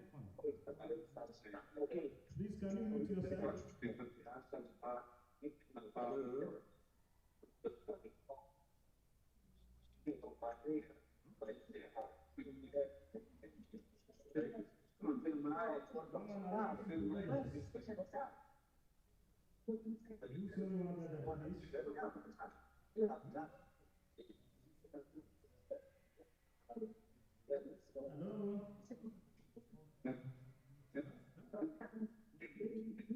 Please.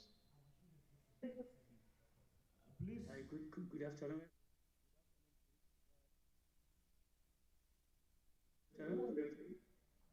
Good afternoon.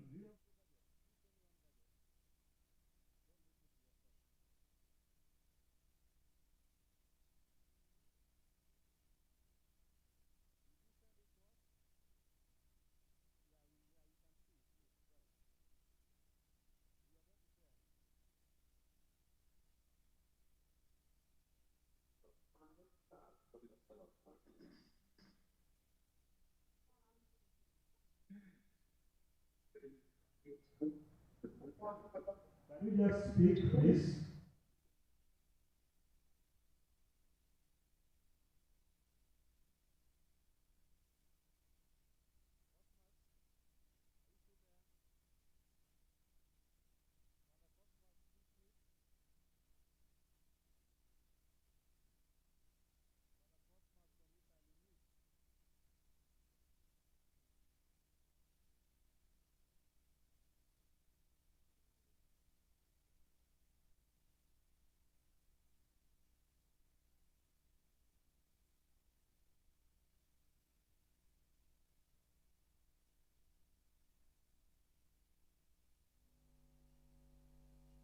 We are sorry, Norman, there is some kind of disruption to your presentation. We request that you proceed even if you cannot see your presentation as we work on muting the noise, please. So proceed, Norman. My goodness. It's not possible. If you are not able to do it. You just speak, please. Please, just do your presentation. Okay. Prossima fermata, Gregorio VII.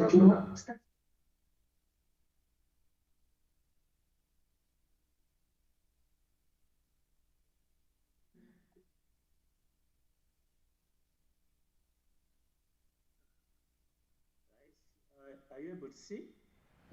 Go ahead, please. Yes. Hello? Yes. Okay. Good afternoon, everyone. My name is Norman Chivasa. I'm presenting on the title Shona Peace Tradition, its potential to build and sustain peace in post-colonial Zimbabwe. Here is the presentation outline.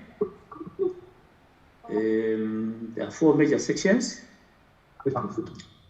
Let's move on to the next slide. Right, this slide gives you the purpose and the scope. Basically, I'm focusing on limiting myself to indigenous knowledge systems around the conflict transformation in Zimbabwe. And the presentation is informed by Afrocentric methodology, which is contextual. And with regards to peace, I've limited myself to peace is understood by local people in Zimbabwe as opposed to the negative and positive peace, which is informed by liberal frameworks. So I've limited myself to peace within the context of the Shona people. In their language, it's called Rinyararo, which is equilibrium between human beings, ancestral spirits, God, and the environment. So that's how peace is understood. And in terms of research positionality, I'm reporting this research to you as an insider. So some of the information that I'm going to report are based on personal experiences. For the past 50 years, I've been a member of the Shona Society. I'll continue to be a member of the Shona Society. Let's move on to the next slide. Right, historical context. With historical context here, I'm basically talking about the Shona people that they have inhabited the present, the country now called Zimbabwe around 100 AD. It is assumed that they migrated from the Congo forests or Tanganyika. So they developed their own cultural system in the country now called Zimbabwe. Okay, so what do we mean when we say Shona? Where are we coming from? You need to understand that in Zimbabwe, citizens are identified by their linguistic dialects. So Shona is not like an ethnic name, but it's a group of linguistic dialects consisting of 5 different ethnic groups that share linguistic dialects. So in Zimbabwe, we have about 16 ethnic groups, and the Shona people constitute about 80% of the Zimbabwean population. So numerical size was not the reason why I chose to study or to focus on the Shona, but the perpetual existence of a tradition, a peaceful tradition, which I have called Shona peace tradition. That is the reason why I've chosen them. Another thing that we need to understand is, as part of the background, is the impact of colonialism. Zimbabwe, the country now called Zimbabwe, emerged from a protracted conflict between majority Black Africans and the minority European settlers. So Zimbabwe attained independence in 1980 after this protracted conflict. So in terms of cultural resistance and peace tradition, as I've alluded later on, I have limited myself to the concept of peace. I've limited myself to how it is understood in traditional Shona society, that is peace as equilibrium, as harmony, as interdependence between human beings, their ancestral spirits, God with a capital letter G, G-O-A-G-O-D, and the environment. This is in contrast to the liberal peace, which defines peace as negative and positive peace. And with negative peace, it means the absence of direct violence, where you see people fighting, holding guns, etc. And positive peace, which relates to the presence of equality, gender equality, justice, material well-being, among other things. So I have distanced myself from this conceptualization because I'm limiting myself to how peace is understood within the Shona society. Let's move on to the next slide. In terms of methodology, I've already highlighted that I've used the Afrocentric, which is contextual, it's historical, and contextual, it builds on people's lived experiences, their cultures, their everyday life. I have also highlighted that I will use the conceptual analysis. Concepts are critical. One of the concepts that I have used is the concept of peace. I do understand that there is no agreement or there is no singular definition on the concept of peace. But in this case, it's important. I've focused on how peace has historically been understood, how it is perceived among the Shona people. For them to say there is peace, there are certain features. For example, one of the features is that when a family is living in harmony, there is no one who is sick, people are going, children are going to school, everything seems normal. That is interpreted as peace in the Shona society.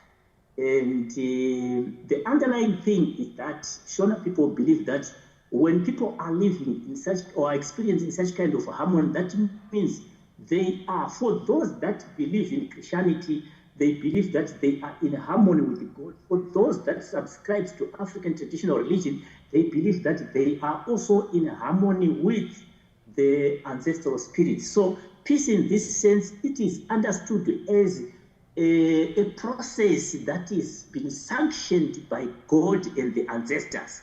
And this is different from the liberal peace, where you need a strong government with strong and effective institutions that makes sure that people have goods and services, they have security.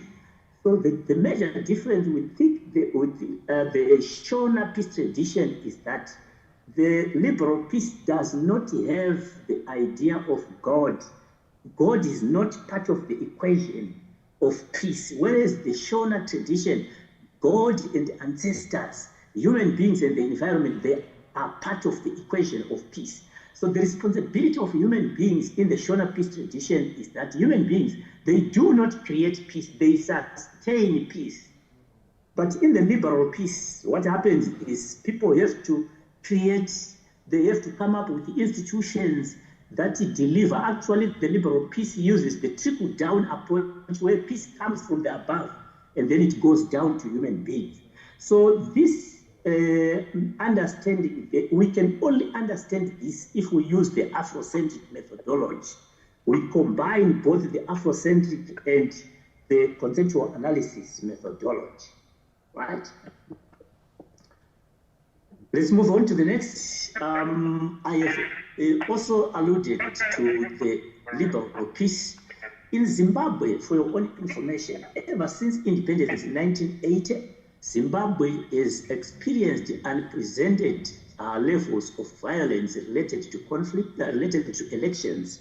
For example, after independence in 1980, Zimbabwe instituted a public policy post-conflict framework called the reconciliation policy. The thrust of this policy was to unite whites and blacks. So this policy, it actually overlooked polarization between blacks and blacks. And as a result, that oversight led to the emergence of a conflict in what is popularly known as the Gukura Wound, in which military was actually used to quell what was considered as insurgents in the Matabeleland region, the western side of Zimbabwe, right? So liberal peace was actually employed, and it actually it expressed itself through the reconciliation policy. After that, then around the 1999, following the emergence of the multi-party partyism in Zimbabwe, election violence erupted around 2002, 2008. It actually reached unprecedented levels. And then from there, there was a unity government. In 2013, there was another policy again, peace building policy again, and organizational healing, integration, and reconciliation. But then it remained a paper tiger because it was informed by liberal peace. Excuse me, please, Norman, if you can give us the summary towards the end. Time is not on our side. Thank you. All right.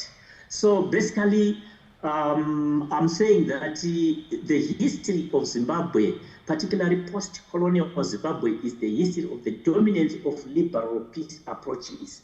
So this is one of the reasons why I am suggesting that there is need to adopt a bottom-up approach using the Shona peace tradition as a framework, right? So my last slide talks about the features of Shona peace tradition. Number one, it subscribes to the philosophy of Ubuntu. It is also restorative in nature, and it also embraces spirituality. So these aspects, they are not found in the liberal peace tradition. So the relevance of the Shona peace tradition to peace building in Zimbabwe is that the Shona peace tradition is building on local culture, and it embraces restorative conflict resolution. It actually complements formal institutions, and then also it integrates indigenous knowledge system with contemporary peace building models. So in other words, we are saying that for all of these years, Zimbabwe came up with more than 5 peace building infrastructures, but still people continue to live, peace remains a pipe dream.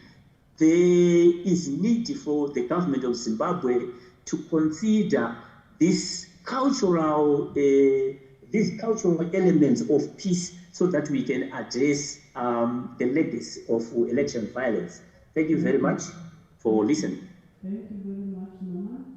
We look forward to get the full paper and read other details that you could not present in that short time. So I want to give the floor an opportunity, if you can just mention who you are asking the question. We had the presentation of Timothy, that of Anastasio Nyaga. Timothy had to leave, but we promised to take his questions. We can answer some, but then those that he needs to answer, we will take to him. Then we have, Alfred, we have John, Joseph, and we have Norman. Please, if you can raise your hand so that the microphone can come where you are, direct the question, be as brief as you can be. The hands are already here, 3 this side already. Okay, fine. So if you can say who you are directing it to, and then we can, yes. Please. Okay. Thank you. I direct my question to John, Joseph, Anthony, and the last presenter, I think Norman. Anthony and Norman, direct question.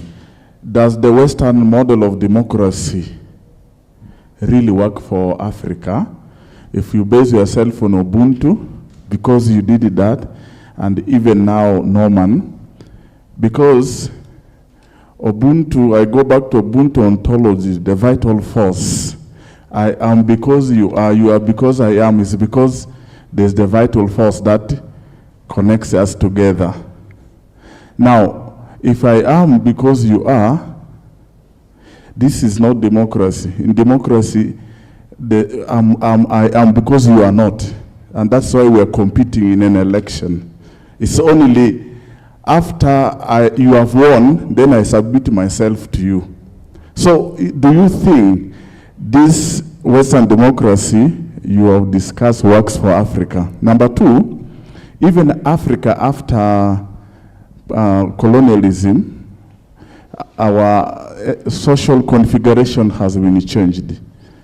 Even not appealing to Ubuntu still, with the current social configuration of Africa, do we think that Western democracy model works, or will be always talking about post-election violence? Thank you. Thank you very much. Next.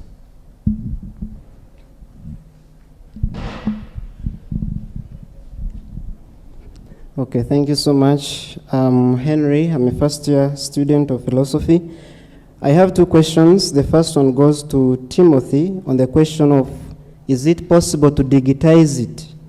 So looking at our traditions being inherited, having spiritual connections, and communal in nature, how effective would digitization be if by the very nature of Ubuntu, it is more of physical and on ground?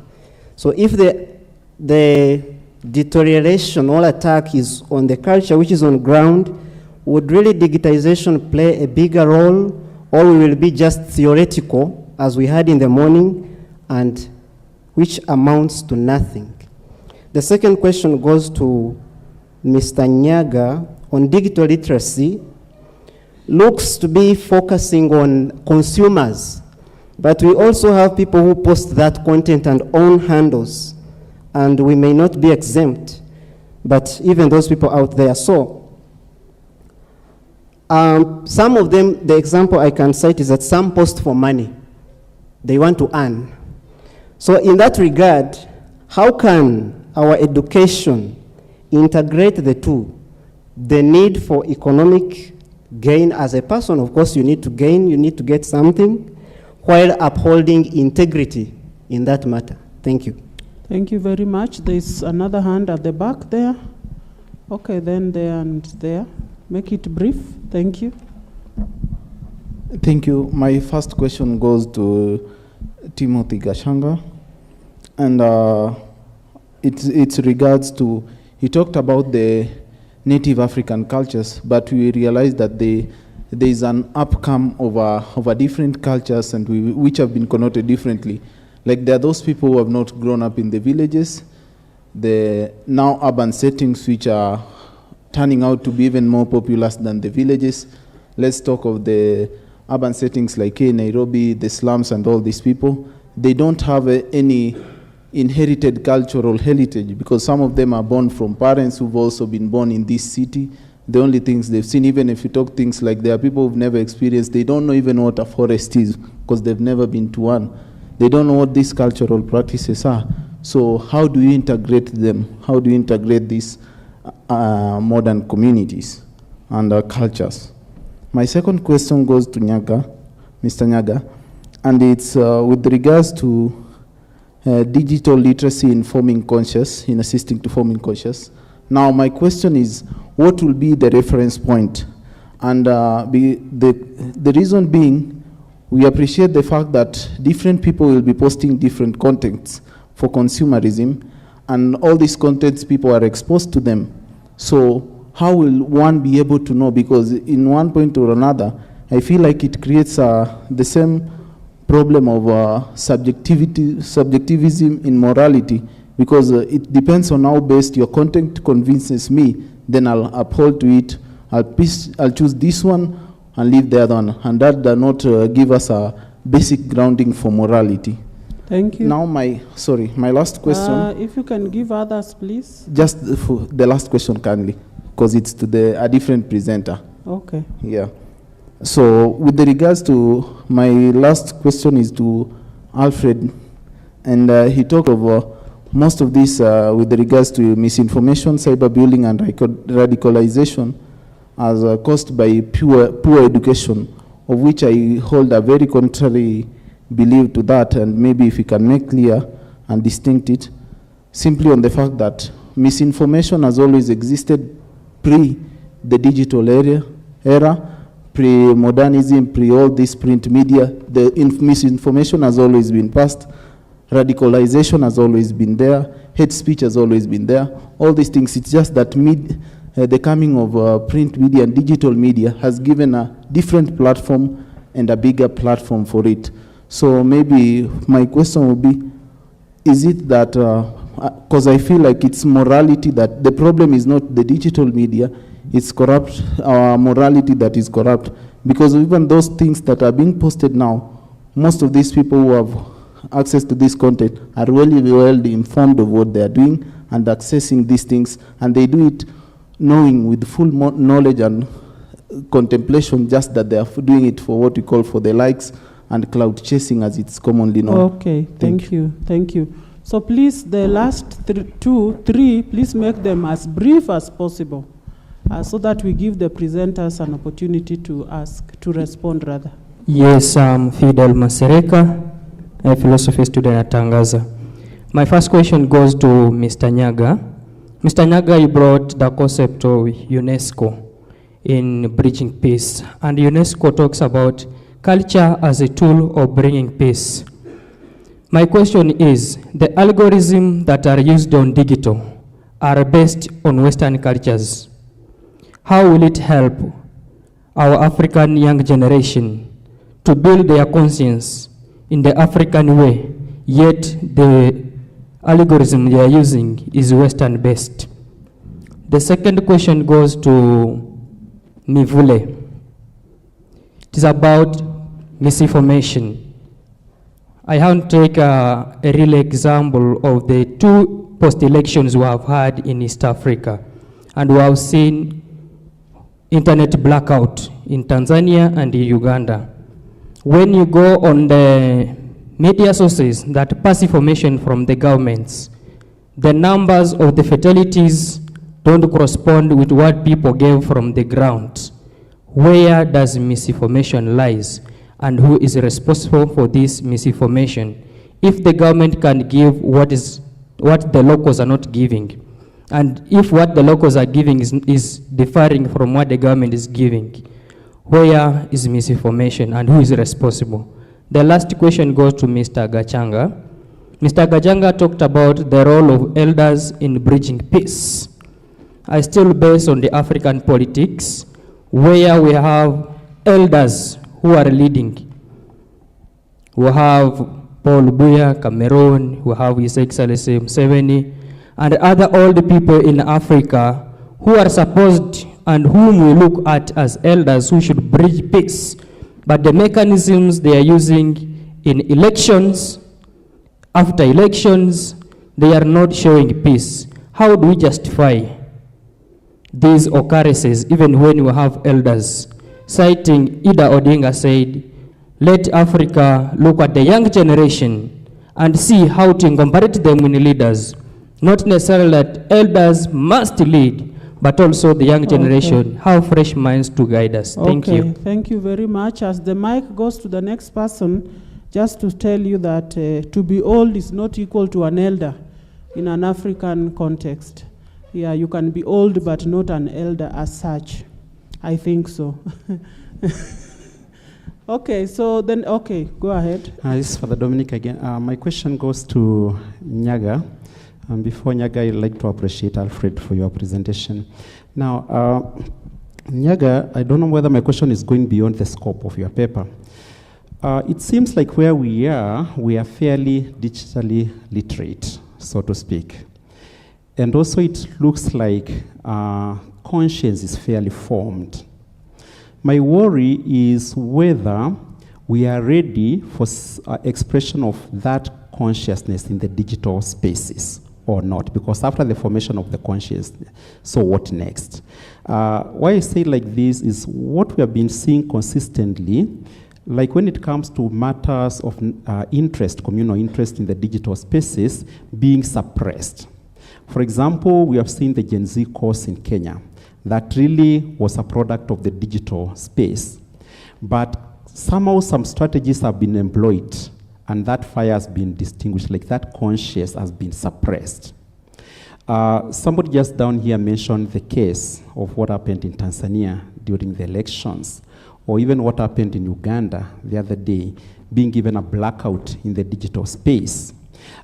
We've seen cases whereby like people blog and bring the communal consciousness in the front of the digital spaces being distinguished, maybe arrested, abducted, stuff like that. But the question is, are we really ready for the consumption of, this conscious? Thank you very much. There is somebody on the other side. Just one, that one, please. And then we can go to the rest. We will still interact with these people if time allows us. So you, and then lastly, there is a gentleman at the very back whose hand was up much earlier. Okay, my name is James Mackenzie, and my question goes to Mivule. about misinformation. Now, my question is, can a community claim to be let's say like peaceful in this case where we have misinformation or false beliefs which unite them? Like for example, when we go to our African societies, we have these ancestor spirits, and they could solve the issues to do with the inequalities. Now, can a community be sustained by those false beliefs? Thank you. Thank you. The last one, after the last one, as the mic goes, I will give a chance to the minority, that is Norman, who is online, to take the question that Dr. Mundua had asked, and then we can give the rest. Thank you, Brother Lucas Mongeri. I wish to ask the presenter by the name John Joseph, who presented on governance, democracy, elections, and reference to post-election violence, particularly in Kenya. My question is, in his presentation, he mentioned that there are moments even where we have good governance and times also poor governance. On either case, there are moments whereby we have electoral violence and conflict. Why should we have electoral violence and conflict where we have good governance? Because we could have expected that chaos and the conflict should only arise when there is a poor governance. What is lacking and what needs to be done? Thank you. Thank you very much. I had a question for Alfred about censorship. I wonder what you would say about it with regard to this cyberbullying, misinformation, and the rest. Can it help, and is it a good thing? Thank you. I want to ask all the presenters to please come up so that it's easier to respond one by one, but that Norman will start. Please be brief as possible, consolidate the response as much as possible to save on time. So Norman, please respond. Okay, thank you very much. There are two questions. The first one, do you think Western democracy works for Africa? Go on. Bimosa. To come.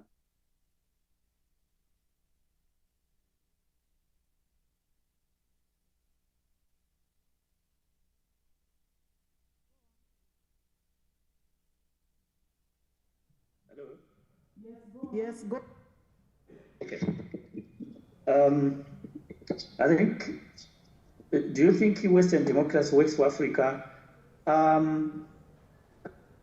want to believe that we live in a global village, and as Africans, we are not in an isolated continent. Not everything from Western works for Africa. We can borrow some elements. Probably we do not need Western democracy in its entirety. We probably need to borrow certain elements and combine them with our African under our concept of democracy, and then that's the only way we can move forward.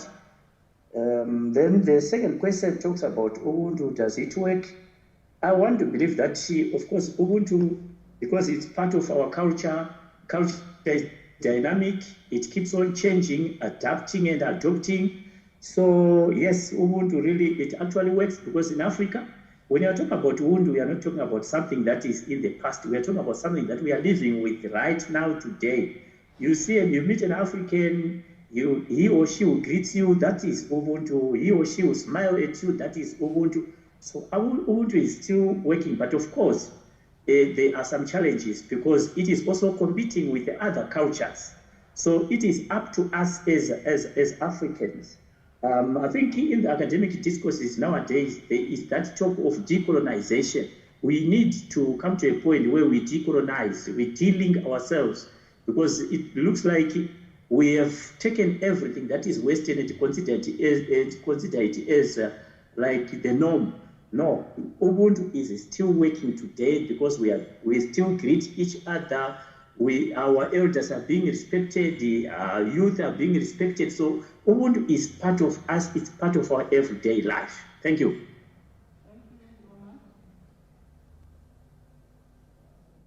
Thank you very much. I want to briefly respond to the three questions. One was from Ocheng. Did I get your name clearly? Ocheng. Yes. Yours was more like a comment because you said that misinformation existed before the digital space. And in fact, during my presentation, the two examples I gave, the Hitler propaganda machine and Amin's lies, happened before the digital space that we know.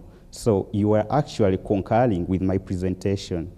So I'll share with you a copy of this paper for your kind perusal.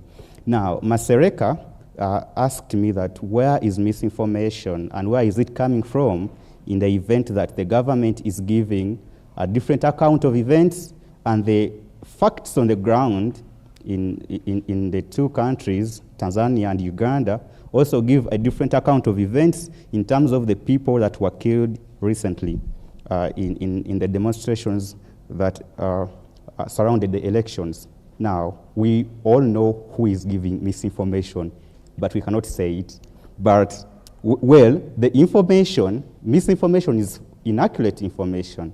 So if the facts on the ground say otherwise, then possibly the other party is not speaking the truth.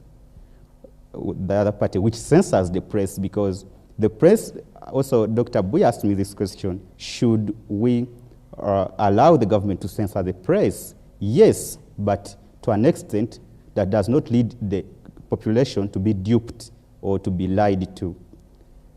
The press should be censored to avoid misinformation, but not to further misinformation. Then lastly, Mackenzie asked that, can there be peace in a community filled with false beliefs? And he quoted false beliefs to misinformation. And then he used a very uncomfortable example that the belief in ancestors and asking the mediums was a false belief, a sort of misinformation. I didn't exactly like the example because the belief in ancestors does not actually equate to misinformation in my understanding and in my presentation. But whereas we want a peaceful society, whereas we want a society that is progressing day by day, we should endeavor also to have a society that is built on accurate information. Thank you. Thank you very much. So on my part, the first question I'll just ask about, does Western model of democracy lead worth to African based on Ubuntu? So for me, I can say yes, because first of all, we need to understand the concept of Ubuntu. Remember that the moment when I say that I am because we are, even time of our ancestors, we had our own democracy. It is only Western modern democracy, just they come with a revolutionary one. Remember that in our time for our ancestors, they used to make rules in which those who are elders, they are the one who rule the society. So it means that for them, they not ask all the people to come and vote for the leaders, but only elders, they are able to select, to elect among themselves who is going to be the leader among themselves. So it means that when we talk about Ubuntu, it does not despise or put away a notion of leadership. And another thing is we are supposed to understand the notion of democracy.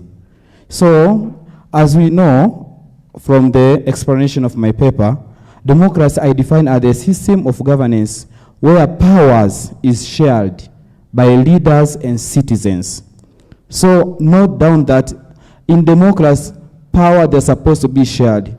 It is only misunderstanding of our leaders. That's why the moment they become leaders, they forgot about the citizens. But in democracy, power they're supposed to be shared. That's why we say the aim of democracy is not about when we talk about democracy, not about calendar, just like a calendar or a daily routine, but it is about fostering social responsibility, justice, and trust. So they need to foster these kind of things when we talk about democracy. Then the last one, the citizen, when we talk about the democracy, is not passive, but is not passive subject, but is active participants. But that's why we remember that when we will go for election, the citizen, he has all duty and mandate of choosing the leader whom we want. It is only because of the corruption or the weak of electoral commissioner that why it happened that the leader who was chosen is not the part whom is chosen by the majority, but because of the corruption which it is there. Then the second question, which I'm going to clarify shortly, why should we have violence when we have a strong governance? This one, I want to show you that's why I said that in that main thesis of mine, in which I explain that weak governance are the source of violence in election and post-election. My aim here on the second part of arguing against is that to show that despite of having a strong governance, but also we need to make some effort to heal historical divisions. Remember that we are not coming from the same villages. We have these things concerned with the tribalism, concerned with the classes among ourselves. So when we have classes, when we have tribalism, it means that even if you have a very strong very strong governance, but still violence will happen because there is no any party which will allow other party to lead.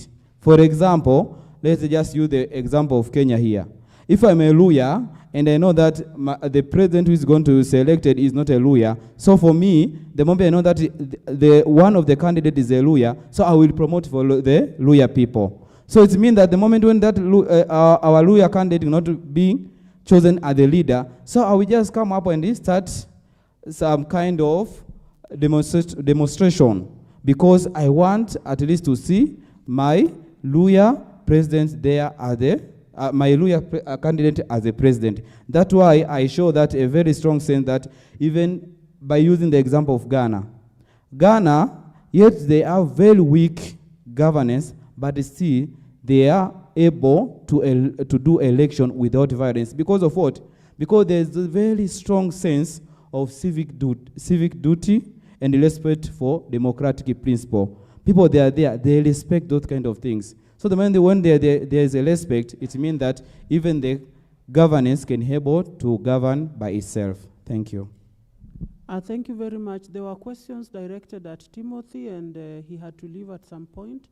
But I think one of them I answered. In the context of, if you read sage philosophy, for example, a sage is defined differently, the same as an elder. So you can be old but not elder in the sense of not being wise. There's the question that was answered earlier about power, and Ubuntu, I think, takes care of one of the other questions that somebody asked. If you distort it, it doesn't mean it isn't there. It's there, it's just that you used it, or you did not use it as you should have.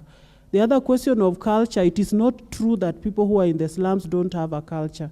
Unless your definition of culture is different, to have a culture is not necessarily to have a traditional or indigenous culture. It's a way of life.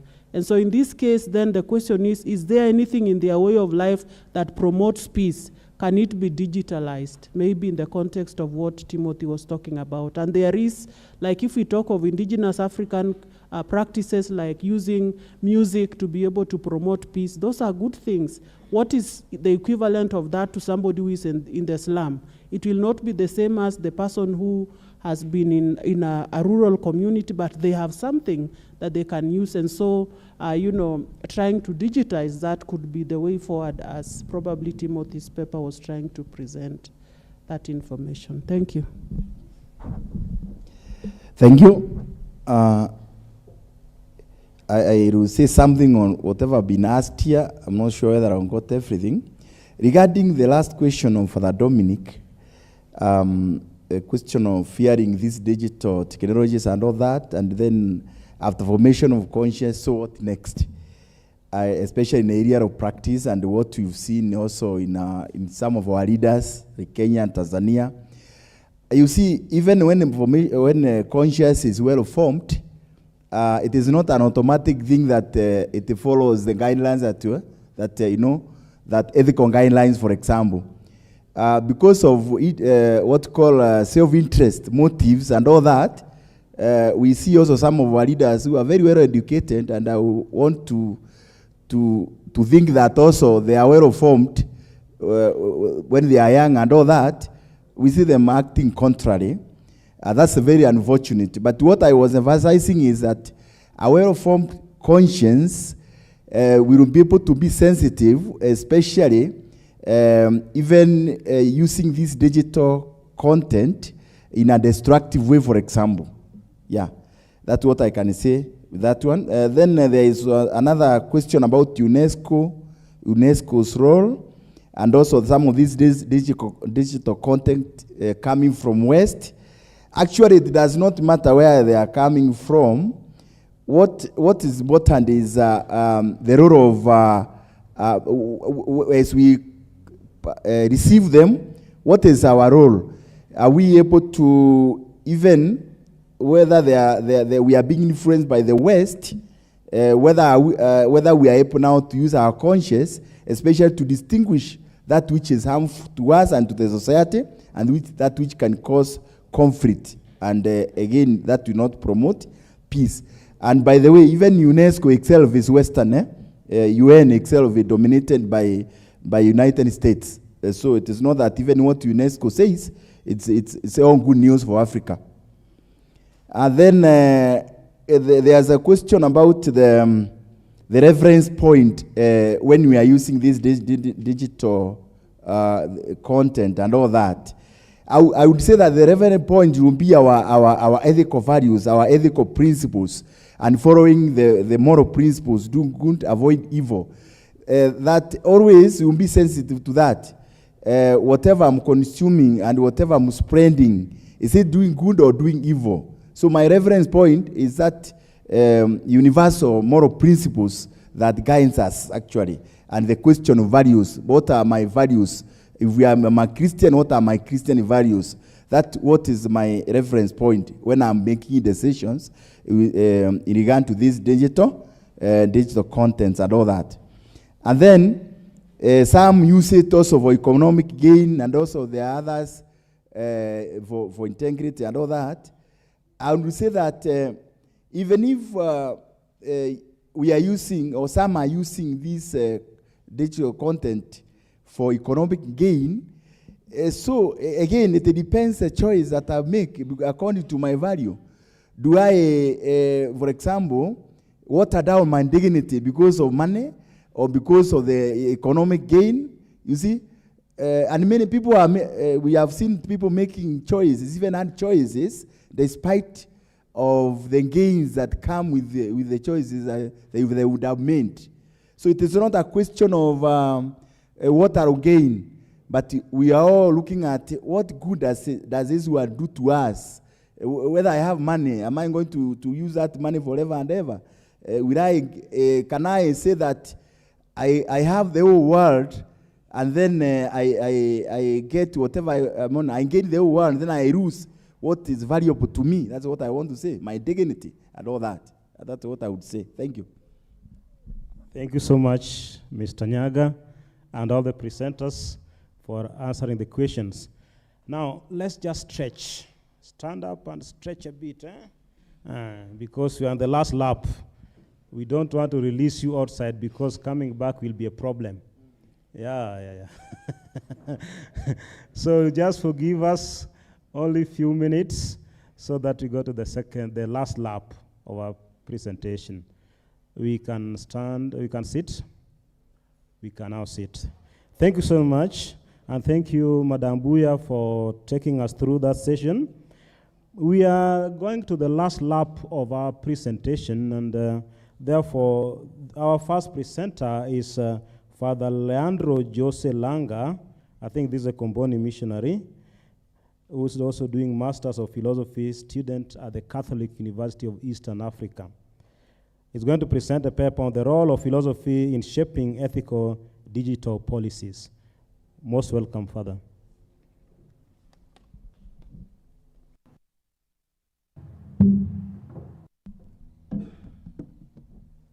Good afternoon.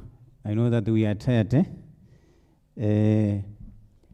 Now my topic is here that I will be dealing with the role of philosophy in shaping ethics digital policies.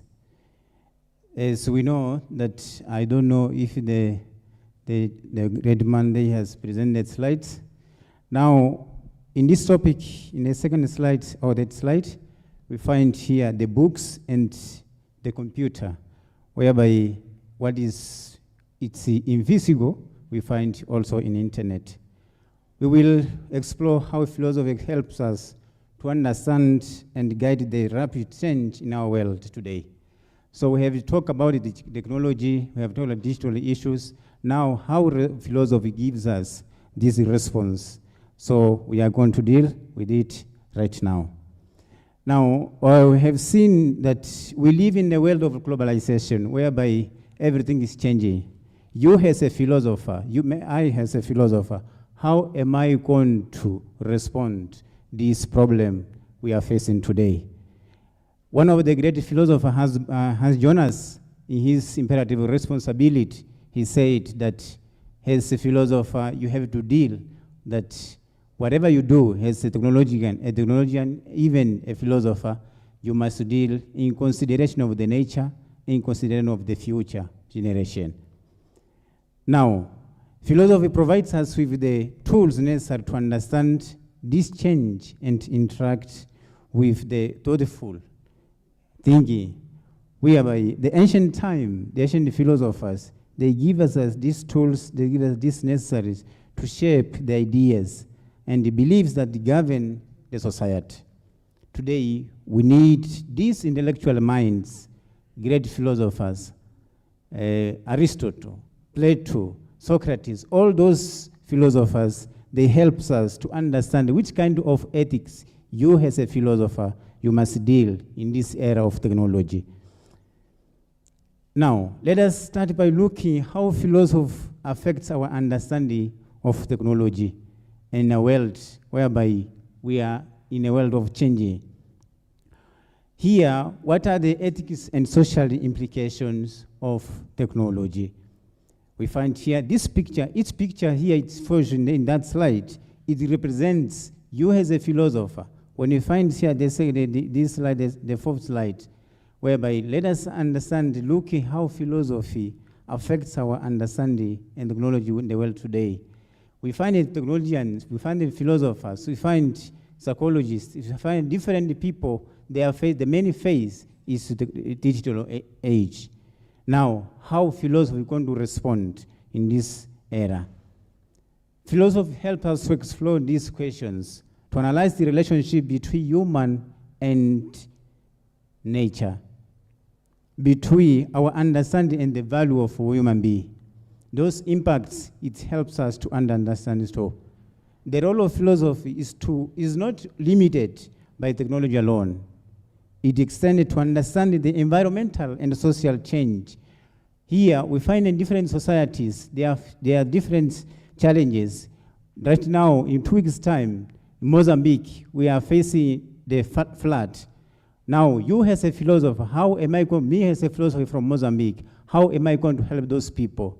One of the greatest Africanists, Joshua, he said, you as a student, when you go for university, first of all, you have to identify the problem of your village. When you identify the problem of your village, you go to university and you study the same problem. When you go back, you resolve the problem. Now, you as a philosopher now, how are you going to resolve the problem of Kenya? How are you going to solve the problem of your country? This is a role of a philosopher. Now, the environmental philosophy provides us with the tools to understand the relationship between human and nature. How can we balance progress we perceive environmental and social challenges, social and political issues we are facing in our world today? Philosophy helps us to promote justice, equality, by analyzing philosophical theories about justice, freedom, and equality. Now, we can develop deeper understanding to social and political issues we are facing especially East Africa. All the countries, all those 5 years, they have elections. Now, the election we have in East Africa, all the countries, they have their own problems. They are switch off the internet, they are switch off all those things. Those are the political problems of philosophy. How you as a philosopher, how am I going to apply this philosophy in my culture? So a philosopher is not just a theory, it's not a concept where to decide what is the essence of the things, what is the reality, but now, how am I going to practice what am learning? Now, we see how philosophy guides us. There is a hat there with the question mark. This hat, it gives us that here we have those problems.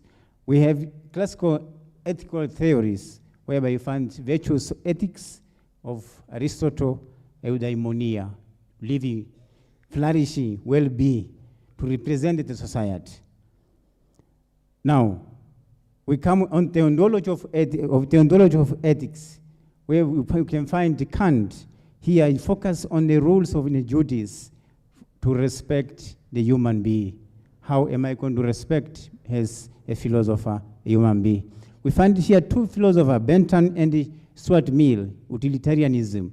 Their focus is to bring happiness to the people, to bring pleasure, bring benefits to the people. Am I going to bring those rules? Now, the question becomes, how does philosophy influence AI ethics today? Imagine you build a robot, takes decision for you, and then you tell the robot to decide for you what is good and what's right. How am I going to give ideas and rule to think about artificial intelligence? Those robots are there to give you and understand what is necessary as you as a philosopher. Now, as I conclude, through philosophy we are able to explore concepts like meaning of life, knowledge, morality, reality, to clarify the nature, functioning, and the values normative ethics in general. The role of philosophy is in political or ethical digital policies is to provide the foundation framework, language, and the critical reflection needed in addressing moral dilemmas. So you as a philosopher, we are in the world of globalization. As Jonas, he said, when you do philosophy, you mind the people we are going on, the new generation. When you do philosophy, you mind the nature we are living in. So digital life, technology, it helps us to understand how am I going to fulfill my life during the new generation, and how am I going to help the new generation to fulfill and make what is necessary. So as a philosopher, it's not only concepts, it's not only theories to bring to people, ask the reality, but application of your philosophy. May God bless you. Thank you for being on point. Thank you so much, Father. We are going to the next presenter, and that is Mauti Alphonse Mbati, who is our third-year philosophy student in Tangazo University. His research areas and interests is in African philosophy, peace, and security.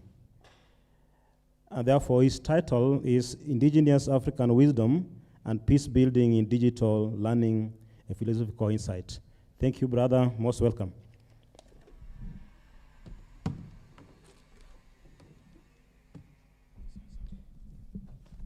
Thank you very much, Doctor.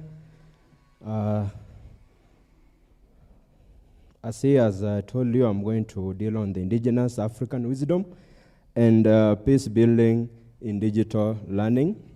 And as I begin the introduction, I first want to take you back to one period of philosophy, which is called the postmodernism philosophy. In the time of the emergence of the postmodernism philosophy, one of the questions that the philosophers were asking, owing to all the philosophical discourses that were in place during the modernism period, and all the intellectual discourses that came, and everything that came, the inventions. Why did we have the World War II? Why did we have diseases? Why did we have people killing each other? And yet, we had an intellectual period of people. This is the same question I'm going to ask today as I talk about the digital divide that has happened due to the emergency of the digital culture in our learning, which is going to be brought together by introduction of the African indigenous wisdom. Now, as others have said before, peace is not merely the absence of conflict, but a positive condition of harmonious coexistence, which is grounded in right relationships. And therefore, in the African context, understanding of peace is deeply in indigenous moral and educational systems, whereby education was never purely about knowledge transmission, but it was inseparable from moral formation, communal responsibility, and the cultivation of social harmony. So as you can see that picture there's a picture that you can see on the screen. You will see that that's what I am referring to as a digital divide. You will see that all of us are in the digital culture, but we are not sharing the goods of the digital culture. Some are well endowed, others are not well endowed, and yet we call ourselves a global village. I believe that a village is a place that could be able to supply equal things to the participants. But however, our digital culture is promoting this division, which we are going to bring together using the indigenous wisdom. Now, some definitions that we need to understand here. Indigenous African wisdom, from the word indigenous, you can see the root of the word indigenous from the Latin. It talks about that knowledge or that wisdom which sprouts up naturally from the people in a particular place. Now, the indigenous African wisdom refers to the cumulative moral, epistemic, and social insights developed through African lived experience, oral traditions, and communal practices. And then on peace building, we also talk about the sustained cultivation of just relationships, moral responsibility, and social trust. So in the African context, this one is especially more on restorative rather than punitive, aiming to repair relationships and restore communal balance. And the digital learning is an educational process mediated by the digital technologies as algorithms and platforms. So therefore, in most cases, they are never neutral instruments, but they are value-laden environments that actively shape patterns of interaction, authority, identity, and moral behavior. So I want to give some principles that guide the African indigenous wisdom. The first one is the communal personhood, of which most of us have said about Ubuntu, which says that a person becomes fully human through relationships with others. Therefore, this personhood is not merely biological. In the Ubuntu philosophy, I am not your brother because we share a mother. I am your brother because we share that communal aspect of being originating from the same African origin. And then, so this particular tenet discourages violence, exclusion, and hatred because they threaten communal harmony. In the second part, I will also talk about from my community. I come from the Kisi community. One of the things that we really do not discourage is conflict because a conflict within a community is normally treated as a wound. And therefore, this wound cannot be left untreated. It has to be healed so that the community can thrive. The second one is dialogue and consensus seeking. This is especially drawn from the discourses of Kwasi Wiredu. It talks about where disagreements are resolved through patient dialogue aimed at consensus rather than domination. So this one helps in reducing autonomy of wisdom, that wisdom does not belong to anyone. Rather, it is owned by the whole community. Then also an example you can see from the Akan and the Igbo communities, they normally had long deliberations when there was a misunderstanding until they reach a consensus. Then we have sacredness of speech and truthfulness, whereby words are morally powerful and must be used responsibly. Speech is not neutral. It creates or destroys social reality. Therefore, truth speech sustains peace while falsehood threatens communal life.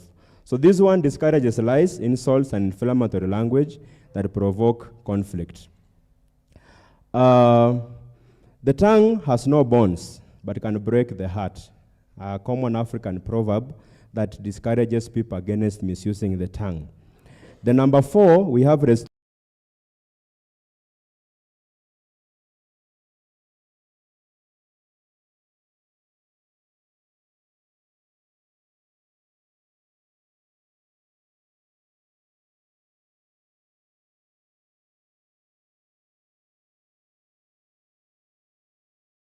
communal fabric. Then the 5th one, we have also the moral education and example. Our values are taught through stories, proverbs, and lived experiences rather than abstract rules. So moral knowledge is practical wisdom formed through narrative and imitation.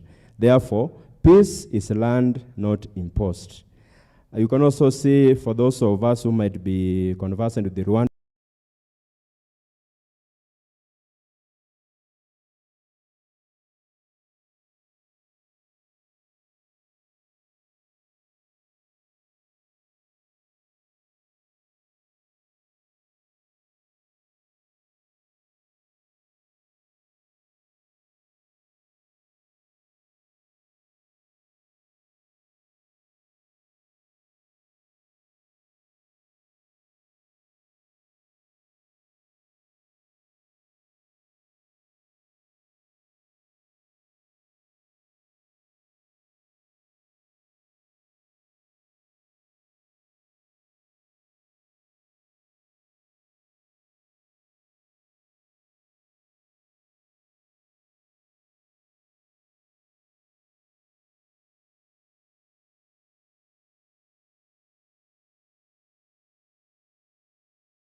family of around 5 people in a house, a television is on.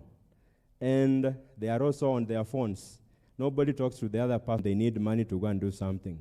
So this online culture, this digital culture, has provided a space where there is no dialogue, which leads to the breaking of the bonds between the individuals. And then we have justice and reconciliation gap. Digital learning spaces typically respond to conflict through punitive actions, such as exclusion or silencing. In the event that I am at loggerheads with one of my brothers, I block the person. We don't reconcile. When I have a problem with another person, I don't go and tell him that you've done this wrong. I put it on a status. And we are here learning, trying to do something. Someone posts something online, which maybe goes against some online policies. They censor you, they block you. And yet maybe you are communicating something that can help a person. So we are no longer reconciling when we have online grievances. And then the last one is cultural and a contextual gap, whereby digital learning models are often detached from learners' social and cultural realities. This alienation can generate frustration, loss of identity and resistance, weakening social cohesion and increasing the likelihood of conflict. People no longer have any touch with their communities or their cultures. This has led to people losing that social cohesion, whereby in the African setup for education, there was that inclusion of the social cohesion.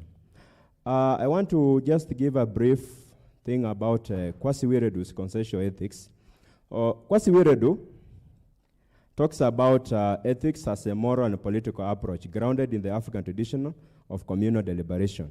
So he goes on to argue that social and political decisions should emerge from reasoned dialogue aimed at reaching agreement rather than from voting systems that produce winners and losers. So in our digital culture, we no longer have deliberations. We no longer sit down for long hours and talk. unless we have a forum like this one. People will only do things away from each other, abstractly.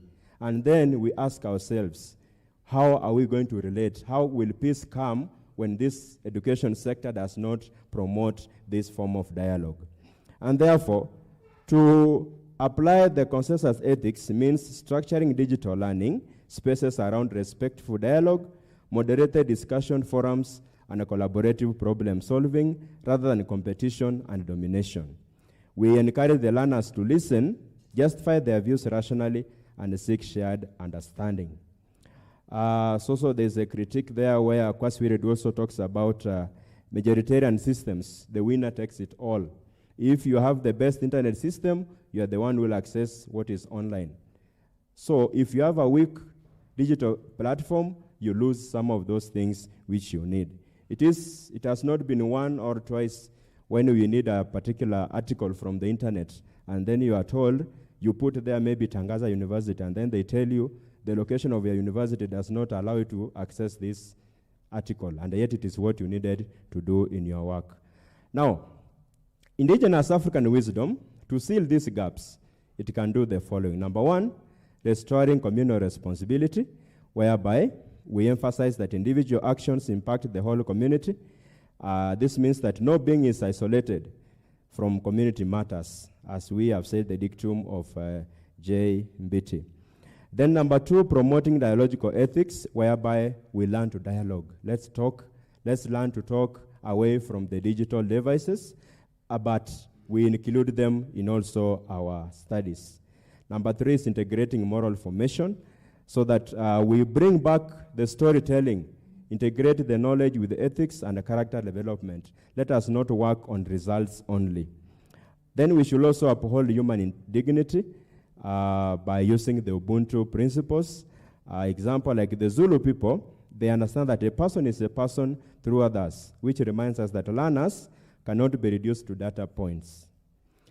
We should provide systems which are human-centered and not result-centered. And then we encourage restorative practices, as one great man here called Odera Oruka says in his book, Sage Philosophy. He highlights that the role of indigenous African thinkers who promote peace through wisdom, communal responsibility, and reason dialogue rather than force. Therefore, these sages demonstrate that sustainable peace emerges from critical reasoning, ethical reflection, and a rational consensus grounded in respect for human dignity. So, to bring this in a practical sense, let us introduce Paleva-inspired forums, and then we bring communal accountability, storytelling for moral imagination, restorative digital justice, and also we introduce what we call digital eldership. So in conclusion, I will say that indigenous African wisdom offers powerful lessons for peace building in digital learning. So when digital platforms are guided by communal ethics, dialogue, and a consensus, they do more than deliver information, and they create spaces where learners take responsibility for each other. If we can combine technology with the African ethical principles, we can humanize digital learning, reduce hostility, strengthen social cohesion, and this way, digital education can become a tool for sustainable peace, helping learners not only gain knowledge, but also grow as responsible, compassionate members of their communities. As I finish, I want you to observe that proverb there. Milk and honey have different colors, but they share the same house peacefully. We can be separate in terms of technology and other things, but we can still share the internet or the cultural goods together. Thank you, and may God bless you. Thank you. Clap for him. Probably that's another day Rook in the making. African culture, indigenous knowledge. Now, our next presenter, we are heading towards the end of our program, but we have two presentations to be given. Our next presenter actually is called Mr. Julius Mutunga, who holds a master's degree in ethics and public management from Makerere University in Uganda, and is currently pursuing PhD at the University of Nairobi with specialization on ethics and political philosophy. He's also a lecturer at Scots Christian University in Machakos, as well as part-time lecturer at Machakos University and Southeastern Kenya University. He has served as a governance officer at the Jesuit Center in Ekima. Most welcome, Mutunga.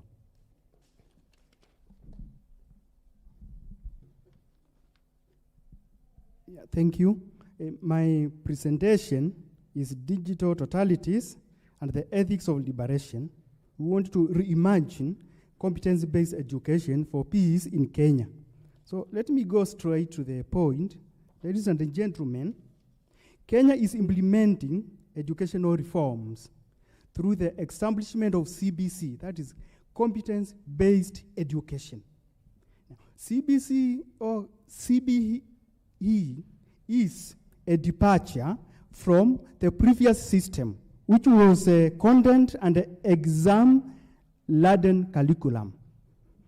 Now, what we are seeing in this implementation is that digitalization is the governing rationality of CBE. Now, we are seeing digital literacy as the cardinal competence. Also, we see assessment being done digitally, and accountability is also enforced digitally. But there's a reality which we are seeing also on the ground. On the ground, there's a different reality. There is unequal access to digital resources. People are not affording the same. Parents, learners are not affording, are not capable the same. Now, digital CBE risks reproducing digital totality. Digital totality here is a kind of hegemony, institutional hegemony, in which learners are legitimate insofar as they are locatable digitally. And then those who cannot be located go to the exterior. They are in the digital exteriority. So my presentation is going to inquire into that. This digital totality and digital exteriority, and what are the implications?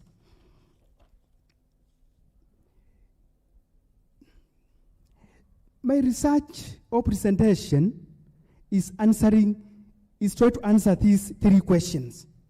One, how does digital CBE produce structural exclusion of learners?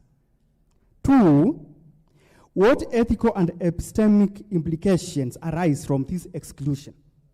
And last, how can CBE be reimagined to promote justice and peace? To answer these research questions, we are guided by this liberation ethics framework. Specifically, the framework of ethics of liberation argued for by Enrique Dussel, a philosopher from Argentina. Enrique Dussel arrives at this his ethics of liberation in analyzing how post-colonial capitalism works. How does it work? For Enrique Dussel, the goal of post-colonial capitalism is hegemonic accumulation. Now, see here, accumulation belongs to capitalism, while hegemony belongs to colonial and post-colonial. So both combined is hegemonic accumulation. Then, so in this case, post-colonial capitalism does not only expropriate workers by exploiting them, but it finds populations which can be disposed of. Yeah. So such populations are excluded from the system. Because if you include them in the system, you have to expense for them. So there is a way, if accumulation through exploiting workers is not enough, post-colonial capitalism looks for other populations to exclude. And consequently, this is what arises: ontological hierarchy. On one side, there is totality, and the other side is exteriority.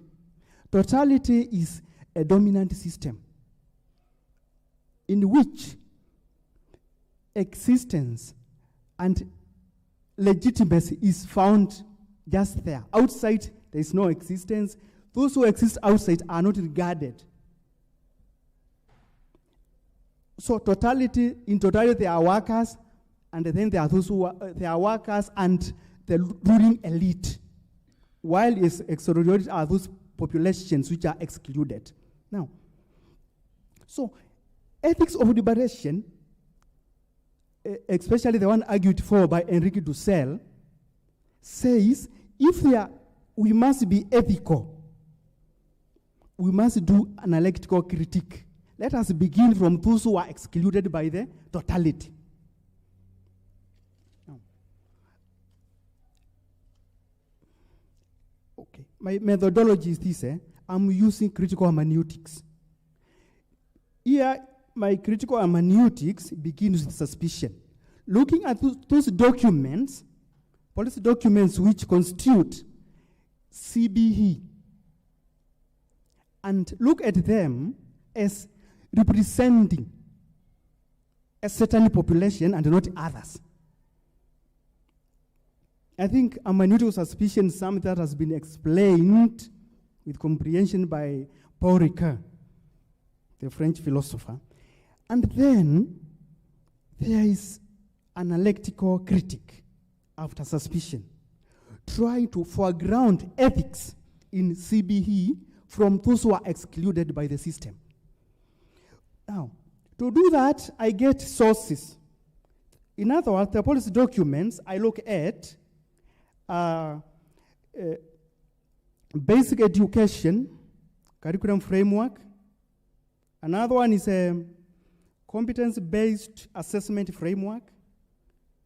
The other one is a ICT policy on education and training. And then there are TPD guidelines, Teachers Professional Development Guidelines. What do they say, and how do they represent exclusion? So the first part they do is the policy architecture. What does the policy architecture do to exclude learners? As I said, I introduced the concept of digital totality, and we are seeing that in those documents. So there is legitimization of digitalized learning. Digitalized learning, when you look at those documents, it appeals to modernity and a global connection. Those who are not digital in learning, they are not modern, they are not civilized, and they are not connected. So you see, that's a kind of exclusion. Now, universalism and digital exteriority. So, digital CBC or CBE assumes equal access and readiness and capacity. But on the ground, it's different. Learners cannot access digital resources. Parents cannot afford all that. So you see, that's another kind of policy exclusion. Then there is what we call capitation bias. When learners are being funded, there is this what they call education management information system. It is a digital framework that is used for funding schools. Now, and in this capitation, those learners who are digitally present are the ones who are funded. And that's why you find schools. Some have been funded, others have not been funded, or others have been funded inadequately, because some learners are not digitally present. Okay. Now, there is also symbolic delegation, where teachers, parents, and the learners are expected to implement the curriculum, yet no resources. The other exclusion is administrative in digital CBE. Look, there is free education, but expensive logistics, expensive educational logistics, smartphones, tablets, internet, electricity, all that. Now, administratively also is a burden, is a double burden. Marginalization. Look, think of marginalized areas, yeah, where digital CBE imposes new costs on already marginalized people. That diagram there, you see, is a poverty line in Kenya, produced by Kenya National Bureau of Statistics. Poverty line for rural area is 145. In urban area is 267. Okay, I don't have much time to explain here, but the point is, you find some families actually have lower income than the digital costs, digital educational costs in Kenya. That's the point. Now, another area where there is exclusion is professional devaluation. Teachers devote a lot of time in accidental educational tasks rather than educational substance. Because of digital presence, teachers have to fill documents digitally. TPAD, all those, and because of that, they devote more time in educational accidents, but not in educational substance. Then digital literacy gaps among teachers. Now, and the parents. Exclusion, this exclusion actually is dehumanizing, and see how it does. There is ontological negation.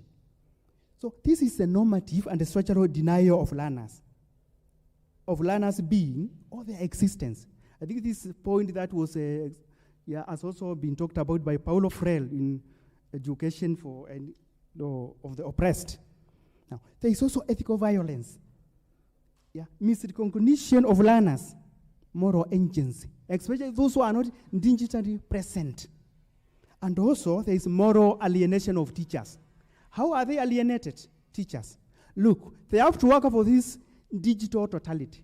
Yet they are on the ground. They can see the situation of learners. You see? They are morally alienated. They don't know to be with students, learners, or to be with the totality system. You see, look at that picture there, that image there. Look at that teacher. Yeah, he's looking at using an old computer, maybe the one he used to use during his campus days, because the government does not provide digital materials for teachers. Some you have to acquire. Look at his mind. He's also thinking of all those CBC documents to be filled. Yet, even here, there's no electricity, maybe using an old battery. Such a teacher, how do we describe such a teacher? Morally alienated and ontologically negated. Epistemic violence of CBE, digital CBE. Yeah. Then all that resort to peace not being there. Peace not being there. Now, how do we reimagine? How do we reimagine CBE? Yeah. What we are calling analytical moment, not analytical moment, as I saw in the abstract. Analytical moment is a term used by Enrique Dussel to say where we should start if we have to be ethical. This means starting from those who are marginalized. Start from listening to the voices of those who are marginalized, learners and the parents. And this involves dignity and recognition, solidarity, and what I'm calling ethical inclusion of all learners. Now, there are practical implications here. Yeah, maybe I may not have much time. Let's just mention them. Hybrid inclusion, ethical resource allocation, and teachers' recalibration. So, training teachers in hybrid community system, and then justice-oriented assessment, then public good education. You see, all these, especially the last two, are very critical of this post-colonial capitalism. So even the first point should be, how do we do with post-colonial capitalism? Market orientation and exclusion. How do we eliminate that? In conclusion, Yes, we've seen what post-colonial capitalism does, yeah? And then analytical ethics is the one that can restore legitimacy of education in Kenya. I've heard of Ubuntu, of course. Many presenters here have talked of Ubuntu. But, you know, Ubuntu being philosophy actually founded in traditional African practices. Now we are in different realities. You see, post-colonialism, colonialism created complicated constitutive grounds for us. And I ask myself, is Ubuntu adequate to deal with these post-colonial complications? And through that, that's why I support Enrique Dussel in analytical ethics, where you begin from the ground, those who are suffering, however they are they. Asante sana. Asante sana. In conclusion, analytical ethics, not Ubuntu. Thank you. Okay, thank you so much. Thank you so much. Clap for him. Yeah, thank you so much. And we also have to appreciate the next presenter. And the next presenter is Simon Ledai. So Simon is a third-year philosophy student, and he has a passion and interest in research in matters peace, justice, human rights, women's rights, empowerment, Ubuntu feminism, and human dignity. He's a youth peace ambassador trained under the United Nations mission in Southern Sudan. And as public information, and was been awarded a winner of Tangazo University for outstanding performance on academic excellence for the year 2023-2024. And his paper is entitled Combating Gender Injustices in Digital Spaces in Africa, an Ubuntu Feminist Approach. Welcome, brother.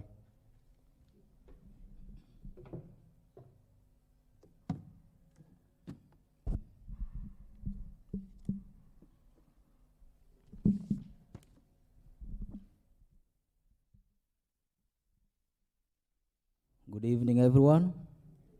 Yes, thank you so much, Dr. Ocheng. This morning, I observed something, that the men were so many in this hall, but now there are very few. But the women were very few in the morning, and they are still few. And this tells me that there is a consistency in how women do their things. And that's why I decided to be presenting on combating gender injustice in digital spaces in Africa using Ubuntu feminism. It might seem strange when you hear about Ubuntu feminism. However, I am going to elaborate more about this. It's going to be a new school of thought within African philosophy. Now, the rapid expansion of digital spaces in Africa has transformed education, social interaction, economic, communal, and political participation. And this has been widely appreciated, and we thank the world for this. But then there is a growing problem. And what is the problem? Gender injustice in digital spaces. As much as we appreciate these advancements in technology, we also realize that these digital spaces have become places of cyber harassment, places of digital misogyny, places where women are excluded, and places where there is silencing of women's voices. And this raises several questions. Can peace in the offline or real setting justify the gender injustice in the digital world? For example, as we are here having this discourse, many of you are on your social media accounts, on your Facebooks, on your Twitter, and many other things. Many people have already left, yet we have a very important discourse here. So the question is, can really peace that we have, the harmony that we have here, can it justify the wars that we can have online? And then the other question that it raises is that, how can education for peace in the digital world be a tool to combat such gender injustice? And what value and moral system can relevantly inform gender injustice in digital spaces? Now, I believe that addressing gender injustice in digital spaces, especially in Africa, requires an approach which is ethically grounded in the African value system, and that is none other than Ubuntu feminism. In the first place, let us define what is gender injustice. Gender injustice, in a general sense, is defined as the systemic, structural, institutionalized, and equal treatment of individuals based on their gender. But then when you come to gender injustice in the digital world, we now contextualize gender injustice to mean an equal, discriminatory, harmful treatment of persons in digital platforms on the ground of their gender. And this gender injustice in the digital spaces always affects women and girls. Now, what are the forms of gender injustice in the digital spaces? There are so many of them, as I mentioned from the beginning. One of which is cyber harassment, web digital misogyny, online exclusion, and silencing of women's voices, among many others. Cyber harassment refers to repeated or severe online behaviors intended to intimidate, threaten, humiliate, or harm individuals, disproportionately targeting women and girls. While digital misogyny refers to the expression and circulation of sexist narratives, hatred, stereotypes, and discriminatory narratives against women through digital platforms. On the other hand, online exclusion refers to the systematic barriers that prevent women and girls from accessing, using, and benefiting from digital technologies. As I'm talking now, my mother, Sabina, does not even know what Facebook is. She's there in the village. She cannot access any training online. She cannot benefit from anything online in the digital spaces. I'm quite sure some of your parents are also like that. For those whose parents are able to access, congratulations for you. But the biggest question here is, why are women always excluded from online spaces? Today, if you have a wife, will you allow her to be using Facebook? Will you allow her to be using Twitter? Will you allow her to interact online? Many men deny their women access to digital tools because they believe that they will be corrupted, because they believe these women will be taken over by some wrong things. And don't forget, another form of gender injustice in the digital world is pornography and sadomasochism. Many men and many other people, they like to watch these pornographic images. They like to, simulate pornographic images. And when you check in the social media, in the internet and everywhere, it is always what? Women. You will not find naked men regularly in the internet. It's only women. Why? That is digital misogyny, because they want to make sure they taint the image of women. Recently, in Kenya's digital space, you realize there was a lady whose boyfriend leaked a very a sexually inappropriate video to the social media. And there was a lot of war online. And the question is, here we are happy, but in online there is a lot of aggression. Can Ubuntu feminism be able to respond to this? And the answer there is yes. In respect to the silencing of women's voices, there are two very critical examples here. In the recent elections in Tanzania and also in Uganda, you realize, like, the wife of Bobby Wine, there's a photo right now if you check in the media, the wife of Bobby Wine was tortured by the soldiers or those armed men who entered to his house, and it's circulating online, and that harms the dignity of women. The example of Kimambi, a Tanzanian activist, and the example of Maria, a Tanzanian activist, who are tortured, is one of those examples which tells you gender injustice in the digital space is not an illusion, it is a reality. Okay, it's a reality. So what do we do? Ubuntu feminism now responds to this. And here it answers the question of Dr. Mundua, Reverend Dr. Mundua, who said that Ubuntu is irreconcilable with digital culture. But I disagree with that, because Ubuntu feminism is now a new school of thought that tries to practicalize Ubuntu philosophy. What is Ubuntu feminism? Ubuntu feminism is a strand of African feminist thought that grounds the struggle for gender justice in the African philosophical concept of Ubuntu distinct from the Western feminine thought. How is it distinct from the Western feminine thought? Well, Ubuntu feminism emphasizes a shared humanity, emphasizes that the Ubuntu ethics should be translated to be and used to advocate for the rights of women. And that's why you see in South Africa, we have the Kayamanda Women's Center, which acts as a place for uplifting women such that whatever injustice they go through, they have to be reintegrated into the community using the Ubuntu values. So in that case, Ubuntu philosophy becomes the theory and Ubuntu feminism becomes the practice, which also bridges and helps to strengthen the point of the keynote speaker here who was saying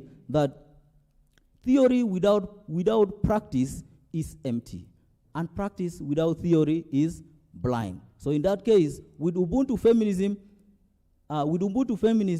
Ubuntu philosophy will not be blind. Instead, it will at least be able to have some practical aspect.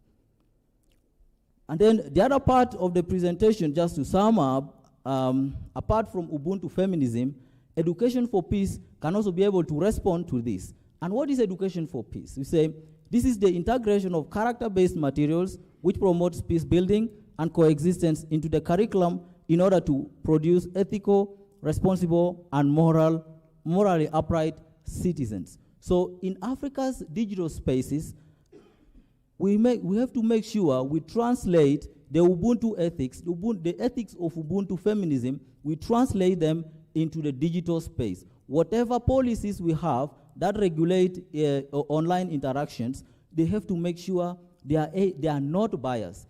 These companies, like Meta, for example, which the other day blocked the account of Kimambi, they have to make sure they have to evaluate these things to make sure there is no bias.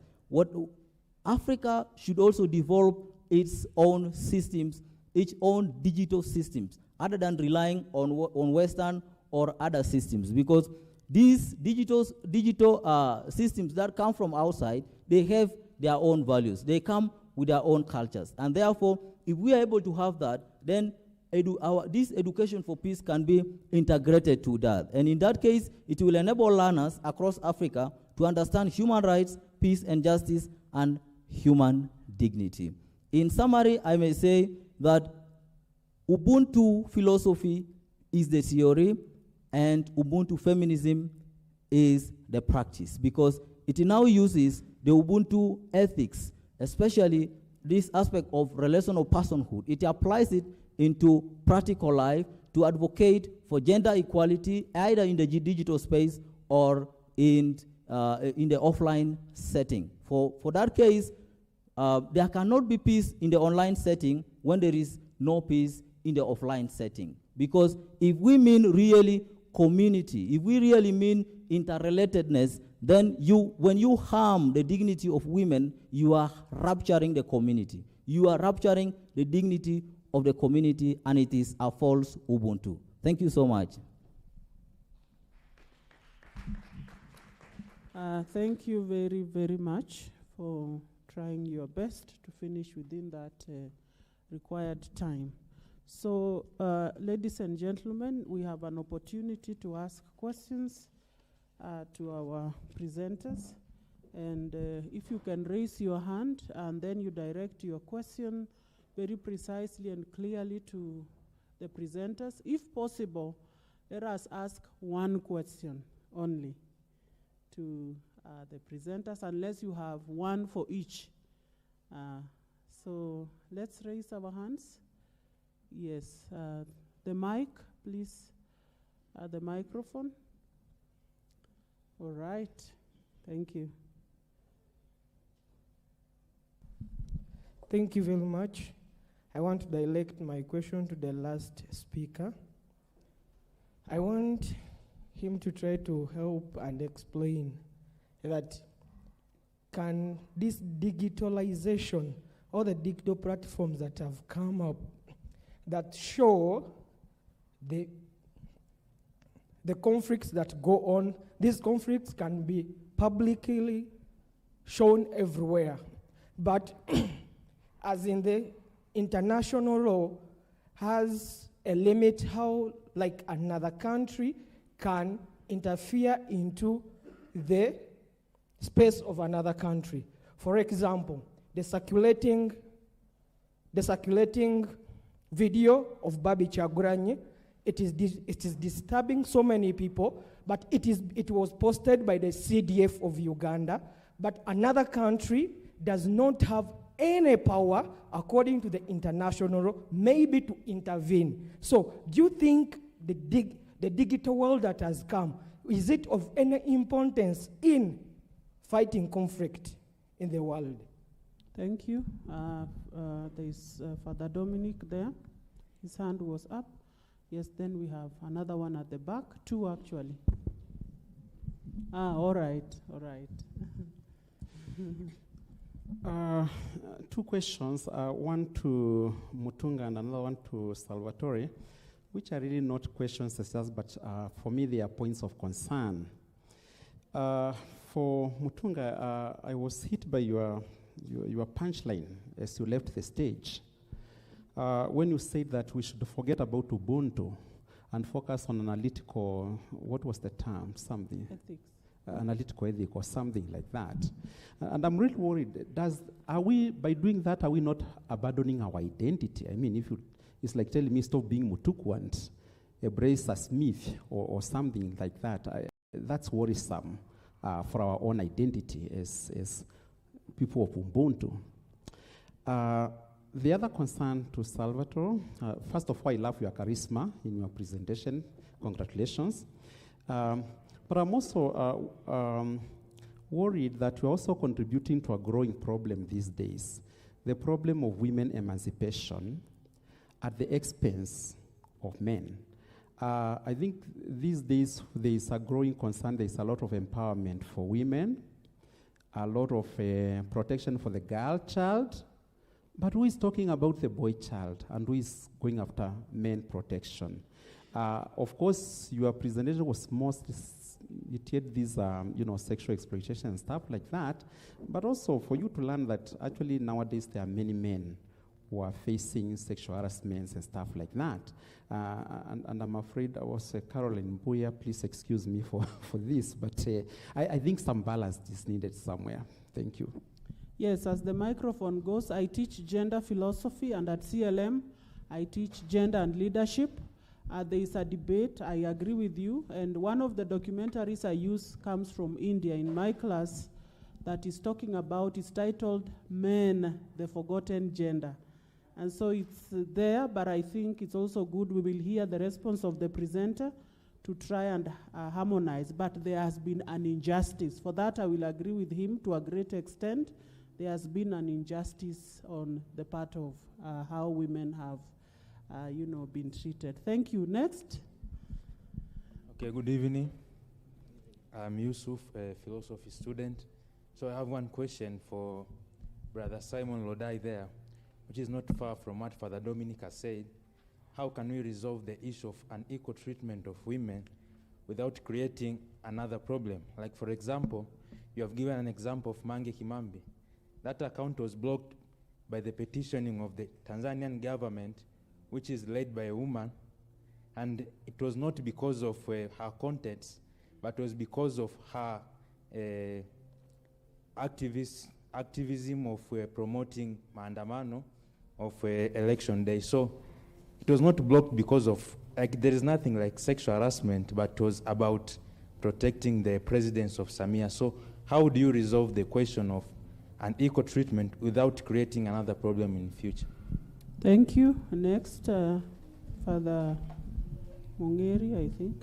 Thank you very much, Brother Lucas Mungeri, or Father Lucas Mungeri. I'm a Capuchin. I want to ask a question and also make a comment on the general evaluation of our presentations. My question is, can digital space or digital knowledge or AI, artificial intelligence, replace the work of human beings? Then my general comment in all the presentations, I come to a conclusion and realization that digital space or digital knowledge can only be complementary. It can never replace the work of human beings. Because even what is fed in that computer on the digital space is the work of human beings. So as much as we emphasize technology, AI, and all that, it can never replace the the work of the human beings. In connection with the Ubuntu, I realized that the digital space can only give us knowledge and empower us with the theory. But practically in Ubuntu, for instance, the Ubuntu philosophy, because it emphasizes humanness, which is accompanied with interdependency, accompanied also with the empathy and such a feelings. The digital space and AI has no empathy, has no feelings, has no, somehow, yes, we can relate on digital space by communicating like WhatsApp and Facebook, but that interconnectedness is no bond which is built very much based on technology. Thank you. Thank you very much. Let's have this one. Good evening to you all. I have a question for each question for two presenters, the last two presenters. First one to Mtunga. I was very much touched by the digital totalities, which I think was a punchline when we consider competence-based education. And in any research you presented well, you mentioned the disadvantages and also the solutions going forward. So my question to you is just very simple. You have related them here very well. Is it tenable? The solutions that you presented, well presented, are they realizable? First question. Then I go to Simon. Congratulations, Simon. Good presentation and well clarified. You are talking about Ubuntu feminism, and you elaborated well, and I will also share with my friend Father Dominic that as much as we talk about feminism, what about the male child?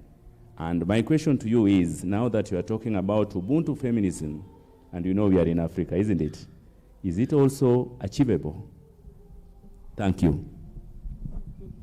Yes, thank you very much. I am doing a big research on Ubuntu feminism.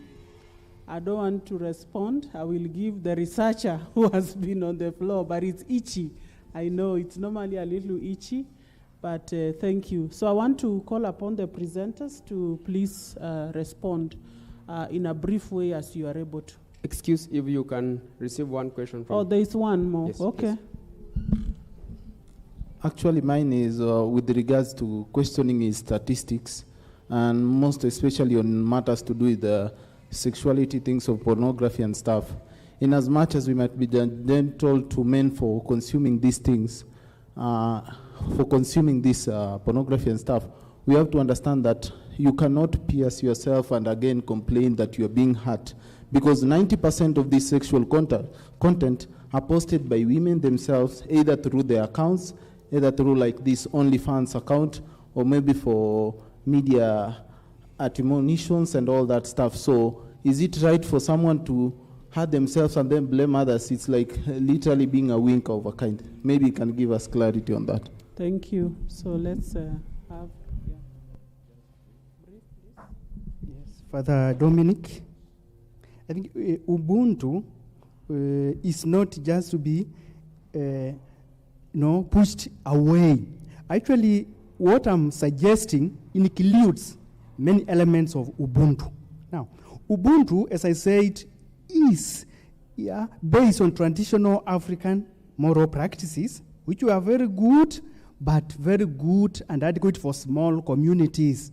Actually, someone, I think a research, I don't know, it's Tangaza here, shows that, Ubuntu by itself alone can produce nepotism and tribalism. Yeah.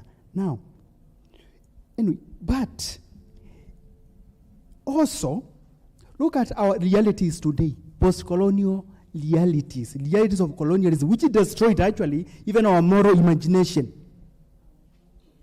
Yeah. What do we do in such situations, even where we neglect ourselves?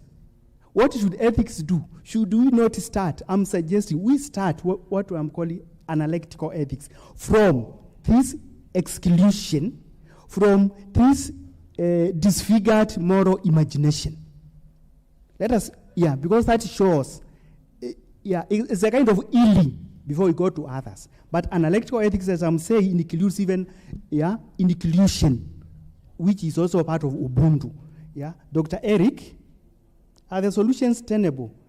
Very tenable, and I want to be brief. They are tenable because they are about inclusion. Dignity, we will talk about dignity. Preferential option for the poor. That's a part of the social teaching of the Catholic Church. Thank you.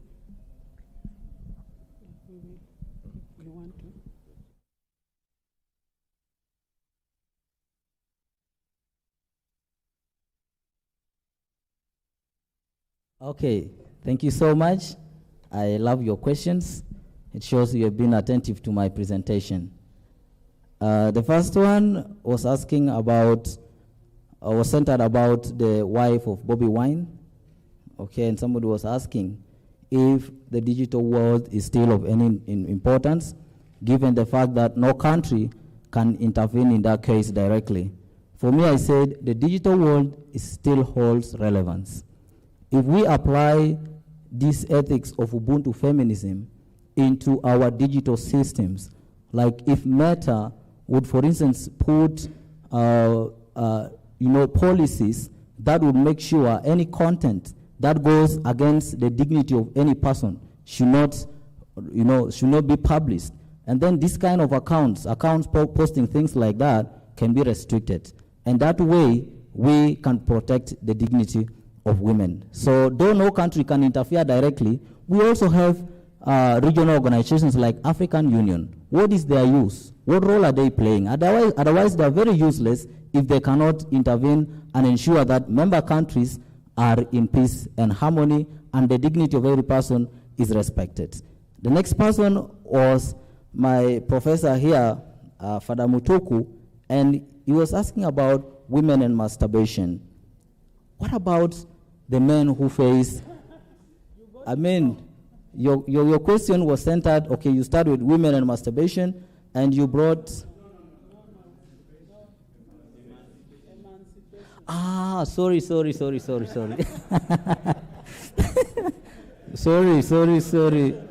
Sorry. Okay, women emancipation. Okay.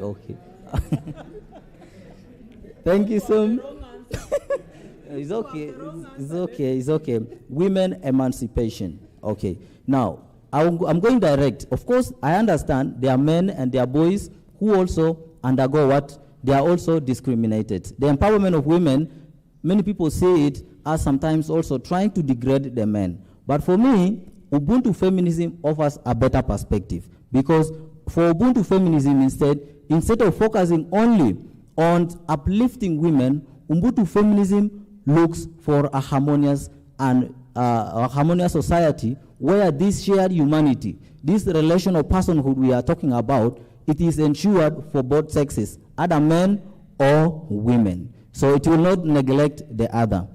And then my brother Yusuf asked that how can we ensure an equal treatment of women without creating another problem. He centered his question on the issue, the Tanzanian activists, given that they were harassed maybe because of political issues, because they were activists or whatever.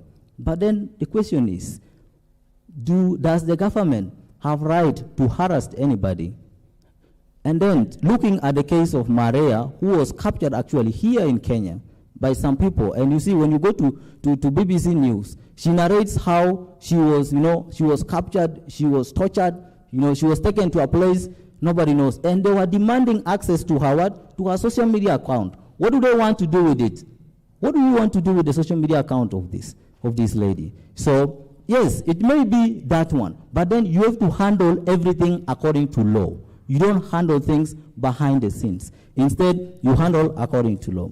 And then my Reverend Dr. Eric also asked about whether Ubuntu feminism is achievable.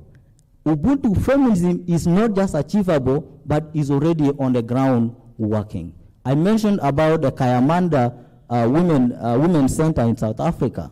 Even in South Sudan, we have a lot of women's centers, because in South Sudan, where I come from, there have been a lot of marginalization of women. There are women who are out of the digital space. But these spaces act as places where women can come together. They get empowered. These women, they get advices, not to refuse men, not advices to say men are bad and all this. No, advices on how they can be able to coexist together with the men. Because whether you like it or not, as a woman, at the end of the day, you need a man to have children, unless you are a reference sister. So Ubuntu feminism is actually achievable and is already working on the ground. And finally, my brother Ocheng asked how you can harm yourself, or maybe after posting things like that. For me, I said, you know, let me say maybe 70% of these pornographic pornographic materials in the media are posted by men. If there are women who post these things, they do so because men like it and they want to make content so that they get money in order to be able to to survive. Like the recent one in Kenya, it was the boyfriend who put this thing in the media, not the lady herself who put it in the media. So because they study in business, you study the need of the customer. So I have to allow myself just to go that way because I have no option. So the better way is to do one is to empower women such that they can have very good means of sustaining themselves. I hope I've answered. If not, you can meet me outside. I clarify for you. Thank you. Thank you very much. You wanted to add something? Okay. To respond, time, briefly. Okay. Mine was just a contribution on the two presenters, those who have presented on Ubuntu. And since it is conclusion remarks on both of them, and I think my brother has mentioned on it, is any civilization can never happen outside anyone's culture.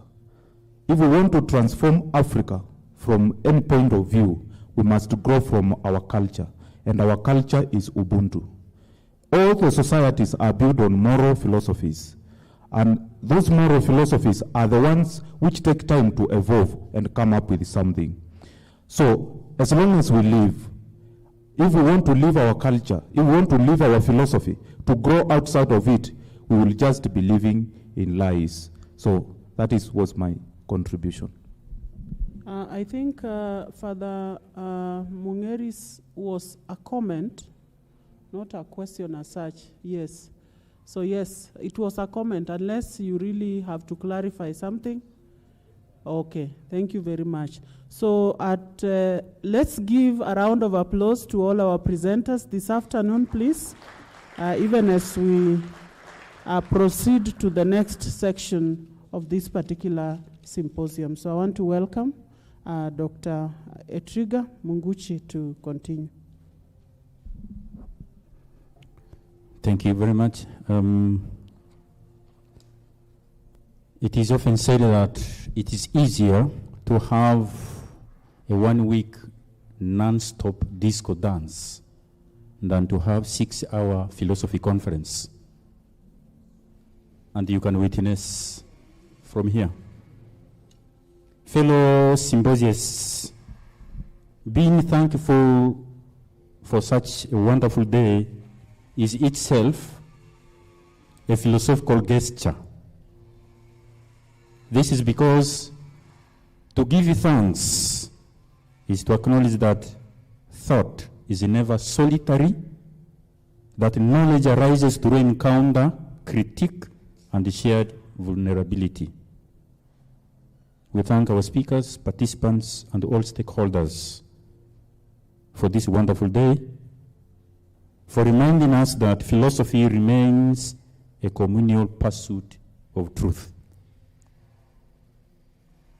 I want to thank you in general, all the stakeholders, participants, since morning up to this hour. In a very particular way, mine on behalf of the steering committee, Tangaza Institute of Philosophy, goes to our institutional partners of Tangaza University that has been represented this morning by Vice Chancellor, cum Rector, Reverend Professor Patrick Mwanya, DVC, Academics, Research, and the students, Dr. Daniel Gitonga, and in absentia this morning by Dean, School of Theology, Reverend Dr. Nicholas Obiero. We thank all of them right now presently in absentia. Again, in a very particular way, on behalf of the steering committee, I want to extend our thanks to the keynote speaker, Reverend Dr. Patrick Divine, right now in absentia, founder and the chairman, Shalom Center for Conflict Resolution and Reconciliation. Particular thanks still goes to speakers of the day, wonderful, both physically and digitally present, for taking their prime time and the energy to research and share their thoughts with us. It's not easy to present a thought well researched the way they have done. Thank you all, and especially those present with us. I cannot manage now to mention you all by names. And also those who have been with us online from Italy, from Nigeria, due to some technicalities, 2 people, we didn't hear from them, but they followed us, from Zimbabwe, and from South Africa too. Again, our particular thanks goes to institutions that have been with us, our neighboring institutions. Of course, I have to begin with this institution of Tangaza, the students who have been present with us, and most of whom, a good number of whom were still around. Catholic University of Eastern Africa, we have had quite a good number of speakers from there, and also those who have attended here without having had the chance to be speakers. From Apostles of Jesus Institute of Philosophy, from Contemplative Evangelizers, from Utume, Consolata, and all that I mean to manage to mention. And I will not ask now this time around to show yourselves by standing up or putting up your hands. Thank you very much.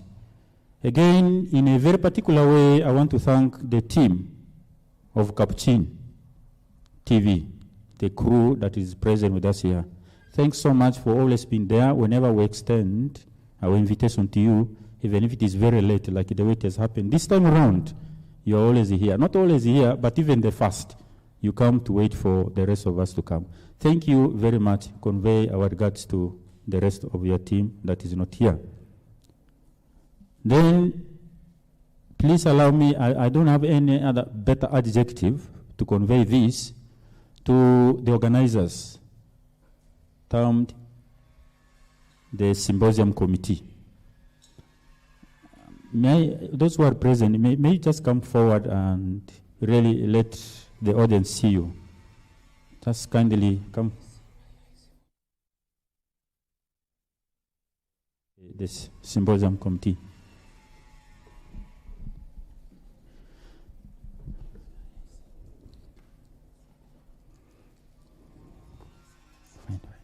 Here before you is the committee. The one is there, I'm saying before you. I hope he's also before you. Those this side can see. And please allow me to convey a very special regard to this team. This team has always done a wonderful work year in, year out, but in a very, very special way this year. A lot goes on behind. Actually, some of us were almost pessimistic that this day will not have been a success. But due to the commitment of these people, this team in front of you, I want to mention them one by one. Next here, on my left here, is Dr. Ochieng Ojwang. He's the committee chair for abstracts. This gentleman here with the, yeah. Immediately on my right here is Dr. Dennis Odinga, Chair Finance Committee.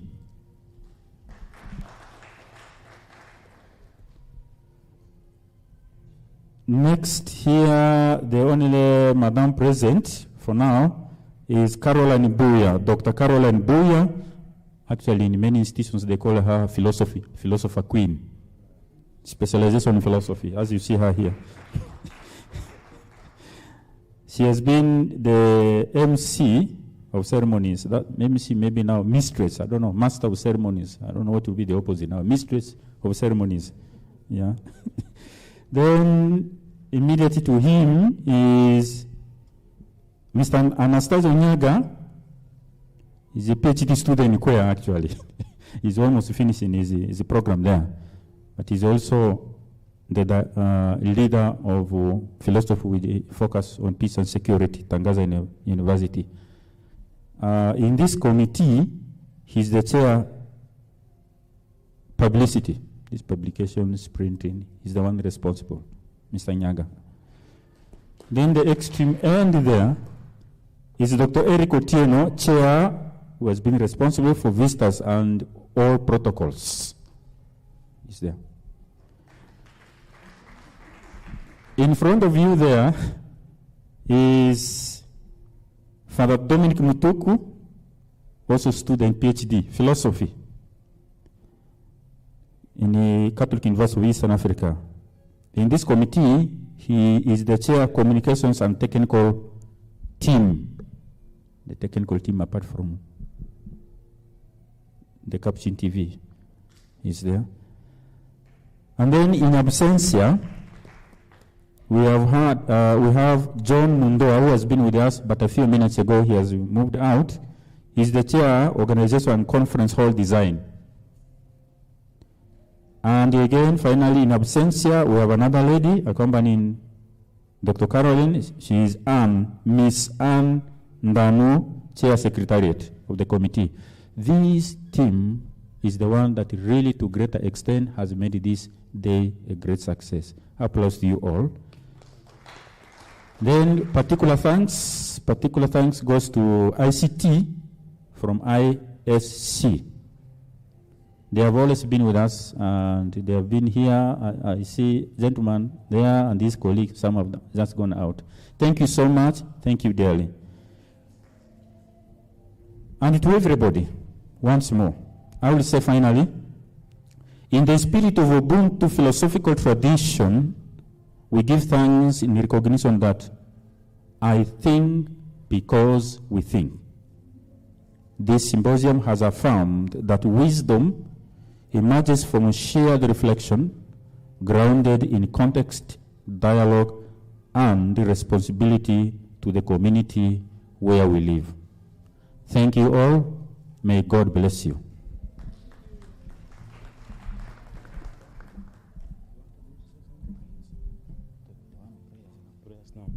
Now, just one thing is to remind you that to all the presenters, please, we are giving you only 2 months. So 30th of March, we need your papers, full papers for publication, okay? Then again, I have just to remind those who presented last year, the 4th Tangaza International Philosophy Day Symposium, entitled University Education and Emergent Contemporary Challenges, a Philosophical Outlook.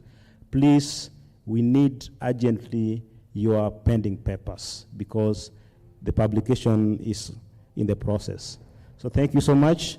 I'm not going to give the final prayer. There's a priest here because I don't want to make you laugh. Eh?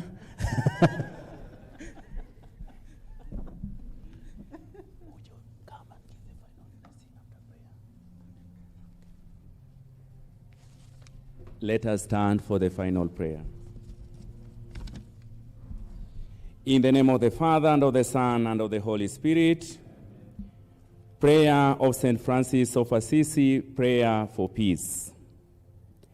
Lord, make me an instrument of your peace. Where there is hatred, let me sow love. Where there is injury, pardon. Where there is doubt, faith. Where there is despair, hope. Where there is darkness, light. Where there is sadness, joy. O divine Master, grant that I may not so much seek to be consoled as to console, to be understood as to understand, to be loved as to love. For it is in giving that we receive, it is in pardoning that we are pardoned, and it is in dying that we are born to eternal life. Through Christ our Lord. Amen. The Lord be with you. May Almighty God bless you, Father, Son, and the Holy Spirit. Amen. Go in peace of Christ and leave the symposium.